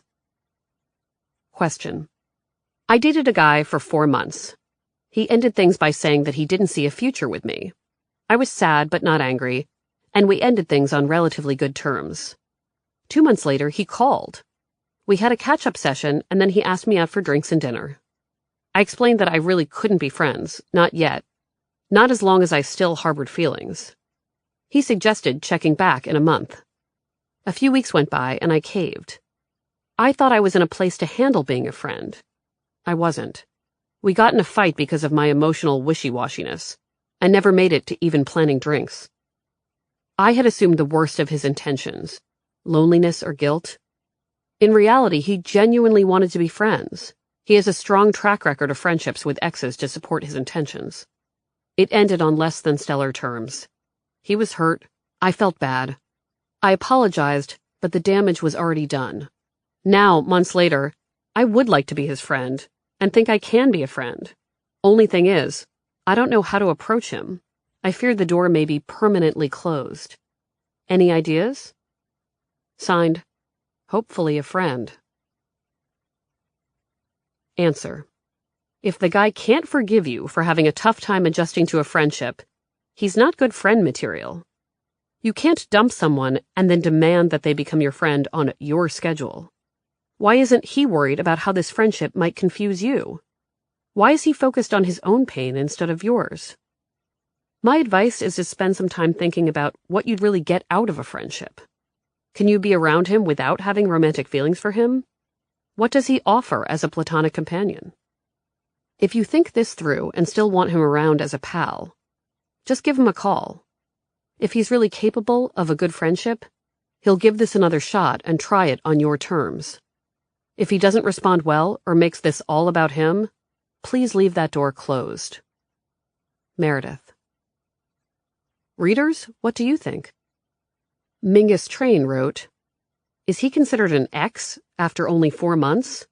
I feel he's more in the someone I dated category." Mova wrote, "I don't remember ever thinking that being rejected by someone was a solid foundation for a friendship." Skywarp 94 wrote, "Burning bridges is the most fun part of a breakup. Why waste it?" Still have feelings for an ex and co-parent. Question. From reading your column daily over the past few years, I see that both you and your readers always advise against exes remaining friends if one still has romantic feelings for the other. I understand it's not healthy to remain in that type of platonic relationship, and most of the responses I've seen on the subject say to simply cut ties. But what if there are young children and shared custody involved? The parents really have no choice but to see each other at least twice per week. How does the parent, who still has feelings for the other, deal with this situation? Signed, Still Love My Ex, Brookline. Answer. I wouldn't say that we, the royal love letters we, always recommend cutting ties with exes. We just want people to protect themselves. We certainly don't want anyone to pretend to be platonic pals with an ex when they're really pining for a second chance. When kids are involved, exes need to maintain a civil relationship, which is very different from a full-blown platonic friendship. You should be cordial, loving co-parents, not part-time life partners. You can call each other to talk about the kids, but you shouldn't be checking in late at night when you're watching TV and just want to chat. The goal is to find other people to call when you get those lonely feelings. It can take years to establish boundaries with an ex, but if you obey your own rules and lean on other people for companionship, you'll train yourself to compartmentalize. Try to make the most of your nights off from the kids by seeing friends and building a rich life. That's the best and maybe only way to feel better about an ex and keep the relationship in perspective. Meredith. Readers, what do you think? Lily wrote, Meredith's advice is spot on today. You should treat your ex civilly, but maintain an almost businesslike relationship related to the kids only. I don't chit-chat with my ex about my life, regardless of how friendly we are now. We talk about our son, and that's it. Molly Sings wrote, My experience has been that the best way to get over someone is to find someone else. I know that sounds like awful advice, but I don't mean falling madly in love, moving in with someone else type of thing. I simply mean date someone, discover another person who values you, or even a couple of people. Don't allow yourself to be defined by the ex. Buzzin' About wrote, Maybe he is feeling the same way you do. If neither of you are out there dating, then maybe it's worth another shot. Sometimes you don't know what you got until it's gone. Chapter 12. Sickness and Health. I wound up at Facing Cancer Together because of my friend Jen, a spotlight reporter at the Globe. She made me go. She demanded that I sign up for the organization's caregiver support group because she saw that I was anxious and twitchy, and that the smaller lines on my forehead were becoming ravines. She probably also noticed that I wasn't washing my hair as much, and that all grooming, in general, had gone to shit. I'd stopped tweezing the one weird gray hair growing out of the side of my face, because it would just grow back and the cycle exhausted me. Every minute felt wrong. If I was spending time with my mom, taking her to dinners or movies or doctor's appointments, I felt bad about not being more engaged at work. When I was concentrating on work, I felt bad that I wasn't spending time with my mom. No matter what I was doing, I felt bad that I wasn't advancing my personal life. No dates, no flirtations. I had become a distracted friend. I missed my friend Brad's wedding because the thought of being around that many people at once seemed too difficult. I owed people emails. I liked to go to Jess's house because she didn't force me to engage. Also, it's cool to see a great friend become an incredible parent. Less than 2 years after having her first son, Alex, she'd had another son, Gabe. Jess would watch over both kids, sometimes while pumping breast milk, as I sat in front of the television, zoning out in front of episodes of the Canadian children's cartoon, Caillou, even though Caillou is the worst. And a British-American kids cartoon, Chloe's Closet, which is about a young Welsh girl who brings her young friends into her closet to have imaginary adventures. Do you think it's a metaphor? Jess would ask, trying to keep me laughing. The closet? Maybe. Just maybe. A really subtle metaphor, I said, relieved that we were talking about something easy and stupid, even though Jess knew what was on my mind. Just being close to Jess and a television made things feel a little easier. My mom had been sick for 3 years, and our expectations for her future had changed, even though we rarely talked about it. Every few months we went to Mass General for a scan, and every result was just a little worse than the one before. The tiny metastases in her lungs grew slightly larger. Things were always going in the wrong direction. Basically, inconsequential growth, my mom's doctor would say. It's such a small growth that we don't even count it as growth, he'd sometimes add, which made us feel better for about 15 seconds. What became clear during these appointments was that her cancer wasn't going to shrink, and that status quo was the best it would get. There was no more talk of another lung surgery to clear out the cancer. A new chemo pill was slowing the growth of the disease, but she'd be on the drug, or something like it, for the rest of her life. The doctor did say it was possible that my mom could exist as she was for years, maybe decades, and that sounded great to Brett and me. My mom's quality of life was sometimes wonderful, despite the cancer. Even at her most exhausted, she exercised more than I did, and was still up for walking around the city and big meals out. She loved taking the tea and spending the afternoon at the Museum of Fine Arts. With the chemo pill, her neuropathy faded, and she was able to sit at her Steinway, practicing while she waited for me to finish with work so we could go to dinner. I just wish she could enjoy her retirement without having to tie it to the sickness. Fun dinners out could so easily turn into me rushing her home because of gastrointestinal flare-ups, a reminder of why she was in Boston to begin with. Sometimes during those trips to the Museum of Fine Arts, she would call me at the office, panicked about what would happen if the chemo stopped working. "Tell me it'll be okay," she'd beg. "It will be," I'd say, because I couldn't come up with any other response. "Do you think I'm going to die?" she'd ask, her voice high like a toddler's. "Well, like, eventually you're going to die," I'd say, trying to cut the tension with sarcasm. "We're all going to die, but not anytime soon." My mother wasn't the stoic, sick parent you see in movies, like Meryl Streep in One True Thing, where she's still a supermom and tries to decorate an entire town for Christmas. She wasn't behaving like Susan Sarandon in Stepmom, where the sick mom character gets super cool and smokes pot and cracks sarcastic jokes. My mom was still the same mom I'd always known, peer-like and needing advice, which meant she looked to me for constant validation. It was a good time to become an even better friend to my mother than I'd ever been, to boost her spirits as she accepted her limited future. I wanted to be the perfect companion and cheerleader, the daughter who made everything better.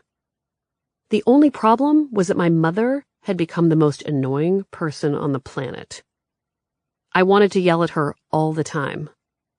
No matter what kind of friendship we had, we were still mother and daughter, which meant she often did and said things that made me want to scream, "Ugh, stop talking, Mom," like I was 14. Like when she said, "Get on internet," instead of, "Get on the internet." She made that mistake a lot. "I'm going to get on internet and Google some restaurants," she'd say. I'd have to hold back from shouting, "The internet! You're going to get on the internet," because I knew it would make her feel bad. Or when she said tread instead of treadmill, like her treadmill needed a nickname. "I'm just going to walk on the tread to get some exercise," she'd say to me or to Brett, who'd also reached her limit with my mother's shorthand. "Mill," Brett and I would yell to each other during late-night calls.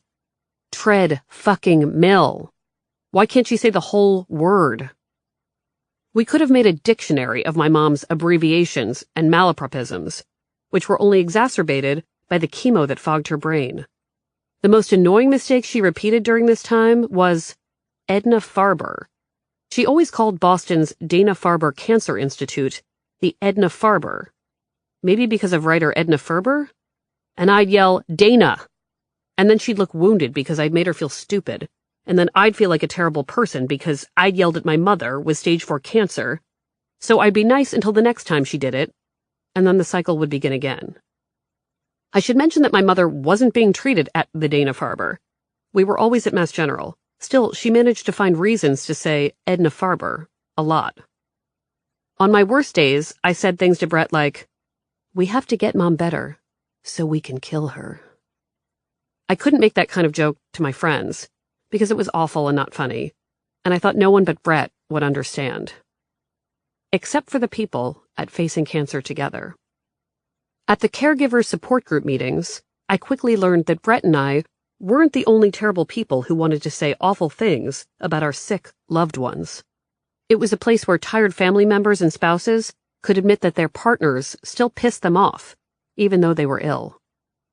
The group leader, a young guy who always looked a little afraid of us, reminded us in his soft support group voice that we were not bad people for having terrible thoughts about the people we loved.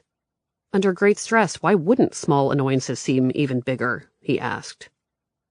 It was this validating question that inspired me to keep attending the group, even though it was just one more thing I'd have to add to my schedule. I got the sense it wasn't easy for any of the caregivers to get the support we needed. Facing Cancer Together was housed in a small white church in a suburb west of Boston, a tough drive during rush hour, which was when the group met every week. By the time all of the caregivers arrived, parked, and used the bathroom, we looked annoyed and haggard, because making that trip was stress on top of stress. I decided early on to try to stay quiet during our sessions, mostly because of who I was in the group. Of the 10 or so members, I was the only caregiver who was the child of a patient, as opposed to a spouse or parent. Most of the other caregivers were tending to wives who'd been diagnosed with breast cancer in their 40s, or young husbands with rare forms of myeloma and brain cancer. That's why I felt like I should just listen. Because who was I to complain? I was a single woman in my 30s with no kids and no real responsibilities outside of my job. I didn't live with my mom, which meant I always got a break.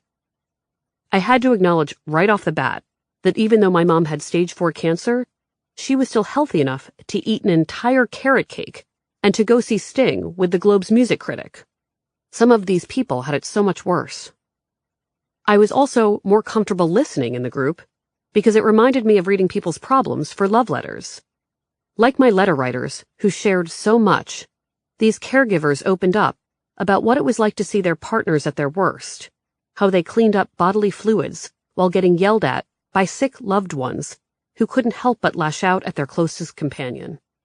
The caregivers ranted about their in-laws and confessed that sometimes all they wanted to do was watch 17 hours of television and not talk to anyone. Mostly I just nodded. Sometimes when I got home after group, I thought about things I'd wanted to say, what I would have talked about had I not felt like an imposter. My biggest stress at the time, beyond the illness itself, was money. I was spending a lot of it. When we needed a U-Haul to move my mom from Maryland to Boston, that went on a credit card. Concert tickets for a band she really liked? Credit card. In the mood for spaghetti? We'd go to the fanciest Italian restaurant I could find, and I'd put it on a credit card. My mom never had extra money. She managed to keep us in our suburban house after the divorce by teaching piano into the night, sometimes 6 days a week. She was frugal enough to keep up with families with 2 incomes, which meant that Brett and I never skipped school trips or dropped our music lessons. But she rarely spent any money on herself. She tried to keep even the basics to a minimum. Sometimes she kept the lights off when we were kids because she said she liked the dark, but I knew she was trying to save on the electricity bill. Brett and I didn't grow up to be savers like her. We liked treating ourselves to meals and trips, at the expense of our savings. And once my mom got sick, we became even bigger spenders, now for her. We decided that for every bad experience in the hospital, for every time she got stabbed with a needle or had to sit through a scan, my mom was entitled to an incredible, unforgettable experience. Brett and I were like a Make-A-Wish Foundation for just one person. We liked to end our Mass General trips with a meal at Scampo in the nearby Liberty Hotel. It's a lovely restaurant where you can spend $27 for one mozzarella tasting plate. Out came our credit cards. I bought her a Kindle Fire, which seemed fancy at the time, so she could watch Parks and Recreation marathons during treatment, and kept loading the thing with books and other entertainment. I always parked in the stupid $30 parking lots whenever we went out, so she wouldn't have to walk far if it was cold. Credit card, credit card, credit card. The little things were adding up. Brett often went even bigger with her gifts, especially when my mom stayed with her in New York City. One night, Brett surprised her with tickets to see a fancy clarinet player who was performing at a chamber music festival at Carnegie Hall. Brett ordered a big car to get them there. Mom was ecstatic. Meanwhile, Brett was turning down one casting job after another so she could come to Boston for medical appointments and procedures. She was losing income as fast as she was spending it. My mom wasn't oblivious to this. She'd sometimes ask, "Is this affordable? Do you have enough money?" But we always made it seem like it wasn't a big deal. "This is why I don't have kids," I'd say with a laugh. "More disposable income for me." I knew my mom was living off the money she made by selling her house. I could tell she was stressed about that, and I didn't want her to dip into that account more than she needed to. In the caregiver support group, where I was supposed to be able to air all of my fears, I wanted to ask how Brett and I could keep up the spending, but I couldn't bring myself to share the problem. Some of the other caregivers in the circle were balancing medical bills, crazy mortgages, and feeding many children. Brett and I only had ourselves to blame for our spiraling debt and our mom's expectations. Instead of coming clean to my mom or to the group, I looked for credit cards with more points and lower interest rates. I told myself I'd do the math later. maybe the Globe would be bought by Google, and we'd get stock options. Had I more courage, I would have also told the group how Brett and I had stopped taking care of ourselves. I began to rely on food delivery for all meals at home, and had gained enough weight from pad thai that my boobs had started to muffin top over my bra. Mark and I called the extra layer of boob second boob, because it looked like I had 4 boobs in total. Brett, meanwhile, was ignoring her Crohn's disease diet and consumed all the gluten she could find. The inflammation in her knees was so bad that she was walking like my Grandpa Marty. We also behaved horribly when we were alone together. We felt entitled and enjoyed the things we liked in excess. Those things included pills and wine. Sometimes those pills were not prescribed to us. One night, after a particularly stressful afternoon with my mother that involved a scan result, my sister and I took Benadryl and oxycodone. I did not ask where my sister found this oxycodone, but I imagined it was from my mother's surgeries. And then split a bottle of Riesling. I intended on having a small glass of wine, but we kept refilling our cups until the bottle was gone. I went to bed feeling incredible, unencumbered and calm for once, until I woke up covered in sweat, my heart pounding like a bass drum in my chest. I called Brett into my bedroom. She'd been on the couch still awake watching television. "What's up?" she asked. "I'm sweating and my heart is beating fast and I might be having a bad reaction to the oxycodone and wine," I said. Do you think we should go to the hospital?" Brett asked, still relaxed and clearly high from the medication. "I really don't want to," I said. "Well, do you think you're dying?" Brett asked. "Unclear," I said. Brett went to the living room to get her laptop. She came back and placed it on her legs and then Googled symptoms of death. "Ugh, I don't want to go to the hospital," I moaned. "But Mom will totally kill us if I die from taking pills and drinking wine." "Yeah, that's the last thing she needs," Brett agreed. Google was little help. We decided to wait it out, and eventually we both fell asleep. We woke up admitting that we needed to do better, but I can't say that's the last time we indulged. I could have used the group's help, because I'm sure some of my fellow caregivers had found their own irresponsible ways to escape. Maybe they would have been able to tell me how to cope without putting myself at risk. Had I felt comfortable talking about my advice column in that group, I would have also admitted that my personal life was affecting my work. In one instance, a woman who was a breast cancer survivor had written in to tell me she was annoyed that her husband didn't want to have sex with her. Now that she was healthy, he wasn't interested. And she couldn't understand why her husband had shut down the minute that she was ready to live the rest of her life. I responded with a rant about how she needed to give her husband a break. He'd been strong for her, and now she had to let him take some space for himself. My answer was so transparent that my mom, who still read the column first thing every morning, brought it up at one of our dinners and began to cry. "Was that a message to me?" she asked, her lips trembling. "Of course not," I said. "It's a letter from a wife about her sex life with her husband. How could that have anything to do with us?" I went back and looked at the letter and my response, and I was horrified. I had projected my exhaustion and resentment all over the letter writer. I assumed so much about the letter writer's husband that to anyone who knew me, it was clear I was talking about myself. I thought about apologizing to my mother and talking it through, but I didn't. It was too strange of an issue to bring up in my support group, I decided, so I kept it to myself. The one issue I did bring up in the group was dating.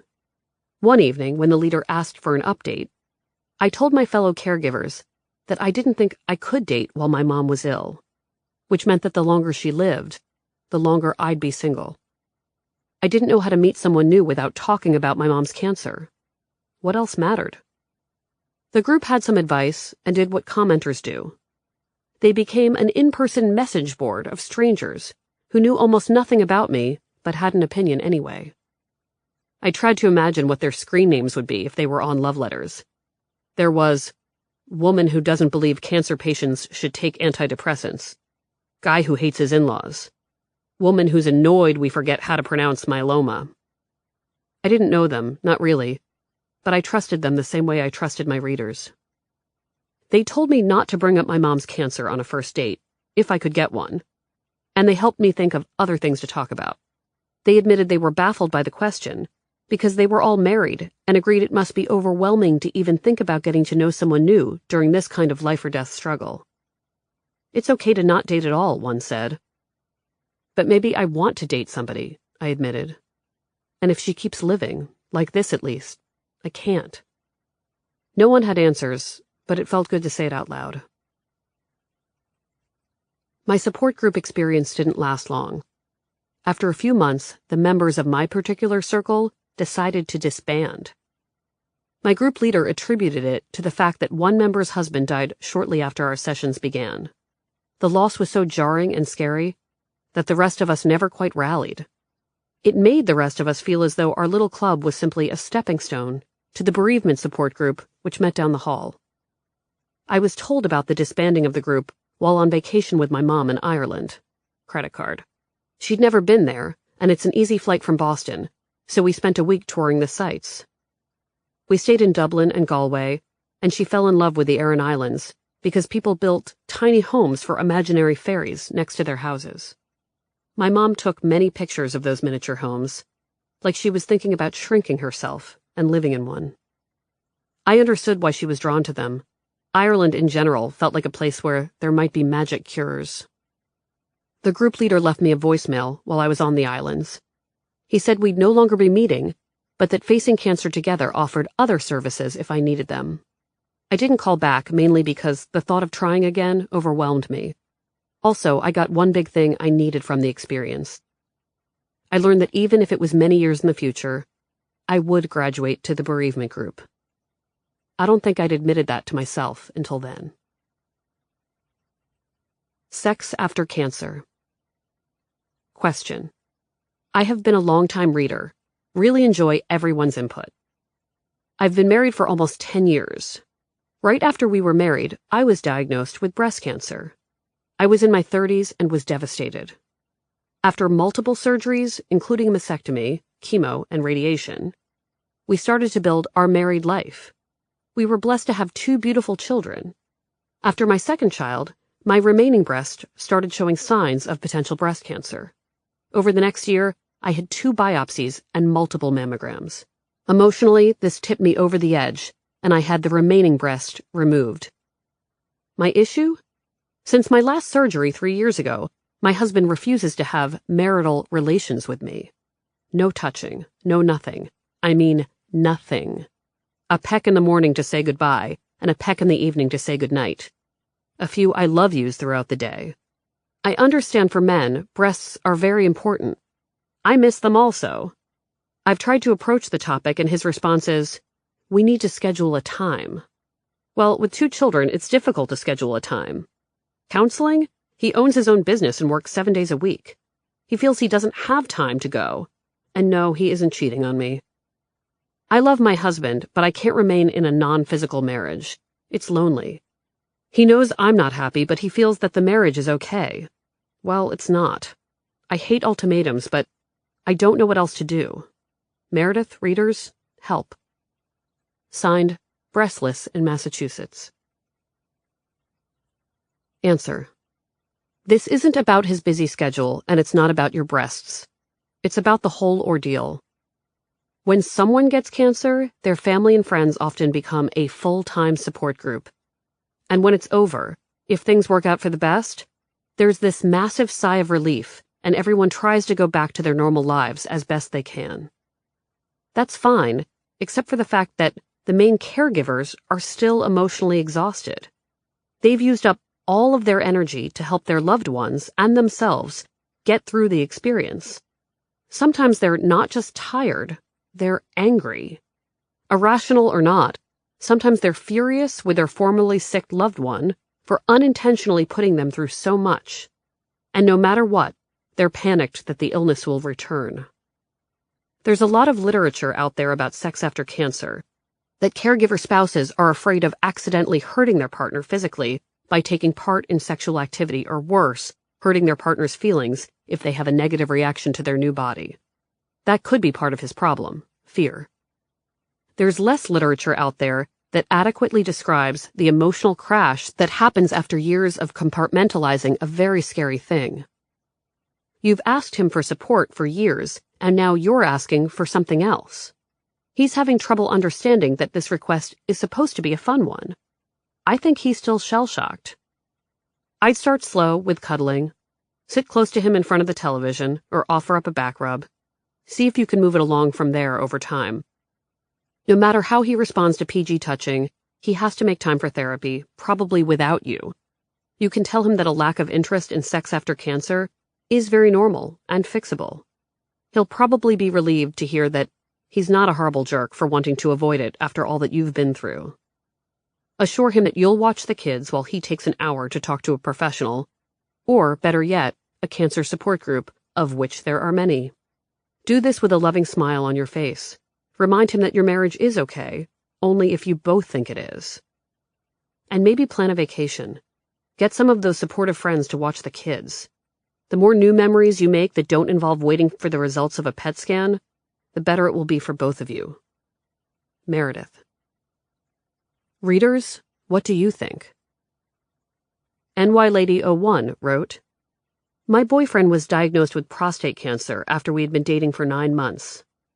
My boyfriend is fine now, but it really affected our relationship. We both had an underlying fear of the cancer getting worse, and his dying. It affected our relationship in a lot of bad ways. At one point, we almost broke up. We love each other very much, so rather than lose each other, we made a commitment to talk about our fears, what was bothering us, and how our behavior had changed.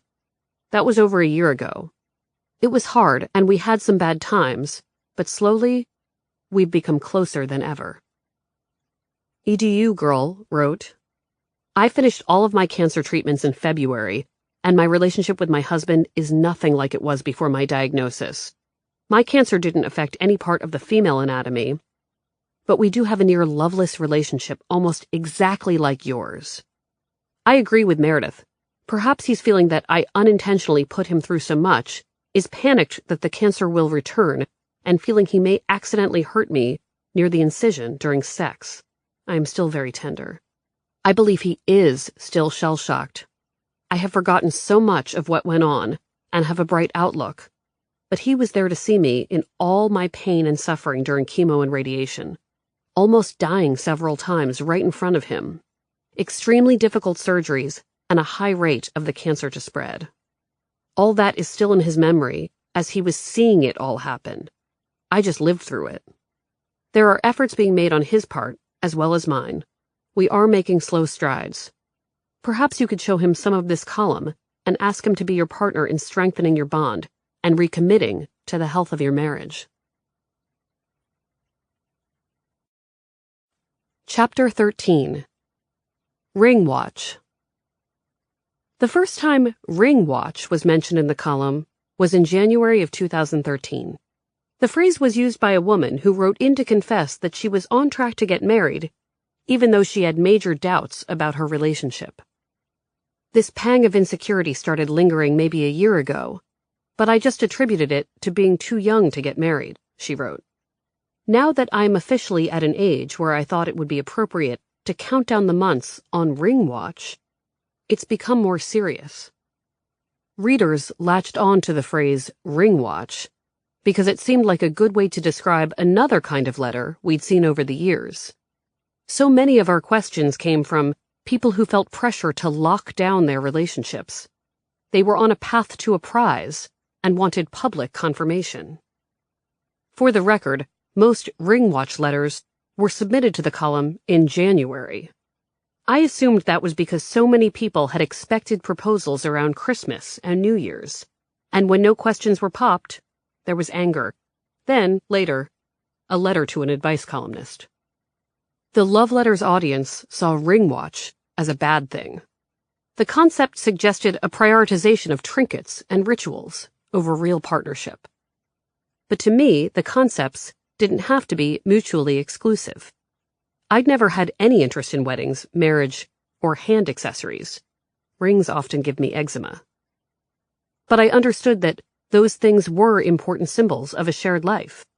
I didn't think it was bad to be on Ring Watch, or to want to know the deal had been sealed. Again, it was my sister who helped me figure this out. Brett had never been an expensive jewelry or weddings person either. But once she fell in love with Ben, she was on ring watch too. What had started as a maybe fling, with a 10-year age gap, had turned into something serious over the years. Ben was still living with Brett in New York City. They got along well, and my sister was sure Ben was the one, or to be more accurate, the one she wanted. Ben wasn't sure, though, and that made sense. He was entering his late 20s, while Brett was planning for 40. He has to shit or get off the pot, Brett would say to my mom and me, on the phone or in person after my mom's hospital visits. Sometimes she'd yell or whisper the words, at various decibels and speeds. Shit or get off the pot. Shit or get off the pot.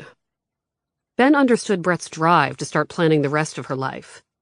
He also knew that my mom's illness had forced her to ask big questions about the future. If he wasn't in it for sickness and health, for all of it really, Brett deserved to know so she could look for someone else. Ben also wanted a big commitment, someday. But he feared that if he married the person he'd met in his mid-20s, he'd have regrets years down the road. What else do you want to experience before you get married? Brett would ask whenever he explained his reservations. Sleeping with other women? Most likely the name Katya floated through her brain. Maybe, Ben admitted. And I always thought that maybe I'd live in California for a few years. Couldn't we live in California together? Brett asked. I guess, Ben said. But that wasn't the point. Ben pictured being in California on his own. You know what? Go, Brett said with biting sarcasm. Go to California. Stay with your hippie glassblower friends. Enjoy. This argument was frequent and only ended when they agreed to table the issue until they were ready to fight again. It was just like my letter writers, who often went in circles with their partners about whether to break up or get married, because for many long-term couples, there was no in-between anymore. I was on Ben's side to the extent that I could be.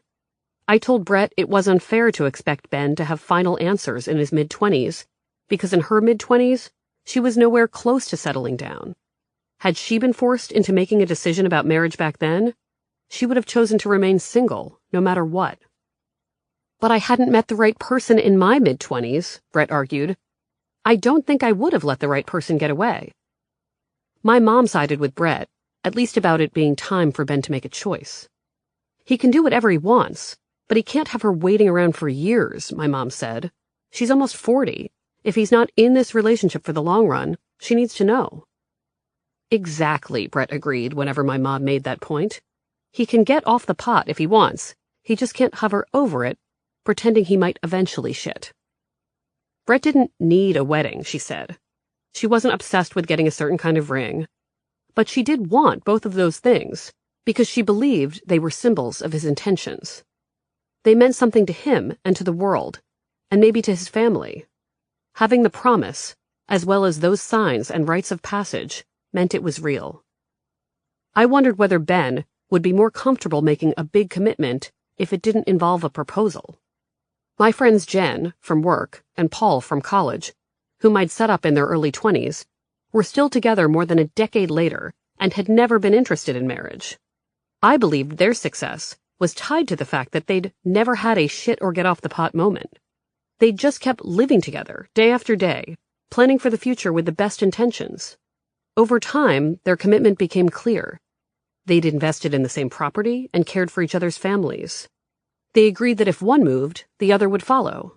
It felt organic, partly because there'd never been any ultimatums or deadlines. We have a house, and we share families, so what's the difference? Jen once said. Plus, we've seen couples get married and divorced in the time we've been together. It's not like marriage is a guarantee. Brett said that was all well and good for Jen and Paul because they'd started dating in their early 20s.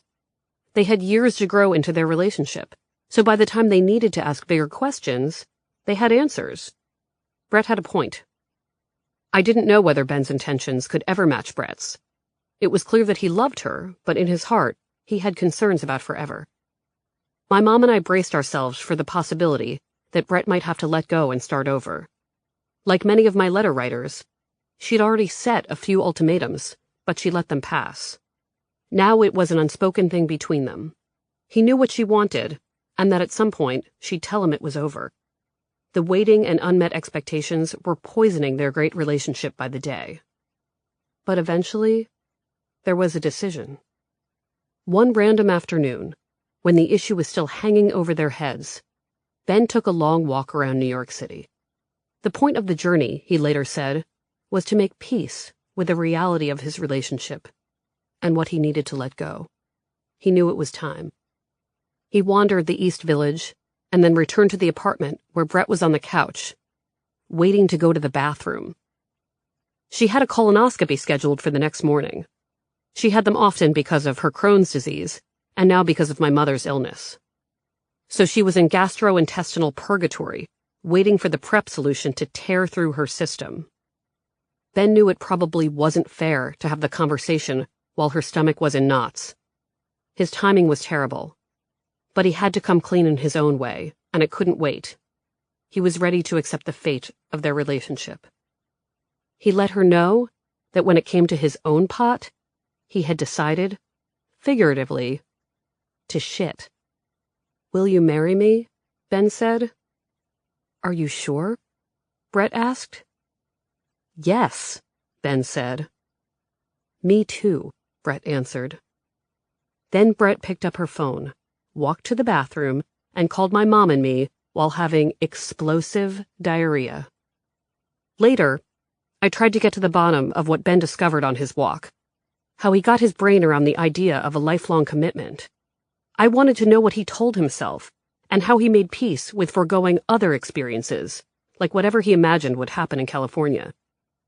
I hoped there was an easy explanation, something I could boil down for my readers, so they could put their ring watches to rest. But Ben wasn't able to give me a real answer. He said he knew he loved my sister, and that they had a really good time together. He used the word lucky, which to me said a lot. Ultimately, when it came down to two choices, breaking up or staying together, one option seemed like a lot more fun. That much he knew. Should I give up on marriage?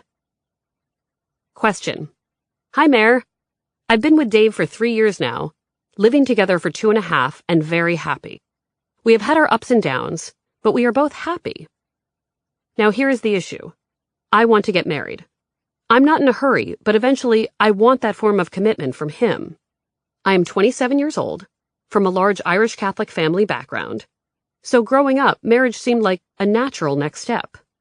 Now, I am well aware that marriages don't always turn out happily ever after, and many people live their lives with their partner anyway. That being said, I'd still like to be married, not to just anyone, but to Dave. Dave does not share my viewpoint.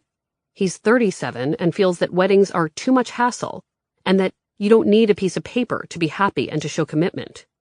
I believe that his experience with his parents may have something to do with this. He's an only child, parents still married, but fought a lot. They admitted that they stayed married for him when he was young. They are still together and happier from what I've been told. I come from a family of divorce and still think that with work and love, a marriage can be successful. I have told him what I want and he's still very hesitant, flip-flopping between not being financially ready and not needing the piece of paper. I am torn. I want to spend my life with him, not just anyone. So please no one think that I am just looking for a ring. But I want a marriage, and I need this piece of paper, I guess. I'm at the point where I'm being asked on a daily basis when I'm getting engaged, and it's weighing on me. Should I just give up and be unmarried with the love of my life, or should I make it clear what I want out of life and not compromise?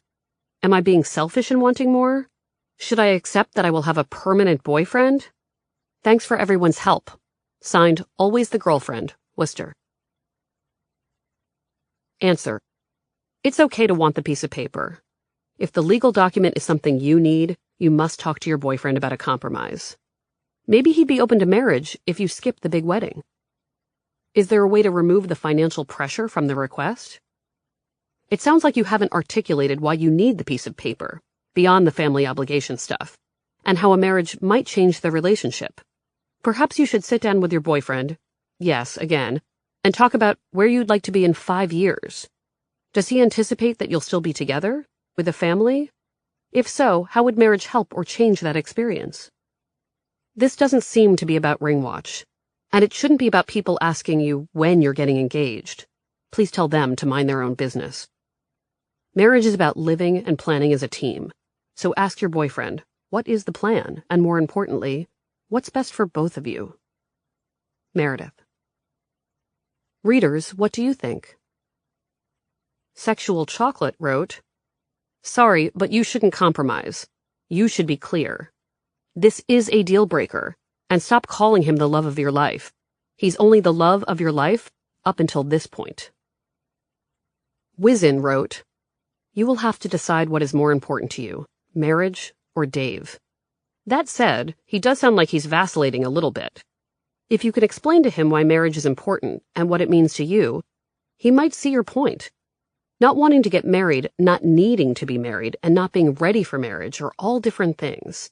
And tell your nosy relatives to butt out. What they want is least important."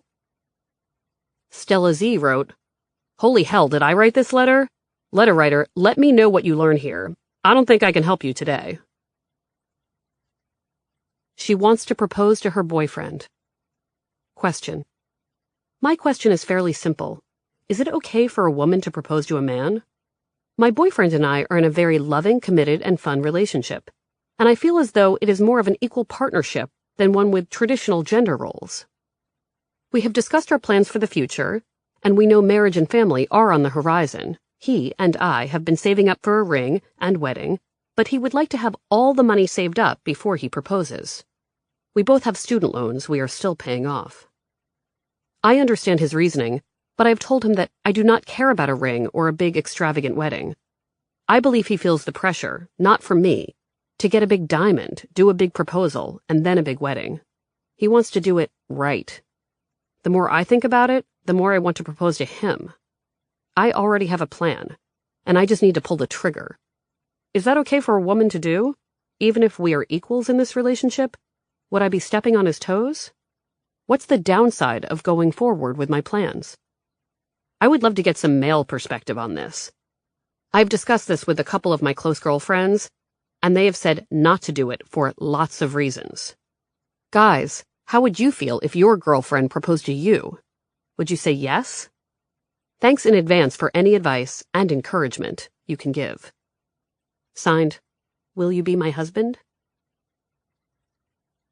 Answer. There's nothing wrong with a woman proposing to a man, but in your case, your boyfriend has made it clear that he wants to do this a certain way. His version of getting it right means buying a big ring and probably getting down on one knee. How do you think he'd feel if you took that away from him? People surprise each other with proposals all of the time in movies, but in real life, humans like to know when that kind of question is coming. Couples often talk this out just so they know they're on the same page, and that they'll get a yes. You guys have discussed the basic terms of the engagement, and you're saving for a ring together. Proposing to him would be ignoring the plan, right? If you don't want a big proposal, or a proposal at all, you have to let him know. Talk about it as a couple. That's what respectful partners do. Meredith. Readers, what do you think? Dora, 79, wrote, If you don't want a big ring or a big wedding, yet he is saving up for this before the two of you move forward, then I don't think you're on the same page as much as you think you are. Hide the Silver wrote, Actually agree with Meredith on this one. It's not so much about gender roles as the fact that you'd be ignoring what he's told you. Not a good way to start. Outdoor Chick wrote, Listen to your heart and your gut, which are both on the same page. Propose to your boyfriend. Prove to him the rock doesn't matter. Rich1273 wrote, If my girlfriend proposed, I would say yes, but I'm not sure how my wife would feel about that. Chapter 14. Dad. The advice column was about romance, not parenting, but one topic often involved the other. Some letters written by single parents made me furious, especially when they reminded me of what I thought my own parents did wrong. My mom involved me too much, even if I liked knowing and advising her on the details. My dad went the other way and didn't consider my opinion at all. I hadn't communicated with my dad in years when I saw him at my sister's wedding. We were both in the ceremony. Ben's 3 sisters and I would be holding up the 4 poles of the huppah, and my mom and dad would walk Brett down the aisle on the beach in Wellfleet. Brett had maintained a stronger bond with my dad over the years. They'd always shared a sense of humor. But she understood why I needed boundaries with him. She promised she'd seat us on opposite sides of the reception to avoid unnecessary contact. It was a gift. "When's your dad getting here?" my mom asked in the passenger seat of my car as we waited for everyone else in the wedding party to arrive. She wore a beautiful shimmering white jacket. It had a high neck and matching pants, the black tie version of a Hillary Clinton suit. She also wore a matching ivory hat to cover her head, which was mostly bald now. All that was left were wisps of brown and gray curls that made me think of baby birds. She'd silently accepted that the hair loss wouldn't be minimal. I'd also noticed that she no longer brought up dating. I considered my mom's question. What do you mean, when is Dad getting here?" I asked. "I mean, shouldn't he be here by now? It's time to get going. He's late." I was confused by my mom's question because my father was standing in front of my car, like right in front of us. His body was almost touching the hood, his eyes fixed on something far away, either because he was really looking at something in the distance or because he wanted to avoid eye contact with his ex-wife and estranged daughter. My mom hadn't seen him in more than a decade. Mom? Dad's right there," I said. "Where?" "Like, literally in front of this vehicle." I pointed to my dad. My mom looked at the man in front of the car. "No, that can't be him," she said, and then squinted, leaning forward. "Oh, God. He looks so old." Then we both started laughing, and I watched my mom relax. I could tell it made her feel better that he'd lost some hair, too. The wedding ceremony was beautiful and brief. Ben's cousins, a musical crew of hippie siblings, sang Shining Star by the Manhattans as my sister walked toward the huppah, one hand in my mother's, the other in my dad's. It was the first time in my adult life that I'd seen my mom and dad smiling about the same thing. The guests in the rows of folding chairs on the beach were an eclectic mix of Ben's glassblowing community and Brett's friends, some of whom are actors, so they looked like people who would play wedding guests in a movie. I saw Ben's friend Katya in person for the first time. She looked nice, not at all like someone who was conspiring to break up the relationship. She was smiling. Mark, my date, was also in a seat, his eyes covered in dark shades. I could see him grinning as Ben went full millennial and read his vows off his cell phone. I thought I could avoid seeing my dad after the ceremony. Our seats felt miles apart, but I'd forgotten about the father-daughter dance. I had to watch as he and my sister swayed to that Israel Kamakavevole ukulele version of Somewhere Over the Rainbow and found myself fantasizing about cutting in. "You haven't earned this," I imagined shouting as people gasped or maybe applauded. But it was just Child of Divorce fan fiction in my head. In real life, I kept my arms at my sides, letting them enjoy the moment. My mom kept a neutral face. After dinner, when the guests joined Brett and Ben on the dance floor, I began to set up the cotton candy machine. Worth mentioning, I own an $800 cotton candy machine. Shortly after I turned 30, my mom asked me what I needed to be happy. "A cotton candy machine," I answered, because I believed it was true. As a kid, I decided that avoiding marriage and children would afford me the opportunity to live like Tom Hanks in Big, in an apartment filled with things like pinball machines, video games, and, more importantly, cotton candy. I'd never let go of the plan, and as soon as I turned 29, I began getting estimates on machines, even talking to vendors at Fenway Park about buying something used. At the time, though, there was no urgency because I was still dating Patrick, and he often brought me cotton candy after he went to a sporting event, presenting it like it was a bouquet of flowers. But after we broke up, I had no cotton candy. I wanted to be an independent woman and get my own. "Can you afford a machine right now?" my mom had asked. No, I said, not really. What if I helped? She asked.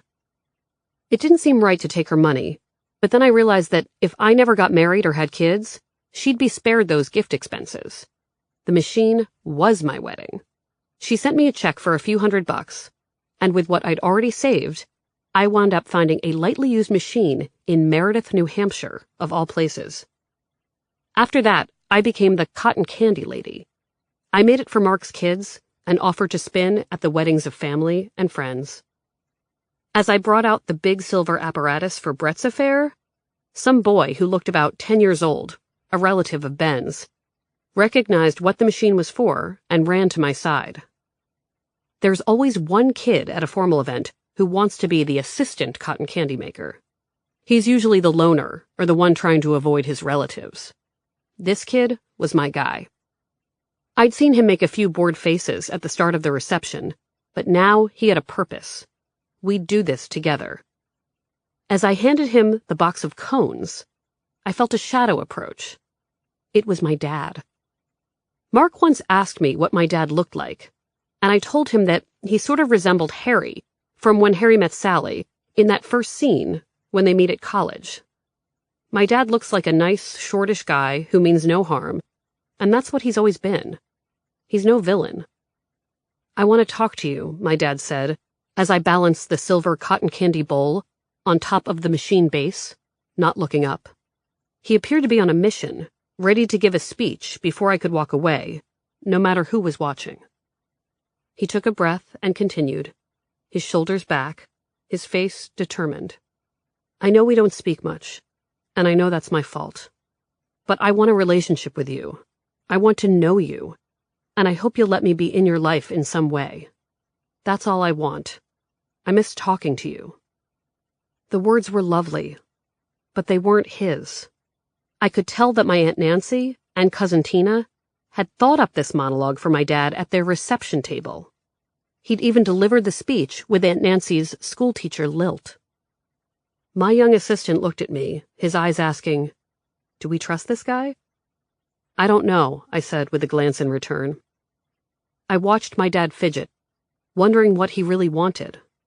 Would he have approached me at all if my Aunt Nancy hadn't urged him to? His attempts to see me over the years were either the requirement of a divorce agreement or brought on by a lecture from a disappointed relative. His most consistent trait was not showing up at all. "Dad, what do you really want, specifically?" My dad paused and then shrugged. He'd run out of material. "I'd like to be in touch, I guess," he said. "I'd like to check in once a week or so and see how you're doing." It wasn't a crazy request. My young cotton candy friend's eyes met mine again, wondering how I might answer. "I'm so tired of this," my expression said in return. My dad was never a mean person. He'd always been passive, almost overwhelmingly nice. He moved to New Jersey when I was about 9 or 10, just before my parents were officially divorced, to set up a life for himself on his own. I don't remember getting a specific cause of death for their marriage, but I knew my parents fought about money. I knew my mother didn't want him to drink. One time when I was really little, I remember finding him on the couch with a gash on his forehead. His face was pale, his eyes were closed, and I was petrified because I thought he was dead. But it turned out he'd drunk too much at a party, fallen down, and then passed out. Later he'd claim he was dehydrated. After my dad moved out, life got more comfortable in Maryland. The house felt less tense during the week, but when he visited us on the weekends, still sleeping on the couch, my mom looked frazzled. Then, after what felt like a minute, he was living with another woman in New Jersey. I was ordered to take the train to see them twice a month, sometimes with Brett, sometimes alone. My dad's new girlfriend was older than my mom. She was also tall and Nordic-looking, as if my dad had sought out the exact opposite of the woman he'd married. The girlfriend cooked a lot and always wanted to tell me what ingredients went into each dish. Parsnips, oregano, a little bit of Parmesan, parsnips again. To this day, Jess refers to her as parsnips. At Christmas, she decorated their home so extravagantly with multiple trees and a red and green stocking with my name on it, that I felt like a Hanukkah spirit was going to strike me down with a giant dreidel.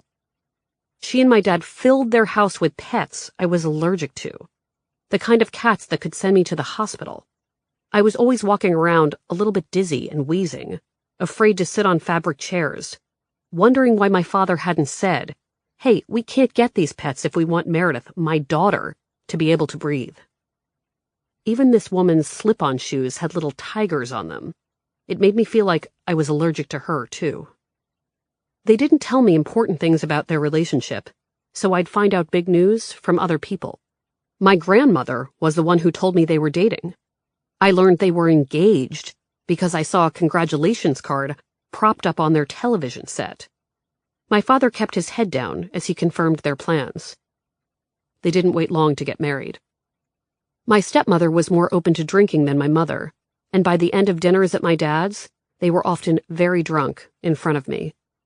They were jolly about it, but sometimes they scared me and made me want to hide in my room.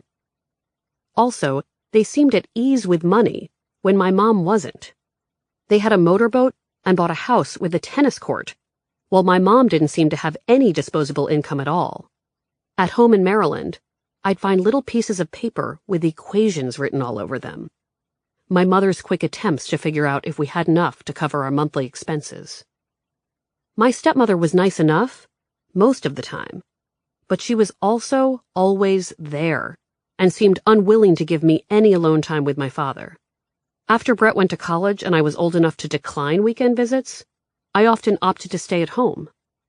I saw my dad a few times a year after turning 18, but I never went to his place by myself. I always brought a boyfriend or a friend because I felt I needed support. Sometimes I would ask Draco to come and keep my stepmother busy so I could have 10 minutes alone with my dad just to see what it was like. It was difficult to pull off, but we'd strategize. Draco would ask her how she made the chicken parm, and then I'd be quick and say, "Hey, Dad, want to take a walk?" If it worked, the walk was often disappointing.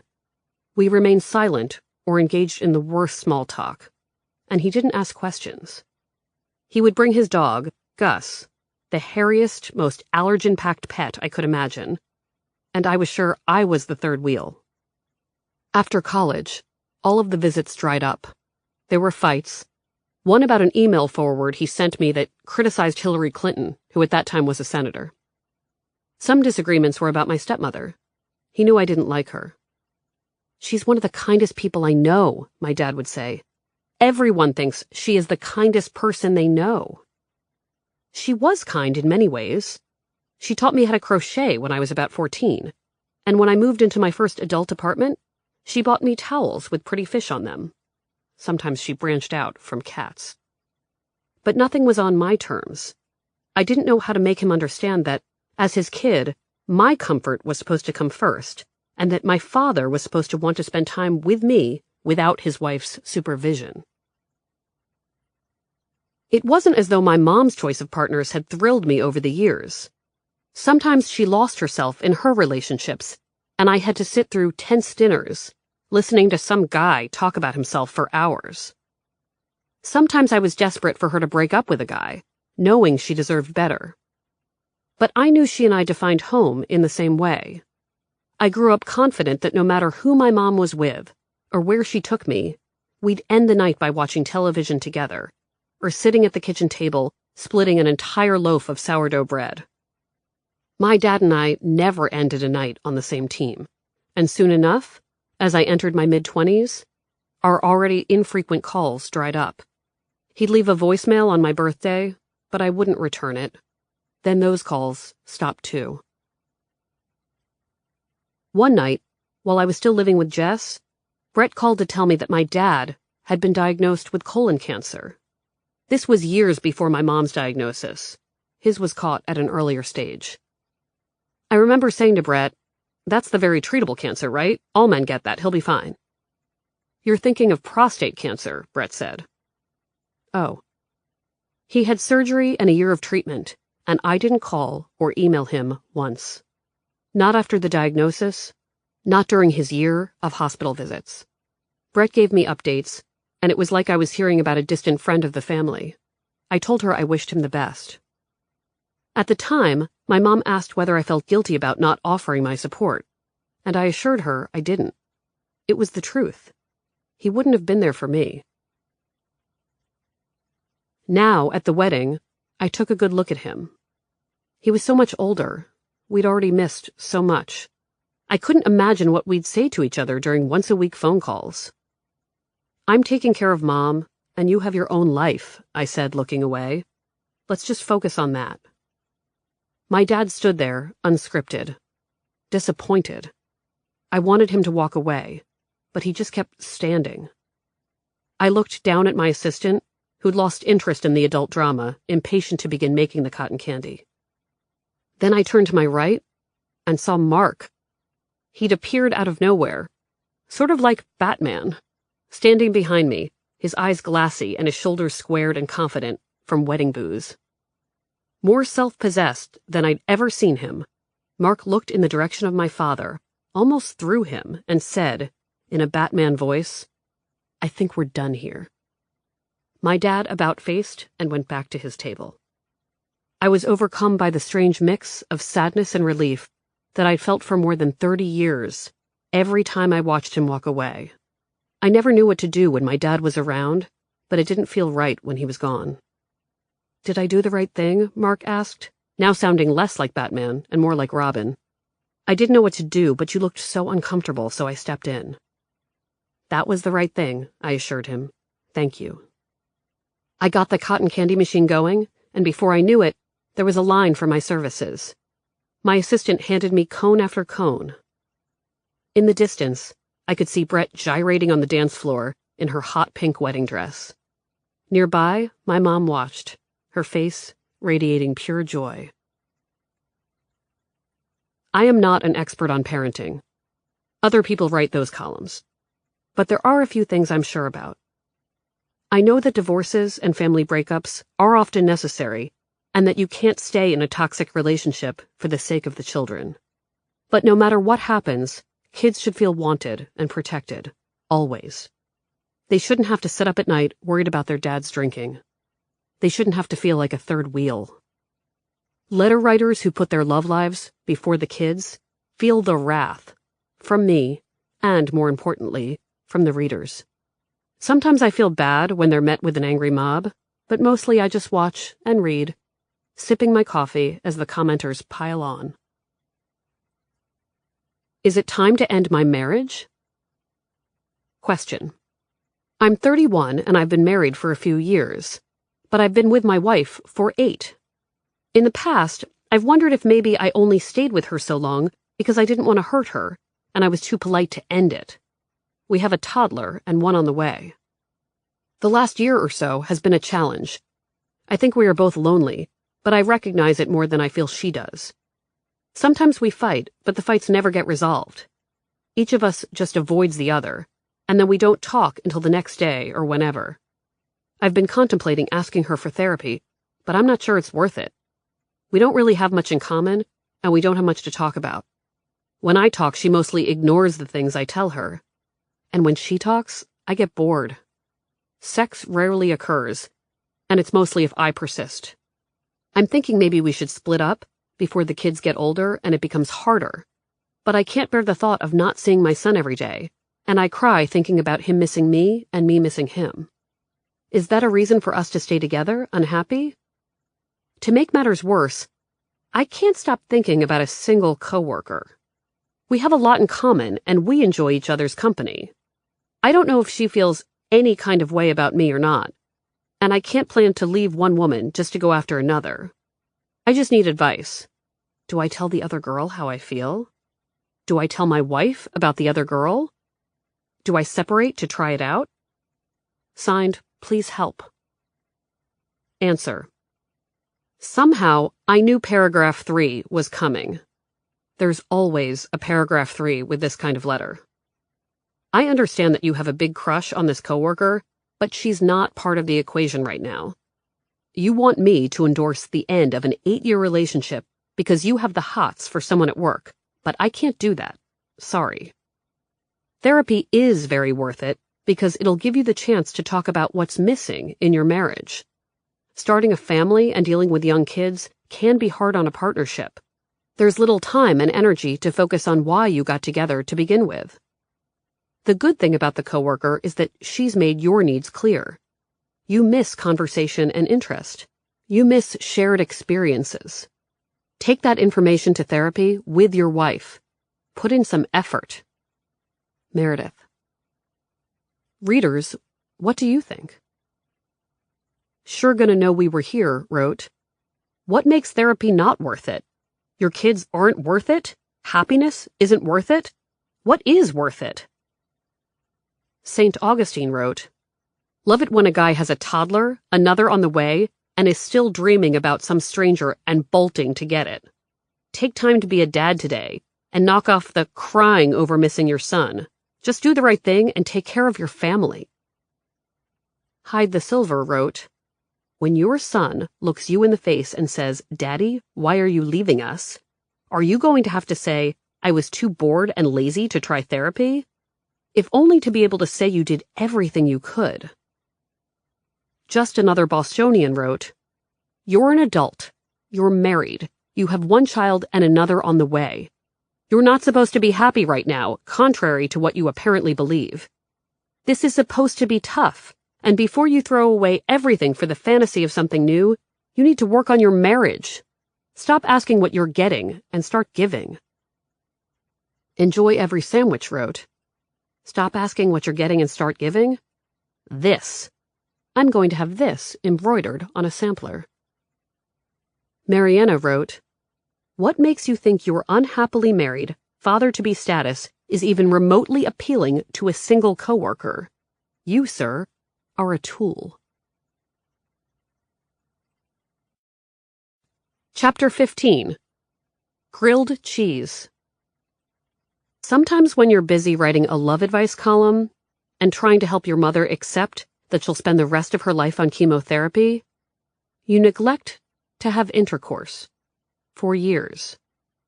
You forget that sex is a thing that you're supposed to want to do. Even when you have dates with nice people, some of whom take you to that tapas place in the South End with the really good corn and the cotija cheese on it, getting naked with them seems strange and like it'd be a crazy hassle, so you just go home. You know this isn't normal, so you're worried. You wonder if you will ever have sex again. You begin to resent acquaintances who tell you that this is just a lull, because when you Google lull, it's defined as temporary interval or breather, and that is not what this is. Whatever your vagina is doing, it is the opposite of breathing. You also resent your friends because they seem to have sex and to enjoy it without much effort. The Rachels, who are young enough to have had the HPV vaccine, talk about having sex like it's as easy as blinking, as easy as Snapchat. They have effortless orgasms. Everything happens in an instant. You should do Tinder, they say. It's a new app, and you have seen them use it, but it looks like your version of hell. Men on Tinder choose pictures of themselves from weddings that show them standing next to 8 other similar-looking guys in suits, all with beers in their hands. You can't figure out how the Rachels can tell which guy they're judging for the swipe. Every time you say the word swipe, you lose a little bit of hope that you'll ever experience physical intimacy again. Meanwhile, your married friends, who you thought might be bored of sex by now, are apparently on top of each other all the time. Mark, for instance, who has been with Michelle for more than 20 years, tells you that they've been having sex a lot. They are having some sort of sexual renaissance. It's fantastic. The more you hear stories about people you know having sex, the less you understand the concept. The idea of 2 people touching tongues, sometimes without brushing their teeth first, seems crazy. You're pretty sure you get more than enough germs when you're with your mom at Mass General. Your breasts, which you used to believe were the most attractive things on your body, have become weights that inhibit you from doing anything above level 4 on the elliptical machine at Planet Fitness. Your periods make you want to stomp on a city. Your knees hurt. You ask your doctor whether you might be premenopausal in your mid-30s, but she rolls her eyes and tells you it's probably stress. She asks whether you've tried J-Date. You can't believe you ever even kissed Patrick. When you run into him in the Globe cafeteria and remember that you used to be attracted to him, you are confused. What was that like? How did your brain even work that way? It's all so baffling. Even your special brand of pornography doesn't help. The images of vampires that used to inspire masturbatory feats now calm you like Valium. Instead of picturing Edward Cullen twisting you into a flexible pretzel and breaking the skin on your neck with his teeth, you imagine eating a soft pretzel with him on the couch while you watch Parks and Recreation. You imagine him fully clothed. You wonder what he'd think of Ron Swanson. That Ron Swanson, Edward Cullen would say. He really hates technology. Meanwhile, because you are an advice columnist, people write to you with questions about sex. Specifically, they want to know why sex, or the lack thereof, is making them miserable. You feel like a certifiable fraud answering these letters because you have to pretend you understand that sex can be nice and fun. You have to convince readers that you understand why they want it. In some ways, you find it comforting that many letter writers are going without.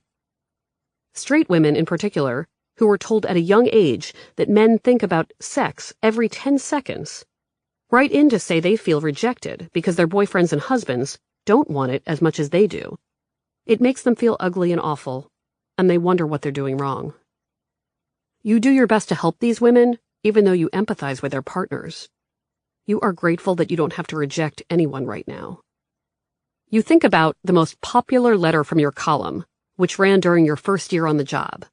A man had written in explaining that his longtime girlfriend refused to give him oral sex. He wanted to marry her, but couldn't imagine living the rest of his life without blowjobs. The idea was devastating. You weren't allowed to say blowjob on the Boston Globe's website, so you told readers you were using a euphemism. It happened to be what you were eating for lunch: grilled cheese.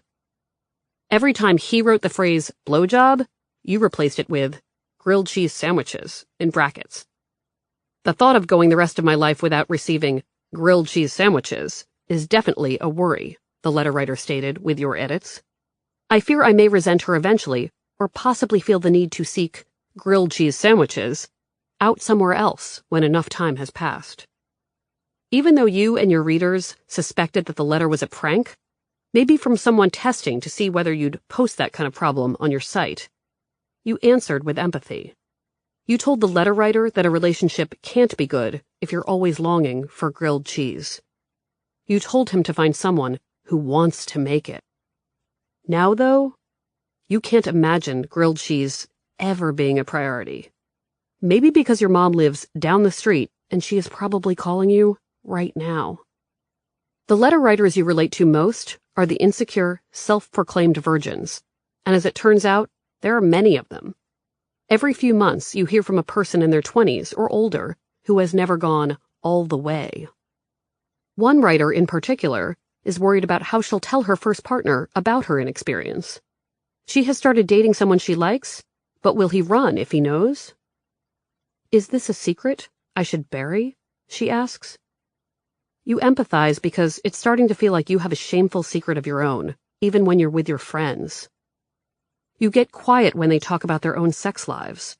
Some say they haven't gotten laid in months. A year. This is tragic to them. Then they look at you and remember who they're talking to. You do the math. Rihanna has put out 4 albums since you last had sex. It has snowed more than 80 inches in Boston since you last had sex. David Ortiz has hit 135 home runs since you last had sex. Tom Cruise and Katie Holmes were still married the last time you had sex. You decide to tell these inexperienced letter writers that even though the people they date may have more experience, they've never had sex with you. So, to some extent, everyone is a beginner. You are by no means a sex columnist, but you know you must tell people to broaden how they define sex, because it's not all about penises penetrating holes. Defining virginity and sexual experience in such narrow terms doesn't help anybody. You try to persuade readers who are experiencing a lull that not using it does not mean losing it, and that there is no shame in taking a break. Then you remind yourself that deep down, you believe your own advice. If it is true for others, it is true for you. You look at the picture of Robert Pattinson on your refrigerator, and he seems to agree.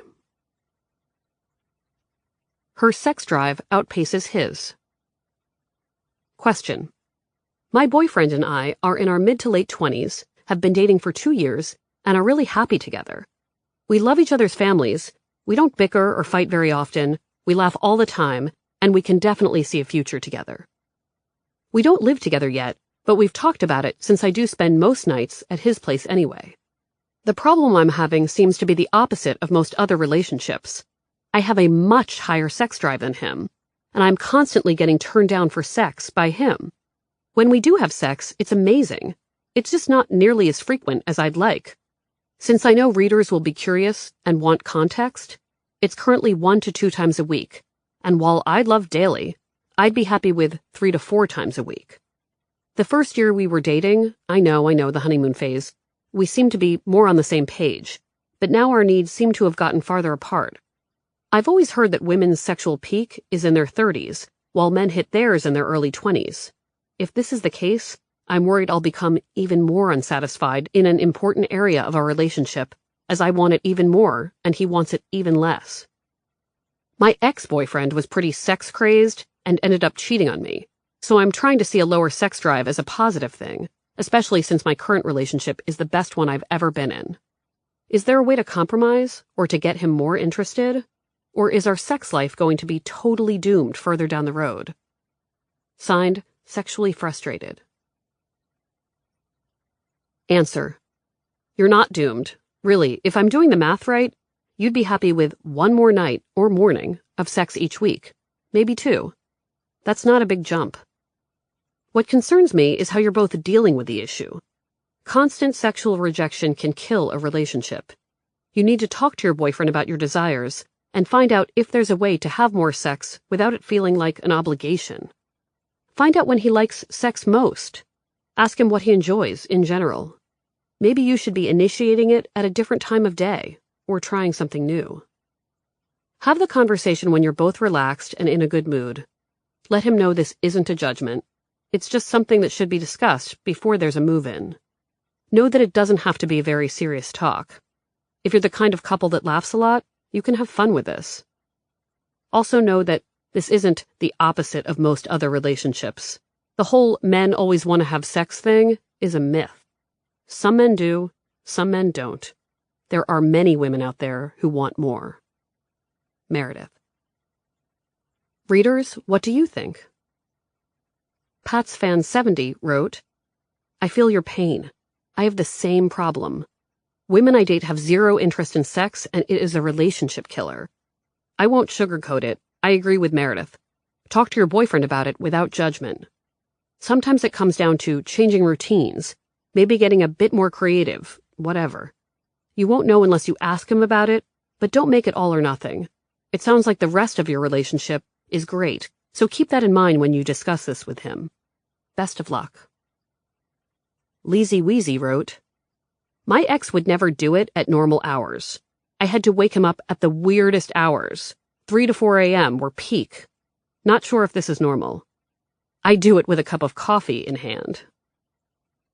Super Chick wrote, If it's not on fire in your 20s, early in the relationship, bail.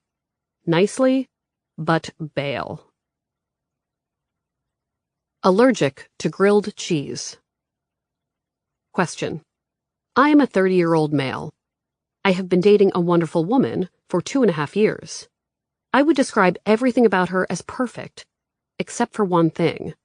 She absolutely refuses to make me a grilled cheese sandwich. Now I want to ask her to marry me, but the thought of going the rest of my life without receiving grilled cheese sandwiches is definitely a worry. I fear I may resent her eventually, or possibly feel the need to seek grilled cheese sandwiches out elsewhere when enough time has passed. It has already been 2.5 years since I last experienced a grilled cheese sandwich. It is starting to consume my thoughts. I don't know if this one thing is enough to be a deal breaker. Everything else is perfect. I don't know what to do. Signed, Needing Grilled Cheese, Boston. Answer. Have you talked to this woman about why she's so opposed to grilled cheese? Do her reasons seem valid and specific? Past trauma, health issues, etc. Is there any room for negotiation? Has she always been opposed to grilled cheese, or is it just specific to you? You must tell her that the lack of grilled cheese is standing in the way of your commitment. I know it's difficult to say. It sounds so petty and selfish, but I'm here to tell you it's a valid concern. You've probably heard this before, but disagreements about sex and money are usually what end relationships. If you're resenting her now, fast forward 10 years. It will get worse. Grilled cheese sandwiches are awesome, especially with tomatoes and fancy cheese, like brie. But some people would rather eat them than make them.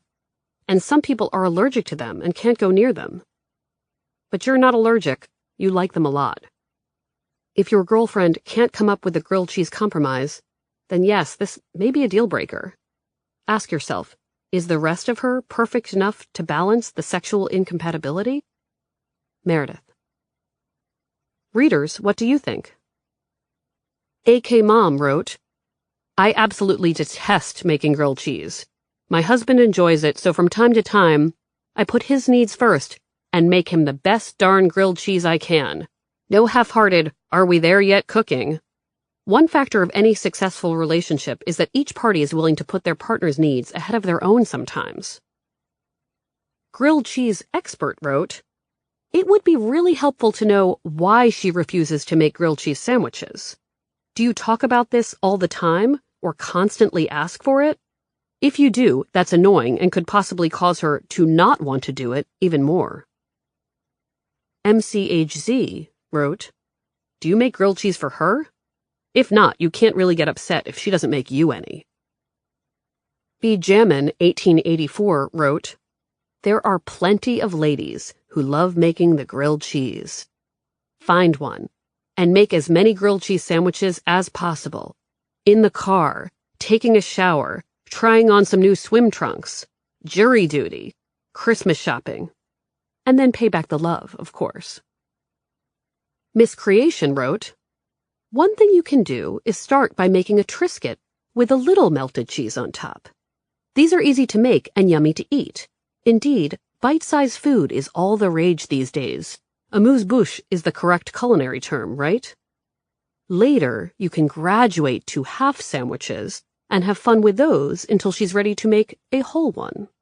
Also, make sure that when you graduate to the whole sandwich, she's well aware of how fast or slow it takes for you to finish it. Chapter 16. Yo-Yo Ma. I never thought I was the kind of person who would write into an advice column.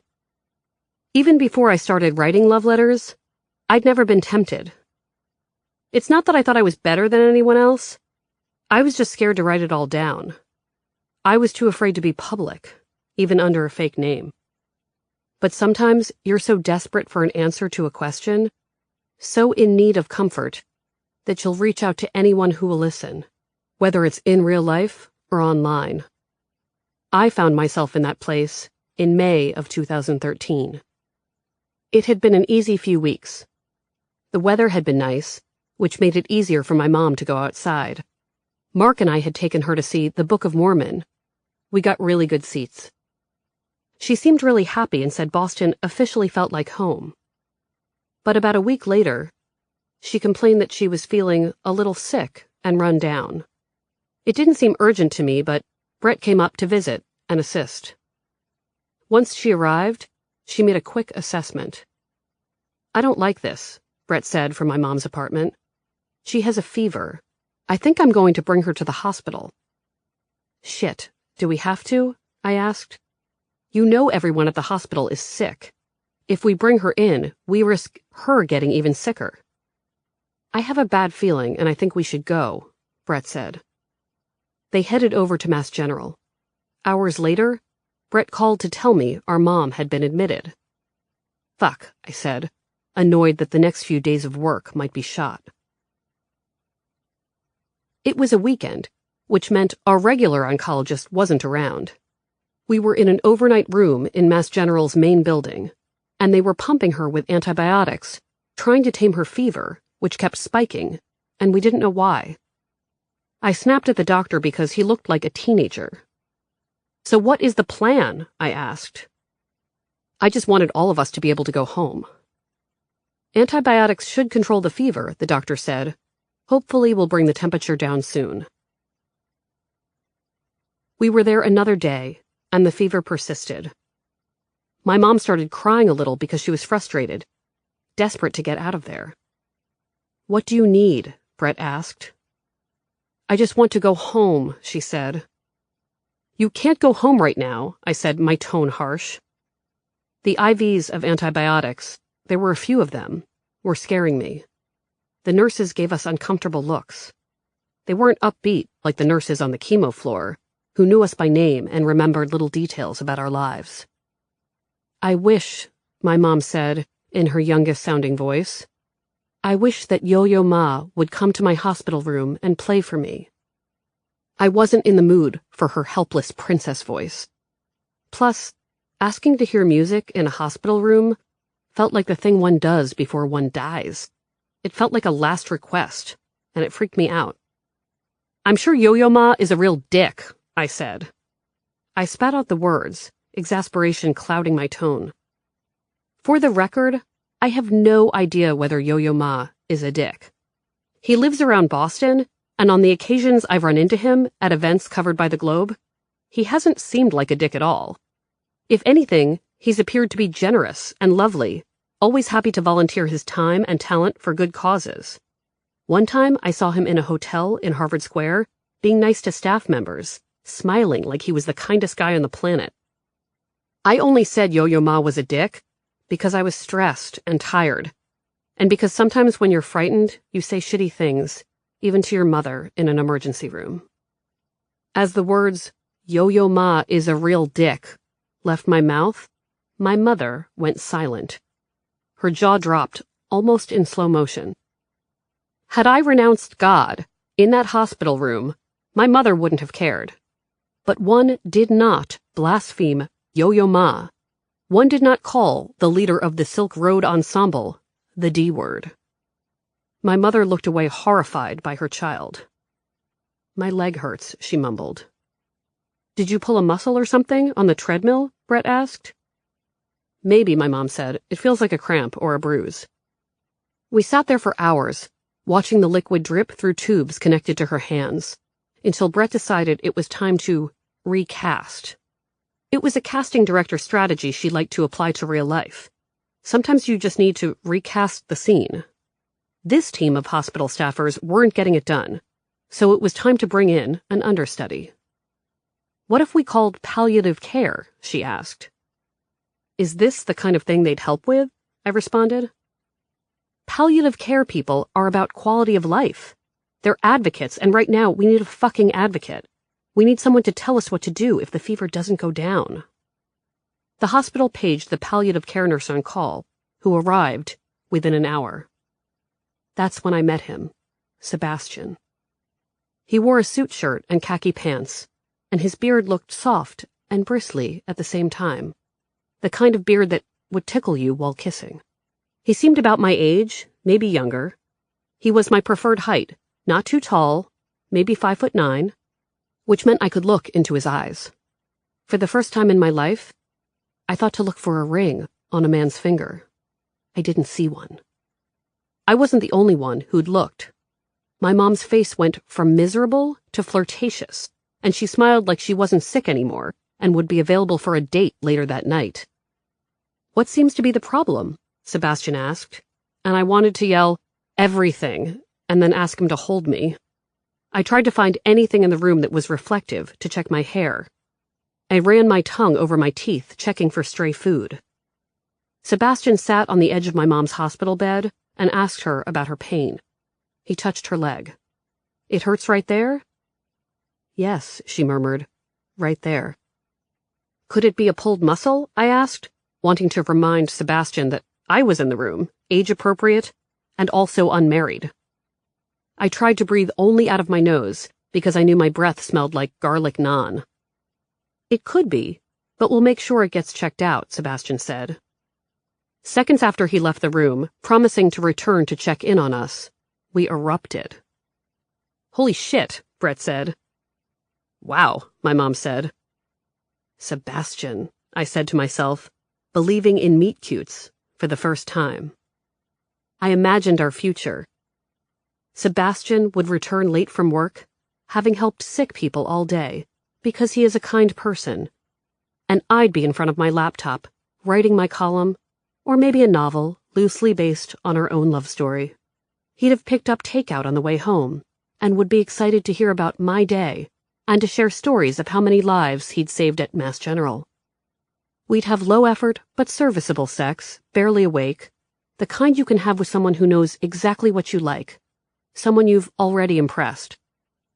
We'd talk about my mom, who'd be living with us in our two-family home in Jamaica Plain, in walking distance to Vivi, the restaurant where we'd get oysters once a week. You guys go home, my mom said, interrupting my fantasy narrative. Right, I said. We should all sleep. I began to pack up for the night.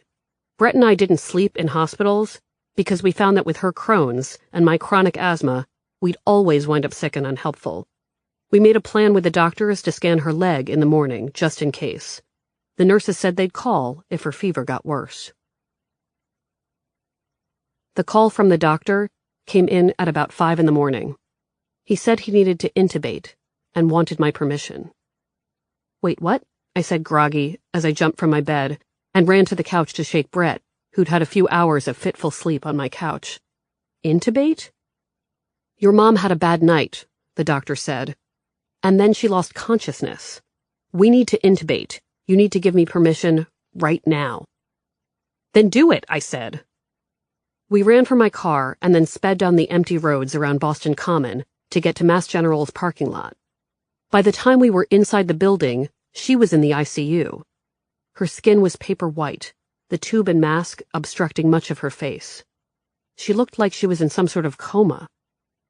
Her leg had been scanned, and it showed an abscess. That was the source of the previous day's pain. It had been an infection. We're going to surgically remove the abscess and then let her heal, the ICU doctor said.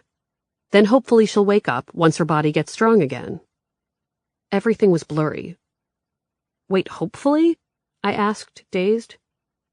Brett added a list of questions about next steps. I couldn't comprehend the answers. Later, when my mom's oncologist stopped by, he looked relaxed and warm, which made me feel better. I emailed someone at work to press publish on my column. I called Jess. I called Mark. I texted Patrick to say that my mom was unconscious in the hospital, and then regretted it. I didn't want him to feel pressured to comfort me, but I also thought he should know. I'll stop by, he replied. Patrick drove over during his lunch break. We walked around Mass General's hallways, and he was mostly silent as I told him everything I knew, which was that post-surgery, we were waiting for my mom to open her eyes. After a few loops around the floor, we were back to where we started, in front of the ICU's double doors. Do you want to come see her? And Brett? He looked down at the painted line on the floor that separated the hallway from the intensive care rooms. Patrick shook his head no. I nodded, understanding the boundary. He was a friend now, not the guy who could cross that line and be more. Thanks for coming, I said. He answered with a loving shrug. Later, Mark was there to make sure I got dinner. I explained to him that the abscess was gone, but no one could tell us how long the wake-up would take. Not too long, I hoped. It was the oncologist who told me we were in trouble. He stopped by again, just as Mark and I were about to do a food run. She's very, very sick, Meredith, the oncologist said. She might not wake up. He looked as if he had shocked himself by saying it. But they removed the abscess, I said.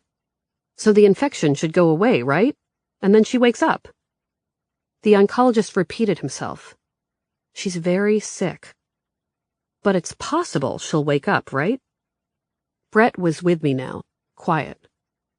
Yes, it's possible, the doctor said, trying to smile, as Mark stood nearby, attempting to mask the fear on his face. Anything is possible right now. Mark said we should eat something and pick up clothes. So we stopped for takeout and went back to my apartment. Brett stayed at the hospital with my Aunt Nancy. I knew she was also probably calling my dad. I was manic as I grabbed things from my bedroom, not knowing what I needed. Mark dropped me back off at the hospital an hour or so later, telling me good luck, because there was nothing else to say. As the hours passed, the hospital started to remind me of a casino, because I couldn't tell what time it was, and the air felt oxidized and impure. We didn't know what to do with ourselves except for Ben, who got water, which was much appreciated because we were all dehydrated. I got a text from Mark's 12-year-old daughter that said, "You are a part of my family." I wept and wondered what Mark had told her. I paced for a while and thought that if I were in a movie, my character would find the hospital chapel and say something dramatic. But in real life, I didn't want to do that. I just wanted to be close to Brett and my mom. I wanted to listen to the shing noises from the machine that ensured that the antibiotics were still filtering down the tubes into the IV. Near midnight, I called my friend Paul's parents. Paul Sr. was a retired hospital social worker, so he understood the language of ICUs, and Paul's mom was an expert comforter and had become a friend to my mother in Boston. I knew my mom would want her there. There wasn't much for Paul's parents to do, though. Once they arrived, they were waiting around like the rest of us for something to change. At about 2 a.m., I realized that I didn't have a love letters column set to run for the next day. I'd only been working 2 days ahead, so there was nothing in the queue. I'd never not posted. My mom had always yelled, even from hospital rooms, "Did you post the letter yet? Make sure you post." But I couldn't choose a letter and come up with a solid answer in the middle of the night in the hospital, not with my mother unconscious on machines. I opened my laptop in one of the waiting rooms and grabbed a random letter from my inbox. I published it as a question without an answer and explained to readers that I was dealing with a family emergency and that they'd have to be the experts on their own. At about 5 a.m., the doctor on rotation, a woman who looked young enough to be a Rachel, took us into a conference room with Paul's parents and Aunt Nancy and asked if we were ready to let go. This young doctor meant death. She meant that this stupid leg infection, which was a hiccup, a side effect, was going to make my mother disappear. "You need to make a decision about resuscitation," the doctor said. "There's no decision to be made," I said. "We'll resuscitate. Of course we'll resuscitate. My mom is not some old lady who wants to die." "I don't think you understand," the doctor said. "No, I understand perfectly," I said. "My mother wants to live, no matter what. Even if you have to cut off all of her body parts and we have to walk around with her as a talking head in a jar, she'll choose that over death. She'll want to live, no matter the cost." The young doctor nodded. She was respectful, but then explained what I had missed, which was that at some point during the night, the magic post-coma wake-up had ceased to be an option. My beautiful mother, who had always been full of life and romance and first dates and music, would not pop up from her bed in the ICU, gasping for breath as she came to, like comatose people do on medical shows. Resuscitation, in this case, meant doing chest compressions as she coded, cracking my mother's ribs as she flatlined, giving her a few last moments of technical life before inevitable death. "Then crack her chest," I said. "Keep her alive as long as possible." Maybe cracking her chest would wake her up. Brett stopped me there, our 4-year age difference more pronounced than it had ever been.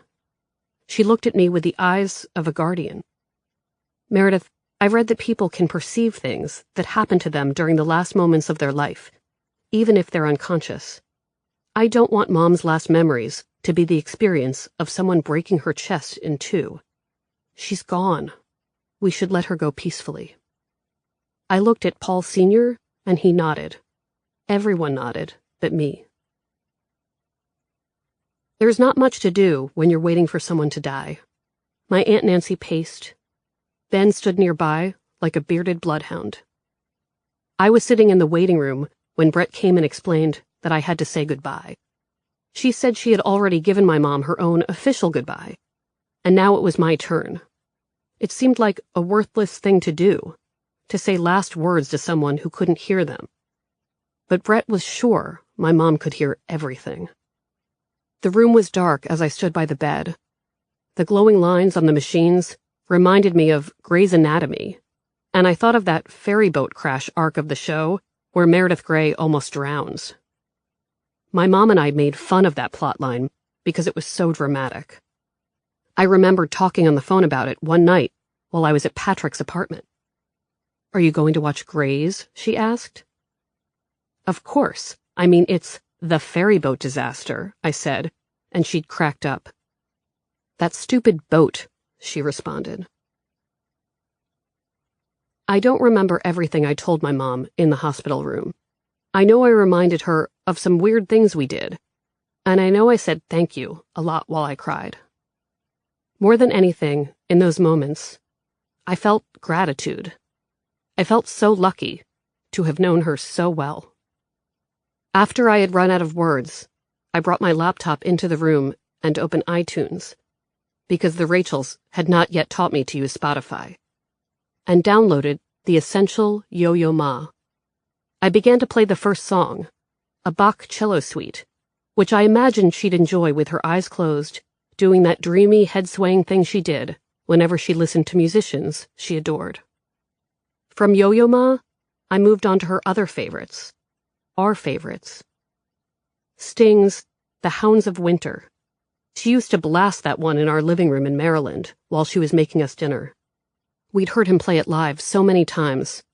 Now the lyrics were all for her. It seems that she's gone, leaving me too soon.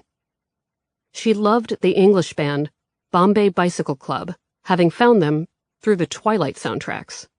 Her favorite of their songs was Fairy Tale Lullaby, a cover, so I played it. The lyrics were about sugarfish that grant your every wish. And if you want your friends to come, then bring them all along. I'd never really listened to the lyrics, but they're what I heard in the end. That's when she was at her happiest, when she was surrounded by her piano students, her daughters, her friends. That's when I was at my happiest too, when I brought everyone along. She died at about 7 in the morning. Then we stood in the hallway waiting for someone to tell us what to do next. I was surprised I was hungry. I was desperate for a muffin. Brett had the ICU nurses page Sebastian, who was already back at the hospital for his early shift. He was freshly showered and in a clean suit shirt. I had not brushed my teeth in 2 days, and was surprised I cared. He expressed condolences and gave us hugs. Then, after a few minutes of standing there, in silence, he politely told us that as a palliative care nurse, his job was done. He had to go tend to the living. "I know, but I don't want you to go," Brett said. "Our mom just died. So, can I touch your beard?" "Sure," Sebastian told her without flinching, like the request was normal. "Of course." She rubbed it like it was a genie's lamp. "Thanks for everything," I said, and he nodded. I watched his khaki pants as he walked away. I wished I had touched his beard. I would Google Sebastian, I decided in that moment. Life was too short, and I had nothing to lose. They moved us to a conference room so we didn't upset other ICU patients while we talked about what to do with the body. The room had a big, round laminate table, and I was surprised to see that every seat was taken. Brett, Ben, Aunt Nancy, my Uncle Tim, Paul's parents, Mark, and Danielle, who, when it comes to support during tragedies, is the nucleus. I found out from Danielle that she and Jess had been waiting in a restaurant across the street from the hospital as my mother was dying. I had gone out of my way not to call Jess when it got bad. I was worried about her feeling obligated to leave the kids, and I didn't want her to have to experience this pain. But she had stayed close, just in case I needed her. Babies or not, Jess would always be there for me, just as I would be for her. I should have known. Details were discussed. Danielle offered to call funeral homes. We drove back to my apartment, and Mark started vacuuming my rug. The Globe gave him bereavement time, too. Lasagna started coming like we had planted magic pasta seeds in the refrigerator. Paul's mom made a dessert I began referring to as death cake, a mix of pineapple and sugary frosting. Brett didn't want to eat. I ate everything. I took a Klonopin that night and washed it down with wine. I passed out around 2 a.m. and woke up at 7, feeling like the previous day could have been a dream. But then I saw Brett and Ben tossing and turning on my couch and their bags on the living room floor. It had all happened. I figured I should start calling people, like my bosses and acquaintances and distant relatives. Maybe my mom's cousin Mimi, whom I'd never met, but I knew she lived in Connecticut. Or what about my mom's ex-fiancé, who'd never even been told she was sick? Were we supposed to call him? It was a good question for an advice column. Which reminded me of my mother's morning question. Did you post your letter yet? I knew it would have been okay to skip the column that morning, but I didn't want to. Before I opened my door to the family and friends, I wanted to talk to the people I wouldn't recognize on the street, but who'd kept me company for years. Maybe I wanted to crowdsource my grief. I didn't read the comments on the post for months, but I was happy knowing they'd be there when I was ready. Play me some music. Question. I lost my mom yesterday. It was unexpected, sort of. She was actually diagnosed with cancer about a year after I started Love Letters. The cancer wasn't what ended things. It was some weird acute infection. Very random, very rare. Everyone at the hospital looked shocked because they thought she had many years ahead of her. I'm oversharing a bit today because you letter writers are always so exposed in this column, and I get to be nice and private for the most part. 4 years ago, when my mom was diagnosed, we decided she'd move to Boston. She loved it here, and we tried to forget that cancer was one of her reasons for relocating. During these years, I've had many love letters questions of my own. How can I be fun on a date when I'm anxious about my mom's health? Or yesterday, shortly after she died, was it safe to let ex-boyfriends show up to comfort me? Will their attention confuse me? Because my instinct was to want to stand next to them, remembering a different time when things were easier. Maybe you have some advice for me. I don't know. What I do know is that Jewish people sit Shiva, which is basically a mourning period after death, where you sit around. It's probably more complicated than that, but my immediate family isn't very observant. Yesterday, when the doctors asked me if my mom was religious, I explained that she was a musician. She went to Juilliard, and concert halls were churches to her. I know that you all hate that I love the movie Twilight, but one of the reasons is that it got my mom's piano students excited about Debussy. Robert Pattinson listens to Claire de Lune in that movie, and all of a sudden my mom's young students were desperate to learn the piece. Mom called the film piano teacher porn. My version of Shiva involves sweatpants, food, and taking a day off from love letters, which entertained her so much, especially during boring cancer treatments. We'll be back to regular letters on Monday, but for today, I'd like you to do me a favor. My mom was a ridiculous romantic. She was weirdly incapable of cynicism when it comes to love, which earned her more than a few eye rolls from me. I'd love for you to use today's comments space to tell me a romantic story, post a link to a romantic song, or give me some advice about the questions I mentioned earlier. Thank you for assistance with Shiva and all of this. Now, if you don't mind, help. Signed, Meredith. Sally wrote, "If it wasn't for you, I never would have met Alice. And if I hadn't met Alice, I wouldn't have gone to New Orleans." If I hadn't gone to New Orleans, I wouldn't be getting married a week from today. Thanks for you, Meredith. You have my heart, too. Alice wrote, Mine as well. You're in my thoughts, Meredith. Goldie, 31, wrote, I think at this time, whoever wants to console you, ex or not, just let them. You're going through a tough time right now, so I don't think normal rules apply. VC writer wrote, When you're ready, play So Happy Together by the Turtles. As for ex-boyfriends, I'd say no. You're vulnerable and hurting. Look for support from your girlfriends and family. Too easy to get confused with the exes. Be kind to you. St. Augustine wrote, Brahms, Intermezzo, Opus 117, 1. Schubert Impromptu, Opus 90, 3. Valentino wrote, Shiva? Isn't that what Natalie Merchant does, just thinking about the weather? Hoping family, friends, and boys who used to pitch or woo are helping you along on this day. We are all sending our love your way.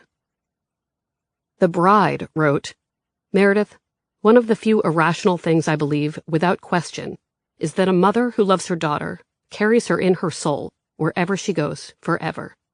From wherever she is now, she will make sure you are able to come to some peace of mind eventually, and she will continue to delight in your happiness and successes. Rico wrote, Rico's feelings on Shiva is to not mourn your mom's life, but to celebrate her life.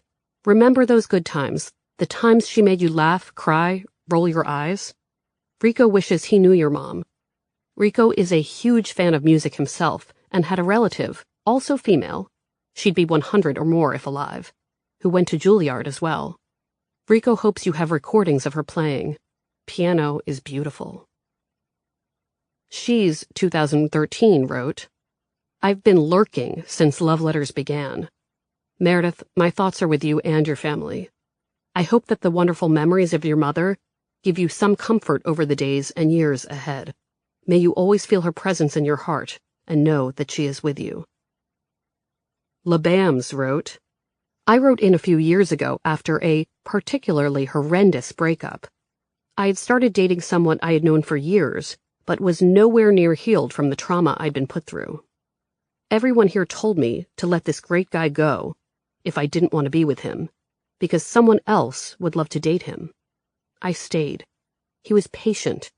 We were both honest with each other. It worked out. It's been almost 3.5 years. What started as long distance between New York and Massachusetts has resulted in my relocating to Yankee territory, and we've been living and loving together for over a year now. While I didn't take the advice of you or the readers, 2 parts of that process really helped. It was incredibly enlightening to see my words written out, and to directly compare the hurt that had been done by someone I was still clinging to with the gentle love, support, and laughter that was being offered by someone I hadn't really given a chance to. I was not being fair to him, someone that I had known for years and really cared about from the beginning, and your response and the readers' responses were the smack that I needed. So thank you, Meredith, for giving so much of yourself and facilitating the giving of others in this wonderful space. Your mother's legacy lives on in all of us who share her joy in reading love letters every day. Enjoy Every Sandwich wrote, My advice is to take comfort wherever it is offered. Chapter 17. IRL, 1 year later. A year after my mom's death, I was on a plane flipping through my television options on a flight to Paris. The trip would be at least 6 hours, so there would be time to start Game of Thrones. The show was one of the many things I'd missed during the hectic years of her illness. I felt warmth next to me, Sebastian's arm at my side. I turned to the left to find his big brown eyes fixed on mine, his expression a mix of love and excitement. After we made it across the Atlantic, we'd share a flat for a week in Europe. Our first big trip. Except it wasn't really Sebastian. Not at all.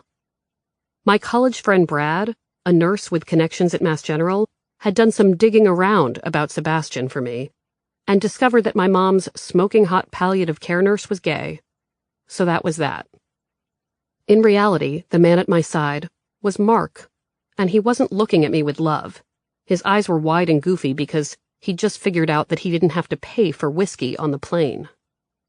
"Free booze on international flights," he said. "Free." Before I could respond, he queued up an episode of Veep. On my right was my Aunt Nancy. She'd already started an episode of Thrones on the small screen in front of her seat and kept turning her head to avoid the violence. "I can't look," she said, giggling as she squinted to avoid seeing a young Stark child get pushed out of a window. We were at the start of what would be a family trip for the four of us.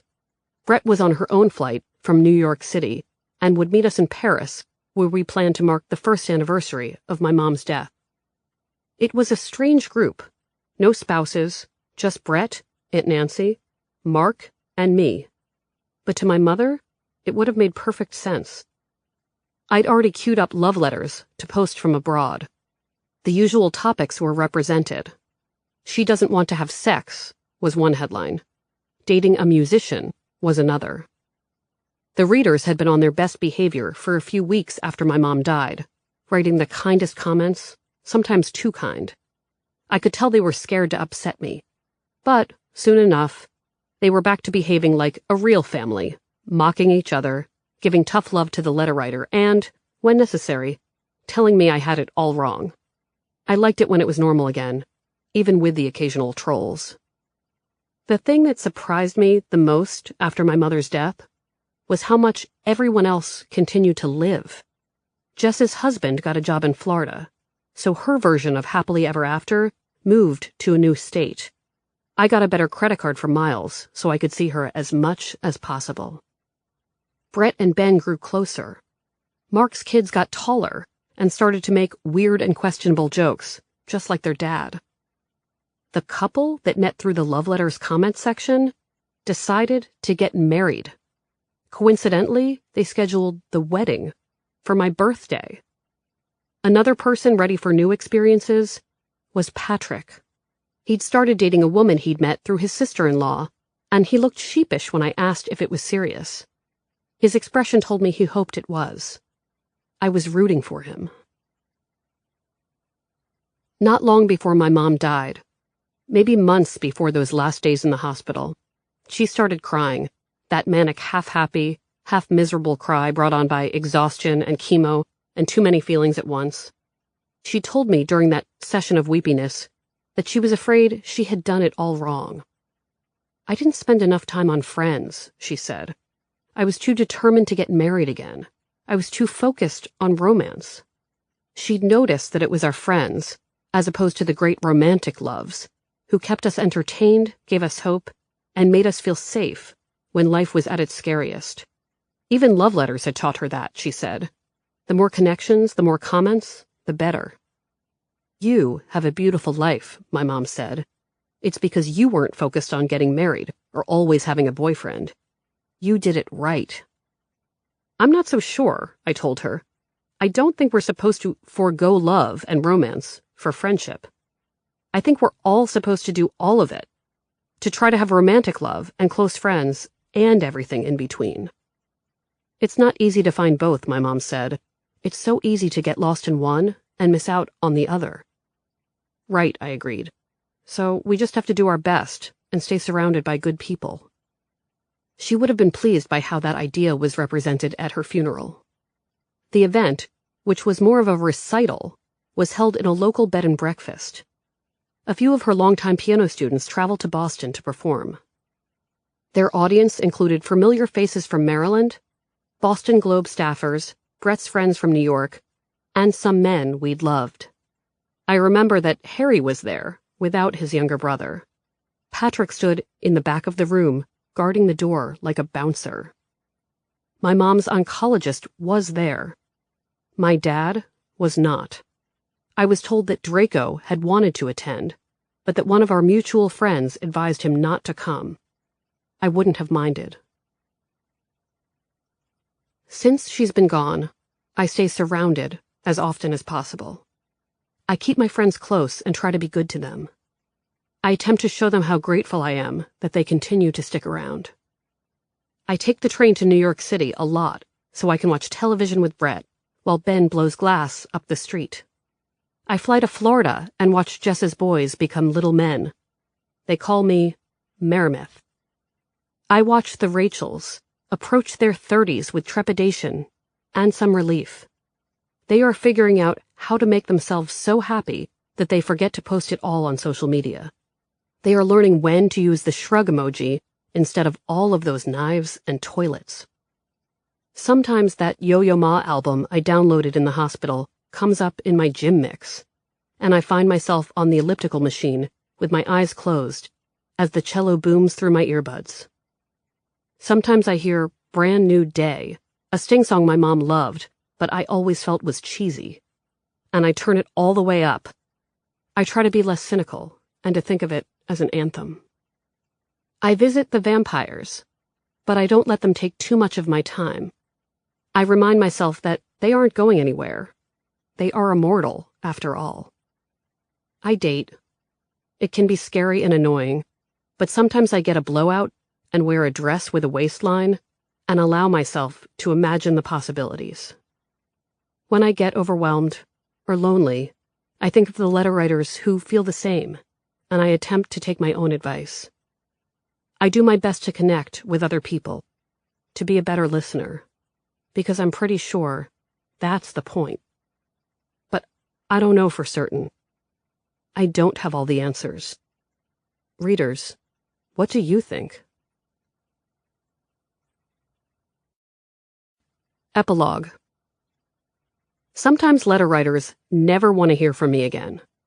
Other times, they keep in touch and send me updates. There's no such thing as closure, but there are continuations, developments. Here's how some of the problems played out after they were written.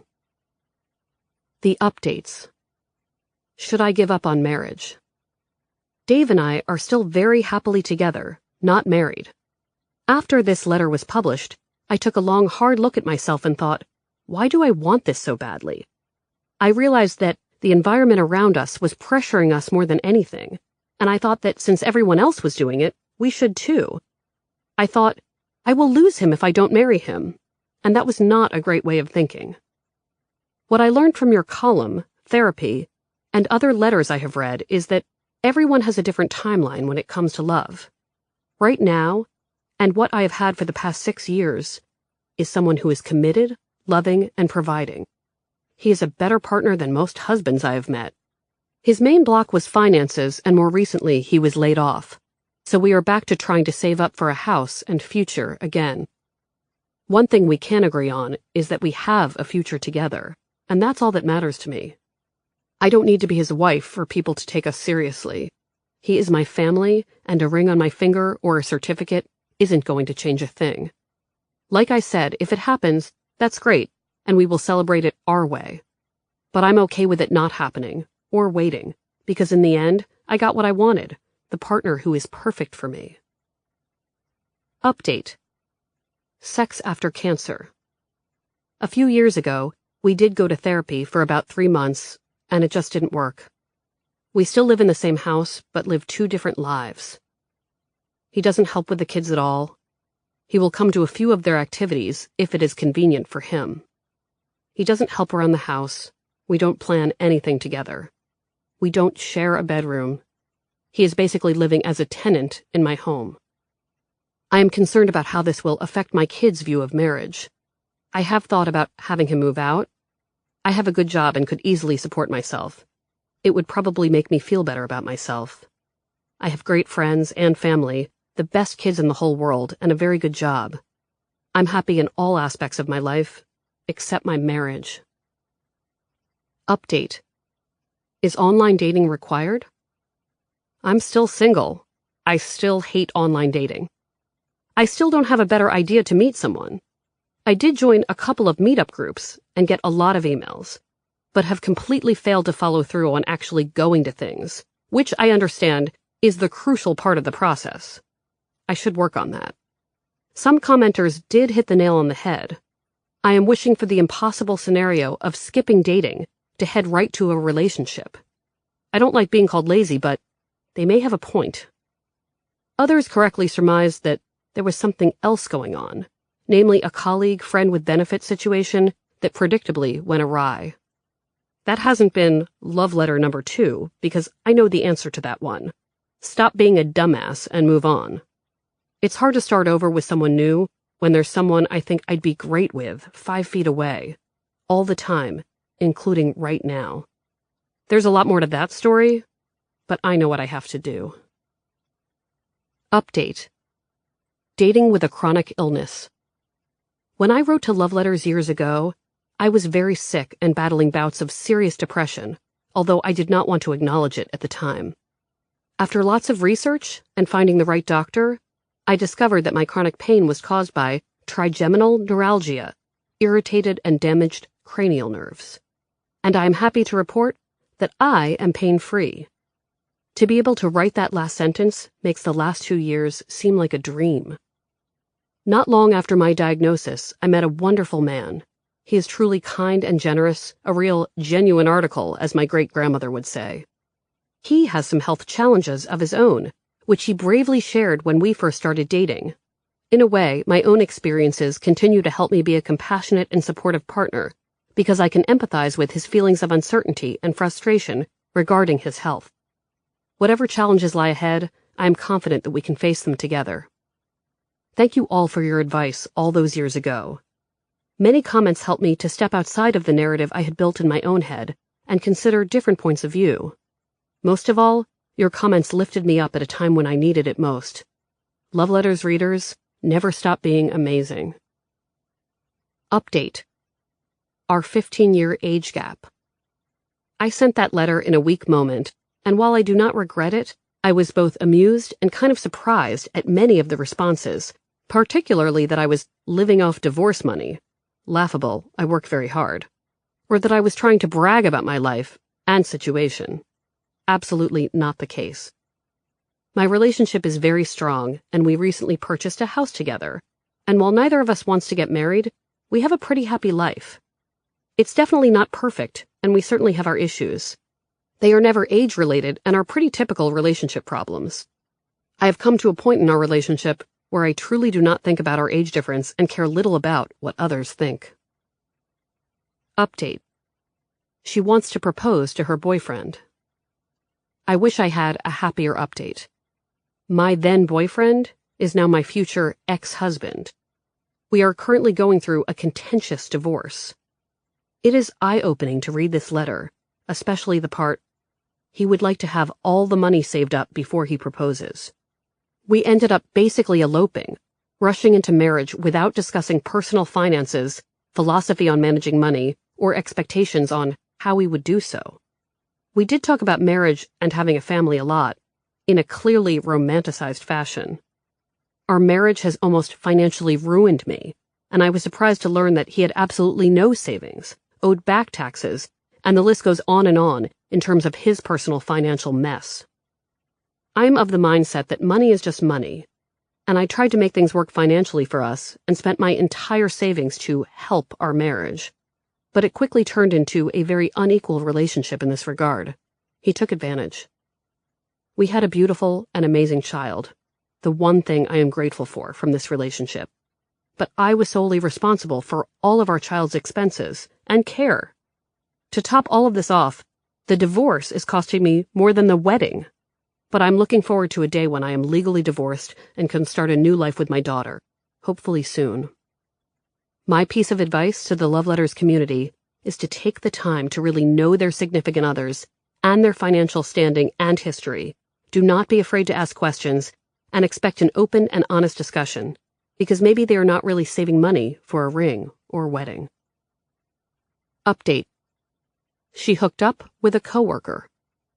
I marinated in the situation for a number of months before I decided that many of the commenters were right and that I could not stay in a work environment that was causing me confusion, embarrassment, and discomfort. I went on a number of interviews and ended up leaving my position there, where said coworker remains to this day. I also started dating again, toggling between 2 apps, and met a man I am now speeding toward marrying. I would not go so far as to say that this overall wonderful relationship does not also have challenges, but I love how this person treats me and how I feel when we spend time together. What else? I got a puppy. We bought a house. I hate taught phrases, so I will not offer an "it is what it is" or even a non-taught phrase like "everything happens for a reason" to try to dismiss the events that sent me tumbling toward writing to love letters. What I will say is that that whole span of time and the intensity of the feelings feels incredibly remote now. I can also say with firm confidence that not a moment of my upcoming wedding day and honeymoon to follow will be colored by the person I wrote to you about. I am, however, moving forward with a much clearer sense, thanks to my husband-to-be, of what romantic relationship, respect, transparency, kindness, and honesty look like. Update. Her sex drive outpaces his. We were able to compromise by talking more about what we like and trying out new things, and times, as you suggested, so that we were both happier with our sex life. And honestly, as time went on, and I got super busy with a new job and a lot of other things going on in my life, frequency became less important to me than quality. We actually got engaged a few months after my letter, and we are now married and expecting a baby girl in August. Being pregnant has definitely lowered my sex drive, and now I really appreciate that sex is not always the only thing on my husband's mind. Like all aspects of a relationship, I think that our sex life will always have some ups and downs, but since the downs are few and far between, and the ups are much more constant, I feel very lucky and happy with our life together. Update. Still have feelings for an ex and co-parent. I can't believe so many years have passed since my letter. The advice was very helpful. However, I think, for unrequited love, time was the overall solution to things. I guess that saying, time passes, memories fade, feelings change, people leave, but hearts never forget, is all very true, in most every case. Update. When does it get better? The truth is, it did get better. It took a long time, but it did. It was funny. Not long after I wrote in, I met a guy. He was handsome and fun. He was the life of the party, and I no longer felt alone. We had some really great ups and some really low lows. It was exhausting, but I so badly wanted to find that love again. I remember saying to myself that nothing would ever feel like that first love. Sparks like that were only reserved for that first young and innocent time. Long story short, it took me years to realize that this relationship wasn't good for me long term. I was trying too hard to make things work. Maybe because I so badly wanted to move on from that first relationship. Maybe I just wanted to stop striking out. Whatever the reason, I finally realized I needed more. I can now say that 6 months removed from that second breakup, I have found someone who makes me feel those sparks like my college ex. It's funny, you said that relationships always hit you differently. That sometimes they hit you harder than you thought they would, and sometimes they barely faze you. It took me 3+ years and drastic life changes to get over my college ex, who I only dated for a year and a half, while it took me only a few months to move on from a much longer relationship with a live-in boyfriend. I think I needed to go through both those relationships to really appreciate the one that I have now. I have that magic and shine of the first, but the pragmatism, respect, and knowledge of how to build a life with someone that came from the second. I am so grateful for your answer to my letter and the support I felt from your followers. It took a while, but things got better. So much better. Acknowledgements. This book would not exist without Linda Henry, whose ideas make things better. Linda, the Boston Globe is lucky to have your heart and brain. This book would also not exist without the world's best boss and life strategist, Janice Page.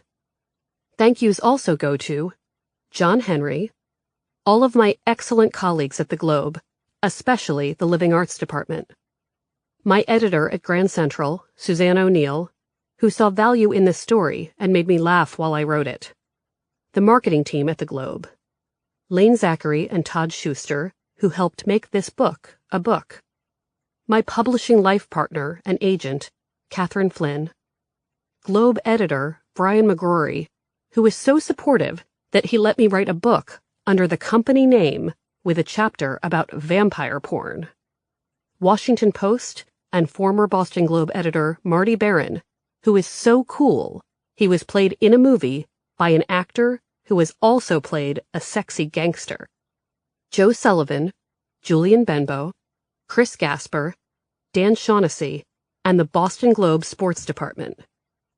Trenny Kuzniarek for incredible friendship and for introducing me to Michelle Steele. Lauren Iacono and Allie Chisholm, my real-life Gilmore Girls. Pete Thamel for being there for every breakup. Danielle Sims, who runs the world, or should. And Jenny Johnson, my FS. Ryan Breslin, Marcia Dick, Ellen Clegg, Andrea Estes, Paula Bachnight, Carrie Drowan, and Jen Peter, who raised me. David Beard, who said, "Let's just put it online." Tito Botita and Nicole Camerata. Steve Greenlee. Wanda Joseph Rollins and all librarians. Elaine Ryan, Tish Bento, and Scott Steves, who surrounded me like a never-ending plant. Charlotte Vina. Aileen Gallagher and Syracuse friends. Mark Morrow, Thomasine Berg, June Wolfe, Katie Locke for skills and enthusiasm. My men, Santo, Alex, and Gabe Perez. Sarah Grafman. Ed Ryan for teaching me the rules of the road. Tina Valinsky and Shirley Craig. Nancy, Tim, Ariella, Alana, and Sarah Knight. The Goldstein Cleveland Bureau. Brad, Julie, Yael, Sam, Nate, Shula, and Jacob. Sasha Pfeiffer and Hansi. David Dahl. Joanna Odiroso, who read early drafts of this book and Game of Thrones at the same time. Cassidy DeStefano, who kept me on track. Emily Mitchell, who made sure I finished. Devin Smith for all things social. Liz Arcuri for jokes. Wesley Morris and his mom for love I will never forget. The International Susanna Fogel. My skyscraper, Sarah Faith Alterman. Greg Klee. Yvonne Abraham, Beth Titel, Scott Hellman, Sadaf Asan, Lauren Shea and Heather Cyrus for many texts. Rachel Zarell for being my first and a force. Linda Reisman. Desiree Smith for 25 years of friendship and a red pen. The incredible Francie Latour. Chris Mayer, Haley Kaufman, and Rachel and Nate and Devin. Cheryl Holland, Carly Citron. Filmmaker Heather McDonald, Ty Burr in general. My new factory partner, Joni Geltman. Christine Yoon and Matt Ellis. Brian Barbieri, my treat. Teresa Hannafin and Steve Morgan for so much time and thoughtfulness. David Goldstein, who attempts comebacks. Rachel Raska for giving me all of the love, sometimes with pepper on it. Paul, Ralphie, Emily, Paul Sr., and Kate Faircloth for board games and a home. The Faircloth-affiliated Margaret Willison. Michael Fitzgerald, Rebecca Ostreicher, Paul Makashima, the Piggott Crew, a.k.a. Matthew Gilbert, Joan Anderman, Katie Johnston, James Reed, Christopher Muther, Deborah First, Tim Flynn, and team leader Sarah Rodman, with whom I'd go anywhere. The brilliant and encouraging Mark Feeney. Sophie Charles and Fran Foreman for being my family and for sharing Bob, Josh, Hannah, and Rocco. Paul Burnham for trust and hang time. Anne and Jim Lano. Gina Favada and John Gorey. Casey Ross and Beth Healy. Brenda Pollock. Kathy Levine for coming to Maryland. The great Emily Procknell. The companionship and laundry machines of Nicole Lammy and Michael Patty, and Cal, Malcolm, and June. Paul Colton, Jim Maddie, Bill Herzog, Rich Kassir, and the copy editors I never take for granted. Chris Chinlin and Dan Wasserman. The Barocas family. Ben Barocas, who is beloved by so many Goldsteins. Jason Noddy, who pried that Timberwolves t-shirt out of my hands. Michelle McGonigal and Julia and Beckett Shanahan, who welcomed me like Weasleys. Brad White for calmness. Mark Shanahan forever first under my favorites. Margot Howard for the best advice. Jen Abelson, Danielle Kost, and Jessica Douglas Perez, whom I hug every second of the day in my mind. Brett Goldstein for making me happy and supporting me for literally my whole life. And my mom, Leslie Goldstein, and all of the music she left behind. The most important thank you goes to the people who read and interact with love letters, especially those mentioned in this audiobook. I won't reveal your names, but you've saved me more times than you know. I wake up grateful for you every day. And after 9 years, I'm still totally into you. This has been a Hachette audio production of Can't Help Myself. Lessons and Confessions from a Modern Advice Columnist. Written and read by Meredith Goldstein. Produced and directed by Cheryl Smith. Recorded by Demetrio Albano. Post-production by Beat Street NYC.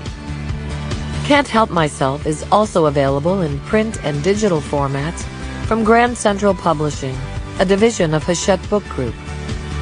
For more Hachette audio productions, visit us at hachetteaudio.com. Thank you for listening. Text copyright 2018 by Boston Globe Media Partners, LLC. Audio production copyright 2018 Hachette Audio, all rights reserved. Hachette Book Group supports the right to free expression and the value of copyright. The purpose of copyright is to encourage writers and artists to produce the creative works that enrich our culture. The duplicating, uploading, and distribution of this audiobook without permission is a theft of the author's intellectual property. If you would like permission to use material from the audiobook other than for review purposes, please contact permissions@hbgusa.com. Thank you for your support of the author's rights.